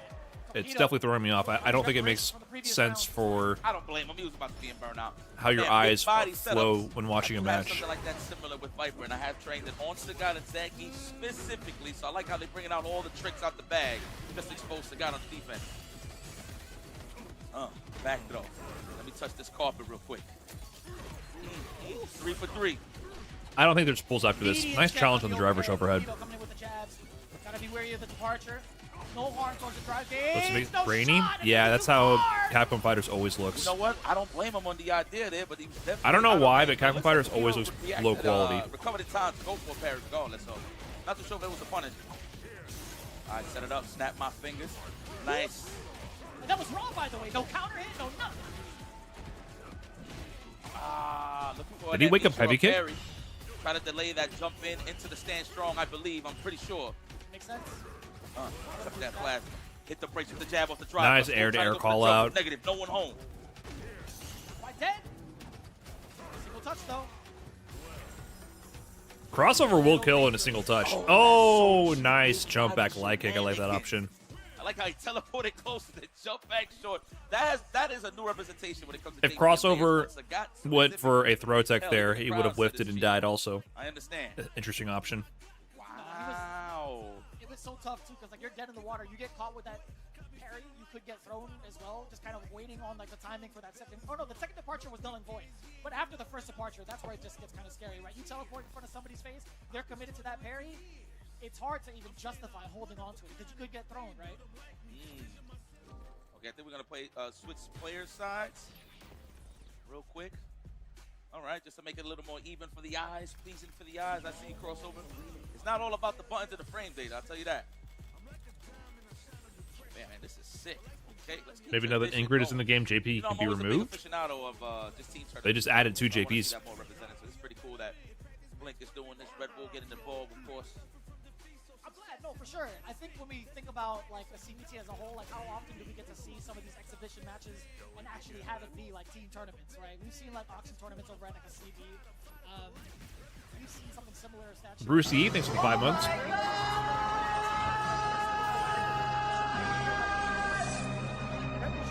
Down here is Link these past couple of years has been pretty bad. Already established in that offense. Crossover. My man said drive. Hmm. Let's not even talk about the past. Let's talk about the present and how much HP this man is losing. Low on the drive gauge as well. Okay. Trying to get that counter hit. Forward light kick, negative I'm kick. done stuffing my face. Good paid on the parry, too. Waking up with the flanks, too. Perfect parry against the Fierce. Look at me, bro. He can kill here. He's gonna spend it. Wait, meterless? No way. No, I know who you are. Oh, he tried. Oh, what did this cost you? A lot of catching up to do. Very difficult, right? One exchange, it could have been a spike. Wait a minute. He just wanted to save a bar. Okay, worked out. At least I thought heavy DP was going to be coming out. I want to understand roundhouse would have worked too. Oh, maybe like high step kick, right? Or Yeah, exactly. Either one of them. Yeah. Ooh. That's right. Get in there. Big damage established.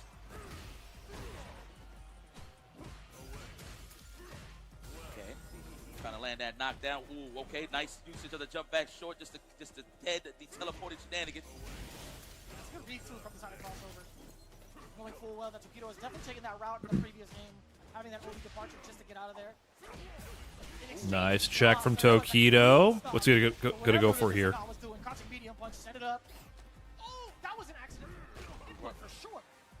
Command grab? Yeah, he definitely didn't intend for that, I don't think. Early on, that was good stuff there from Tokido. All right, we got the lead. What are we gonna do? We're gonna hold it. We're gonna advance. We're gonna wait for it. Level 2 on the side of crossover. DP? No DP on the jump back in the corner. We still get around. There is some. Okay, maybe he's shaking off the nerves here. Here coming in from crossover. He had a couple of opportunities to get the uppercut, but either way, damage. They need to update the score. They fixed the names, but they didn't update the score here. Play off the reactions here on crossover, considering that he is delaying a lot of his attack due to the fact that he's assuming that amnesia is coming. Definitely, that is your pocket to take your turn back. Maybe with a stand fierce, drive, rush, throw. Who knows? Oh, right on time. It's 1-0 Tokido, right? Level 3. I think he will. Yes. I like they push it to the corner a little bit too. If he had gone to it a little bit earlier, he could have got the burnout secured. However, if he can BD Fireball and force the block against JP. Yes, that's exactly it. Sneaky DI as well. This is blocked though. Will it kill? It allows for the mix between the timing. If you don't drop it's gonna be close. No. Uh-oh. You burnt yourself out? Okay. That was dangerous. That was dangerous. The crowd comes alive. See what I'm telling you, all right, 1-1. On the stage, everything just falls in line. 1-1. All right, tied up. What a bar. For the 10-pointer. Yes. This is a free the leaks were half true. Ooh, Tokido trying to test the waters with the drive impact that he pays. Half true, yeah. Tifa is actually in the game. Good reactions, crossover. No carries. It's wild that he did that, though. It is kind of wild that he tried to test with the drive impact at that moment. I mean, a little bit earlier, he would have caught the punish counter, perhaps. Maybe hard read on drive rush Nexus. They just threw it out there. That's fair. Possibly. Yeah, that's exactly it, actually. That makes sense. Let's go. Snap your fingers. All right, Tokido's going to wake up here. Crossover ties this up. Yeah, the more I think about the DLC, the more I think Arjun is the only one that really stands out to me. It's a good double layer. This plus I feel like the designs seem a little generic for Yasmin and Bosch. You know what I mean? I think they can be interesting when you see them in actual 3D in action. But like when you compare it to Aki, I feel like Aki is immediately striking as an OG character, or sorry, an original character, not an OG. How are we gonna get out though? I like that stretching out with her like weird mushroom bob and poison motif. The amnesia is definitely an option. Nice trade. So she seems immediately strikingly unique. This is tough. Being the aggressor, not scared of the amnesia. Crossover. But with Yasmin and Bosch, I don't feel that sense of uniqueness. Nail the drive impact. He didn't need to. Forcing the block a ton.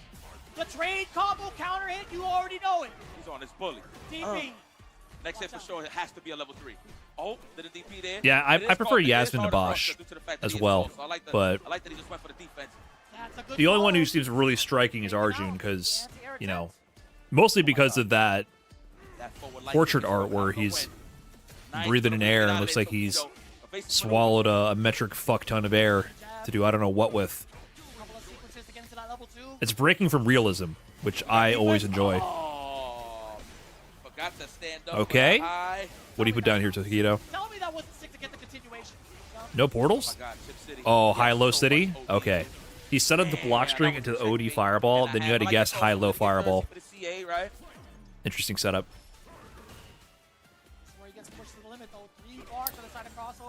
What up, All Sham? What's good, my man?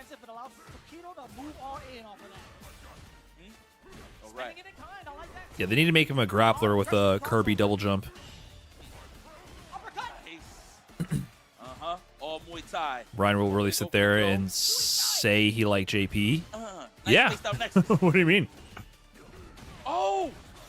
I find meaty projectile strings into high-low mix way more interesting than low-forward drive rush into throw loops. Oh no, Burnout City. What are we gonna do? I absolutely do think that. Tokido, Cajones, Malone. Oh, bad Tiger knee spacing though. Gotta buy some time. Are you trying to touch grass, Tokido? Or are you trying to let this end early? Okay. Looks like he wants to open the door in his crib. Crossover being very careful. He let him get out of burnout, and he's going to build level 2. My God, he's almost home for the Labushka. Level 2 available. Next He has level 2, yeah. If he forces you to block her in a bad spot. Walking up, he wants to initiate the level 2. Like, if he lands drive rush, heavy punch to OD fireball, crossover might just lose. He whiffed it! That's exactly what he's trying to do. He's trying to set that up. Anti-air? No! Tokido! Oh, he went for it. Okay, he's going to get a pickup here. Portal up. OD in. He's going to set it up. Baited the drive reversal, but he doesn't get a... He has to skill the punish with the jab starter. Does he get the DI? Oh my God. You have to guess. You're in such a bad spot now. Hold that. He's going to do it again. Same idea. He went low again. No anti-air. Tokido! Backdash to avoid the Tiger Knee plus frames. Damn, that's 2-1 Tokido. Giving the high fives to all of his teammates, and teammates enjoyed that one. 10 points on the side of Team Japan. Great stuff. Poker faces all around here. It's just a matter of time, right? Psycho's looking like he's not trying to give a reaction to that. This is Team DR versus Team Japan just for fun. Japan is Tokido, Tachikawa, Yamaguchi, Kobayan. DR is Crossover, Louis Man, Brian D, and Mena RD. He hasn't emboshed any of the other casts. Arjun seems the most generic. Well, at least Arjun has like the different body composition, right? Like, I just find that to be unique. The fact that he's expanding with the air. I know it has like Dawson motifs, but I find that to be far more unique. Bosch looks like young Zeku to me, like 1 for 1. And Yasmin, you know, someone said Richa in the chat. I don't think she looks like other Street Fighter 6 DLC characters, but I do feel like she looks a little... It might just be the art style they're doing here. I think she'll look less generic to me, or more unique in 3D. But I'm not really getting... Maybe it's not generic, but nothing stands out to me is what I would say. I can agree. The purple hair, I don't get the cohesion with the purple hair and the outfit yet. I hope I'm interested in what her playstyle will be with the weapon though. I mean, that's what's going to give it longevity, right? But definitely could play off of the game of Impatience. But here we go. Speaking of playing the game, Mena RD about to announce the next player. It's hard for me to get a... Like, because of the hand-drawn animated preview, it's hard for me to get a sense of the characters. And I just prefer more cartoony design. So Arjun in this artwork, to me, it's immediately more intriguing because what's he doing? That's all. I want to see the actual punishes. So I'm a big Viper aficionado YouTube. I mean, we had this talk with my man Mateo. So funny enough, they're writing Tifa.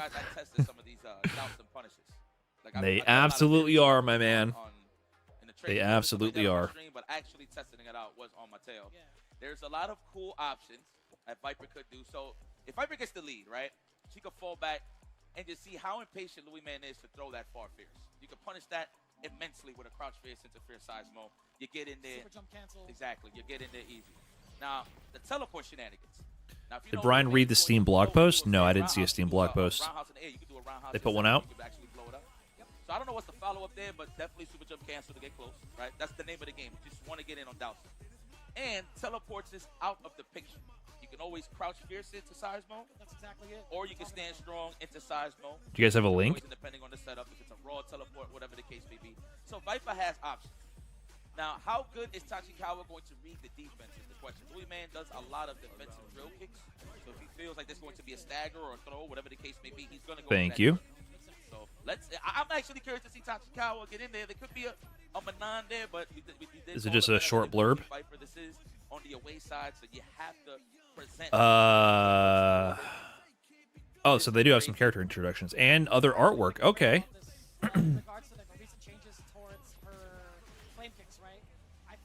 So Tifa joins Year 4 roster of Street Fighter 6 with Yasmin, Arjun, and Bosch. Street Fighter 6 Year 4 knuckles down for another year of pulse-pounding pugilism as 4 new characters arrive to showcase the meaning of unbridled strength. The Year 4 roster features iconic special guest Tifa from the Final Fantasy VII Remake series, the brand new fighters Yasmin, Arjun, and the second protagonist of World War Bosch. Yasmin, a high schooler hailing from the Philippines, joins the fight to search for her long-lost Kuya. What the fuck's a Kuya? To say Filipino word, brother. Long-lost brother. Despite her shy and gentle demeanor, Yasmin beams with confidence whenever she uses her crescent-shaped karambit knife to dance around her opponents at high speed, just like her Lolo taught her. Does this mean grandmother, teacher, Lolo, grandfather? Excuse me, I should have guessed that with the O. Grandfather. Arjun. Arjun uses extraordinary lung capacity combined with yogic breathing to unleash explosive power with his unique bare-knuckle yoga techniques. While working as a police officer in India, Arjun was accused of killing a colleague and now lives on the run while he searches for the true culprit. Okay. So, is he going to be related to Dhalsim at all? He has to be. Chad Dhalsim, the virgin yoga practitioner versus the bare-knuckle yoga Chad? I like this. Listen, you know how much of a Dhalsim hater I am. I'm more and more intrigued by Arjun. Sounds sick. Bosch. Bosch departed his home nation of Nashal to pursue the true meaning of strength and eventually wins the Sacred Martial Arts Tournament. His travel brought him to Metro City, where he trained under Luke to incorporate modern combat attacks into the ancient techniques of Nashal's warrior faith. Tifa, woo! A highly skilled practitioner of Zongan Ryu martial arts and a member of the Avalanche Resistance group. During her journey with her companions, she is unexpectedly transported to another world, where she encounters and bonds with new fighters. Tifa excels in close-range combat, combining martial arts techniques with unique powers called abilities. They didn't say that during the announcement. So this must be the way they're introducing the new mechanic that they talked about.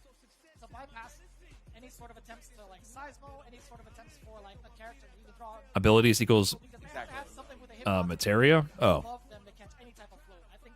Okay.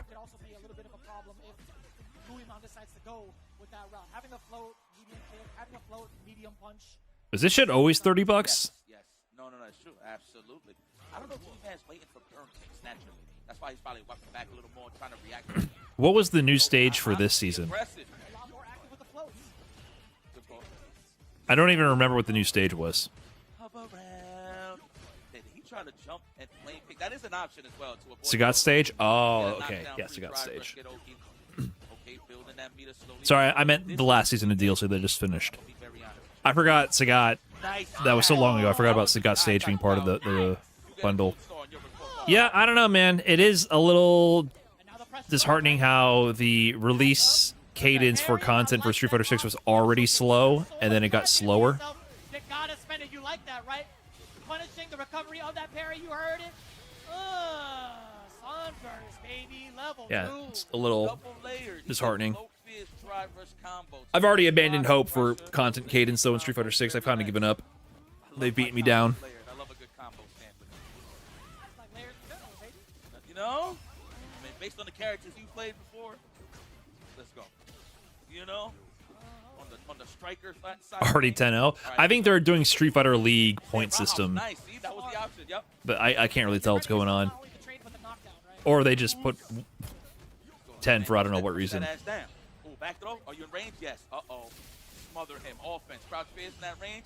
Try to go for the +1 stand fierce cancel, but no one home. The perfect parry. Oh my god, I thought he was gonna get like an EX flame kick after that. Be a big turnaround too for He wanted to force the burnout. a little bit dry, right? Couldn't go for anything too You're burnt instead.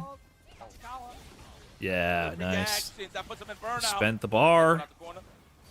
Nice. Pressure, pressure.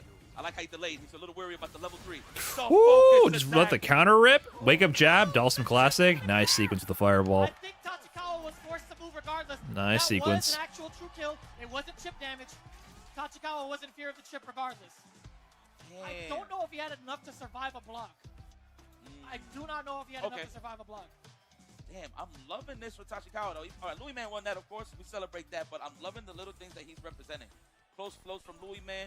The answer is either a stand roundhouse or focus attack. I have to utilize that more. I'm not gonna lie. That was So crowded for this. DR is sick. On the burnout side of things too, right? A lot of Dhalsims, especially if they flow. I mean, they're into it. Get more offense going. Definitely the starter is the flow fierce, right? Or the drill. So I like that option. Good stuff.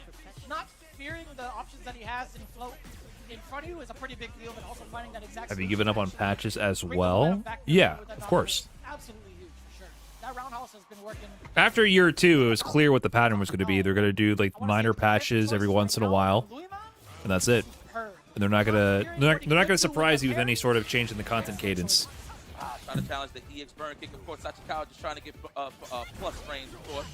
Nice. Meta RD can't carry alone, and also these players have all the DR players have beaten players of the Japanese team caliber. They're no stranger to that. Players like Kobayan have taken sets off Meta RD. You know, this is not going to be free for Mena. Kaba is not there. Brian D is there instead. Brian D plays Guile as well. Add that to my game. I miss out on a lot of damage. You can level 1 or uppercut. Take your pick. Here we go. Get aggressive. Honestly, it's working. Game is popping off in Japan despite the slow content release. Right. It's despite. It's not because of, though. I just hope we're clear. It's definitely a despite moment. I like that. Applying that pressure. Tick, throw. Give it to me. Get in there. The meaty slide. Tachikawa's going to wake up with a level 1. It would have worked out right there, actually. I mean, it's pretty slow. Oh! That was too sharp of an angle. You had to see it coming, right? The back medium was, I get it, because it hit a little bit higher, but it was too sharp of an angle to catch. I think next scenario we'll see that. It's either So tired of hearing it's popular in Japan, though, to any misgiving? Yeah, but you have to understand that it's kind of true. The game is economically successful. What are the signals being sent? You know, you vote with your wallet, and the overwhelming majority has outvoted you. Your vote in this case does not matter. We are mostly a rounding error at this point, if you're outside of the Japanese community. Oh yeah, that's it. How dare you? Yeah. No through string. Let's go. Now you gotta hold the string cheese. No? Okay. Okay, thank you. I was with it. What? No, don't stop yourself, baby. For example, like the pay-per-view and all that stuff. Like Let's go. For Capcom Cup, I protested the pay-per-view. I put out a lot of content critiquing it. I didn't watch the pay-per-view. I didn't pay for it. I have not watched Capcom Cup at all. But what does it matter? I think they're still going to do pay-per-view this year as well. Because what can I do? I'm outvoted. Stop. What? Found the pocket? Core FGC is a rounding error. That's how it goes sometimes, man. But also, you know, you try to appeal to your audience. There's a really big new audience in Japan. Hold on. Yo, everybody in the crowd shut down after that. Yo, that's wild, son. 20 points? On the side of TJP? Yo.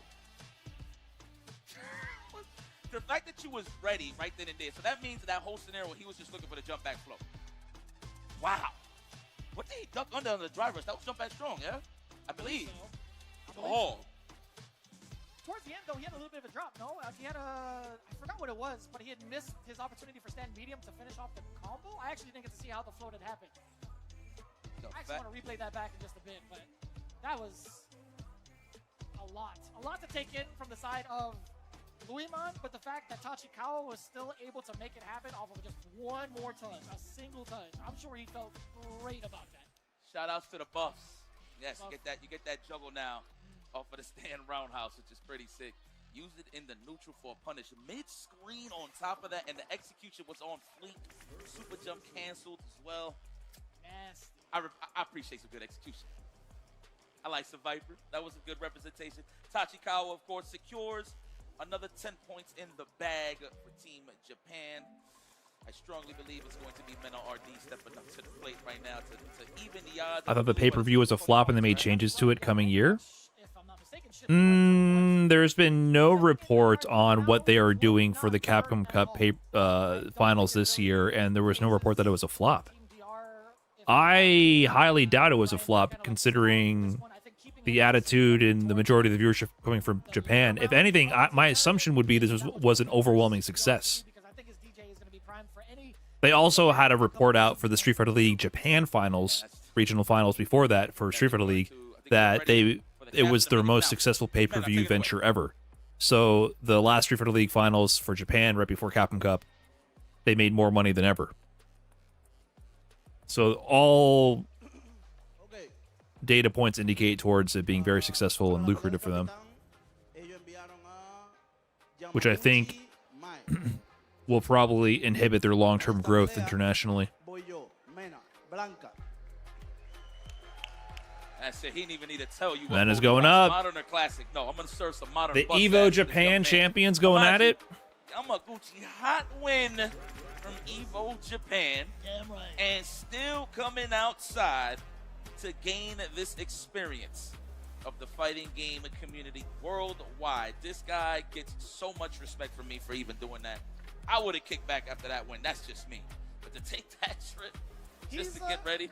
He's mentioned that too, like on social media. He's like, it still really hasn't hit me. The fact that I won Evo Japan, it felt like another day to him. Like, with all due respect, obviously, he's just like, yo, I'm just always thinking about like the games, thinking about like the matchups, etc. But like, he hasn't really thought of himself as like an Evo Japan champion. I know we got to celebrate with Momochi and the like, with Choco Blanca as well. But I got to talk to him as well. He's like, yo, man, I have not stopped grinding. Like, it's super busy. He's like very busy the whole time. This is what they do, man. These guys are professional esports. What about am I watching the Knicks game? Where can you even watch the NBA Finals? I made that little too mad. It's all right. I'll be honest with you, they're very tired. I'll probably throw it on in a bit if I can. I was like, I get it. I totally. It's on ABC. I don't know. Do I have ABC? ABC's on antenna, right? I mean, obviously they want to prove that they're the best. You know, in Japan, they always get giddy and happy, knowing that they're about like in the public accessible antenna. That's gonna test they might. Yeah. Okay, then I can watch it. We're gonna see, man. Can Blanca do it? Can he make sure that watching the playoffs is impossible? At least it was a few years ago. I remember like trying to watch a couple playoff games. Like we're visiting my parents in Miami, and the Heat were playing a playoff game, and it was fucking impossible to watch. And you know, what's with the deal with them doing those like B-tier broadcast where it has no commentary and it's like the shitty camera angles? When did that start being a thing? Because I remember sometimes we would finally find a game and it was like really odd cameras, no commentary whatsoever, and it's like, what is happening? Of this generation. Those are the best games. Yeah, it's just very strange to keep track of. Showing us so much love, so much hospitality as usual. Shout out to you, brother. Coming out here. One of my Mena RD versus Yamaguchi. Evo Japan champions going at it. Right now. There's a lot of hate. The 2024 and 2025 Evo Japan champion versus the 2026 Evo Japan champion. This man Yamaguchi won the largest Street Fighter tournament, fighting game tournament of all time. I was not mistaken. That was the perfect parry, right? It happened so fast. I blinked. No, I didn't look at it. I didn't even hear it. Let's go. You might be right. Back throw. Oh, we got resources though. Do not get back throw. Oh my God, he's trying to find a way. Yep, trying to get that back throw established. Just get that easy offense. Punish. Nice. Wow. Good punish on the sweep. Smart. Even defending himself in the corner against the fans, knowing full well that it wasn't charged. How's Yamaguchi winning 20-0 already? They're counting it for the teams. It's kind of a weird thing to keep track of. They're not showing the individual scores for some reason of these sets.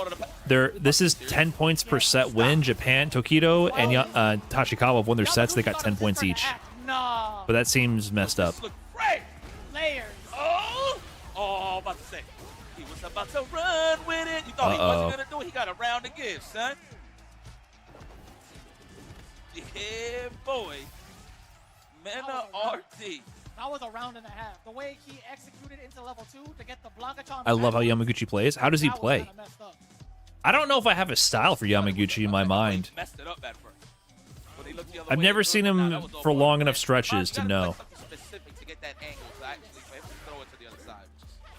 Because he played DJ. Oh, nice. Clash of the Fan slide. You know, he almost went to Capcom Cup in 2020 in the first season of Street Fighter 6. He got second to Fudo in the DJ Mirror at Japan Regional Finals. So he's not like, you know, a lot of people are ragging on him for being a complete unknown winning EVO Japan. And that's not the case, you know. He was very nearly the Japan representative for Capcom Cup in the first year. But he played DJ back then. And when he was doing most of his work with Mai, he was playing Street Fighter League. And I don't watch Street Fighter League Japan because Capcom doesn't want me to. I don't want to be biased right now. It's getting there. It's getting there. I mean, they're down 20 points, man. It wouldn't hurt. At this point, they got a whole crowd, doesn't it? Here we go, stand strong. Did Yamaguchi play Street Fighter 5? I have no idea. That's all right. I think he's a newer player. Back row, perfect parry. He's got hella damage on deck. He could go into the level 1. He will.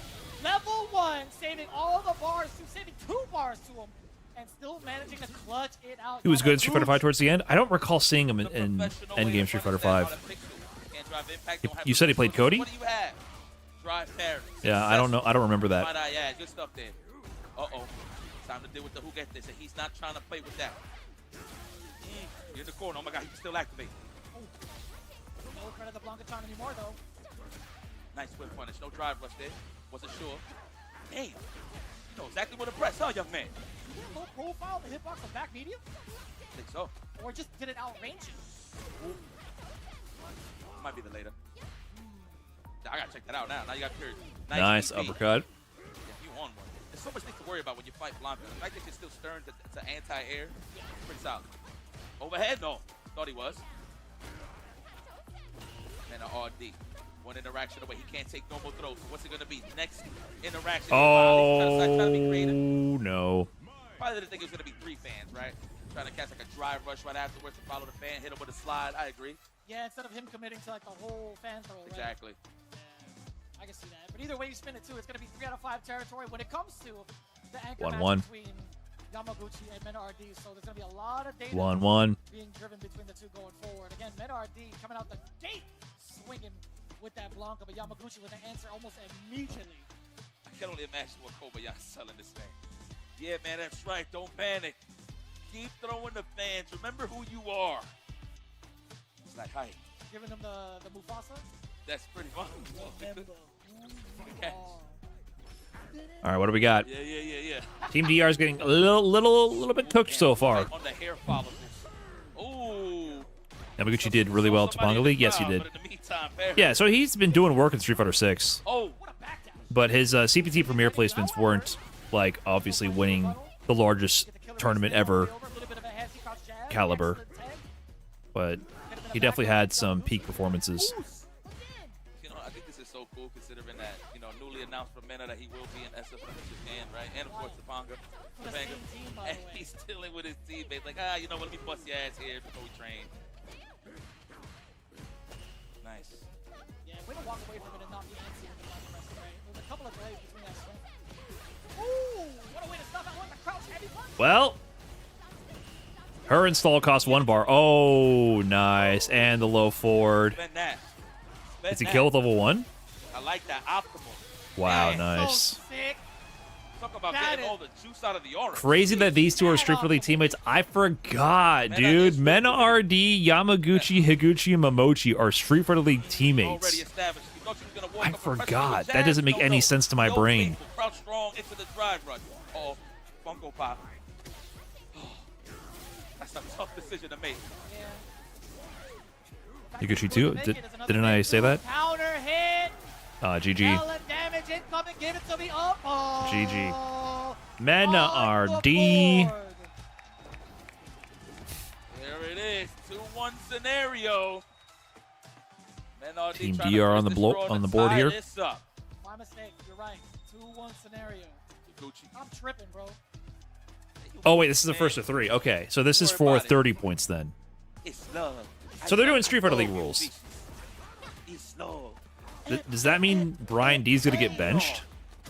Oh, I thought it was gonna happen again. Flashbang? Yeah, that was a little intense. Got exposed earlier from the last sequence. That's why he got hit with that standing medium kick. So Yamaguchi's gonna have to be careful here on the defensive.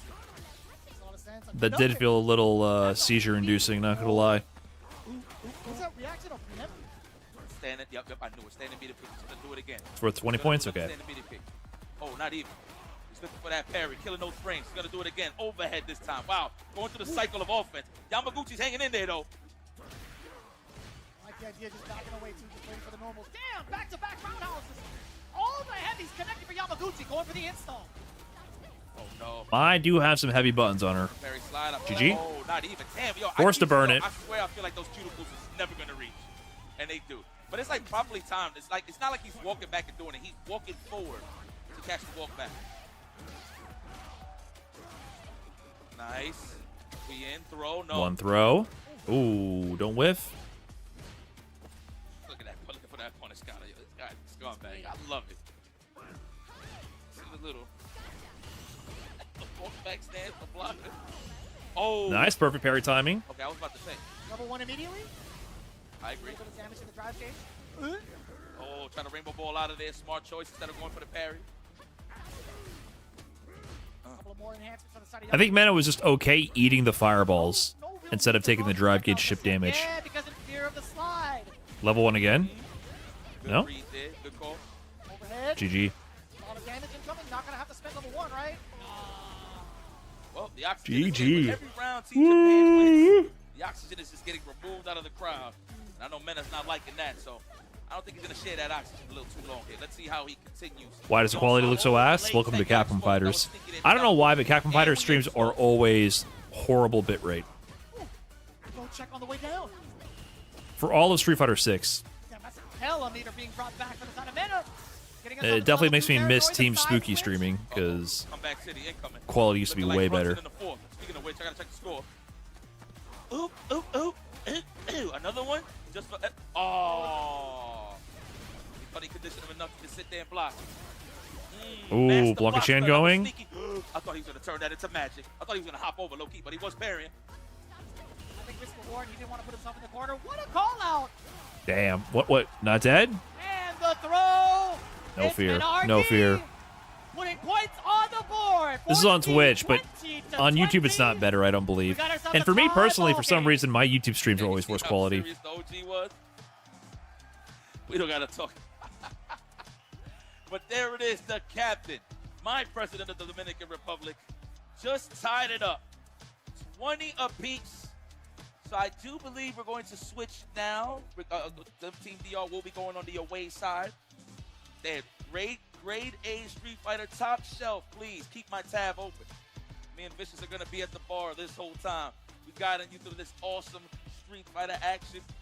The way, depending on the way the matches is going. Has Kobayan played? No, I do want to see Kobayan step up. We already saw one early on. Mena RD ties it up 20 apiece.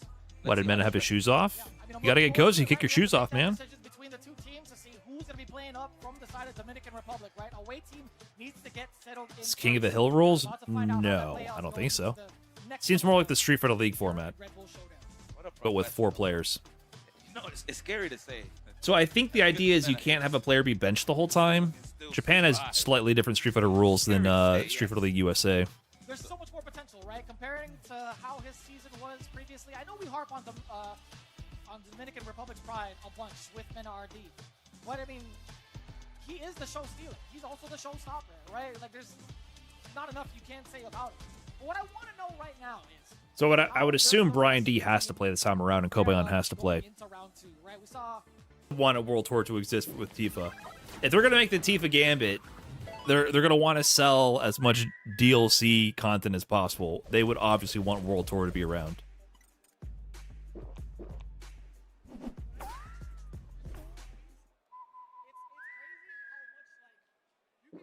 I'd have to imagine they're scrambling right now to find another developer to pick that up.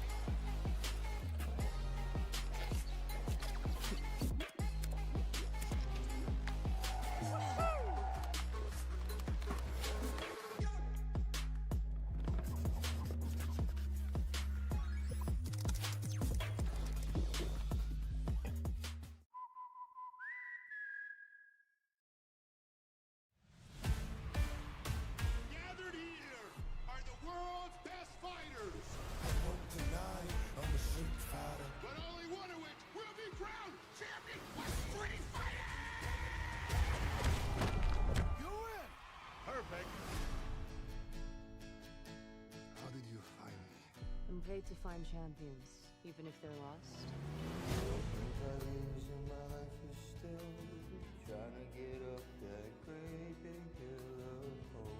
Good to see you, old friend.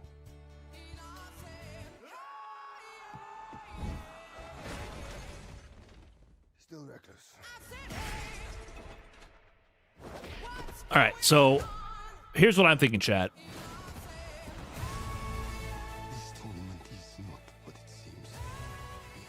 I'm thinking I go figure out how to watch the Knicks game. And I throw you guys over to this stream. I did want to play, but I'm low energy today. I'm done. I do want to play more Ingrid. All these announcements are getting in the way of playing the game. So I'm going to send you guys over to Capcom Fighters on the Twitch side of things. I'll be lurking in the stream chat. And I'm going to go digest this pizza. That's my plan. You guys have a wonderful evening.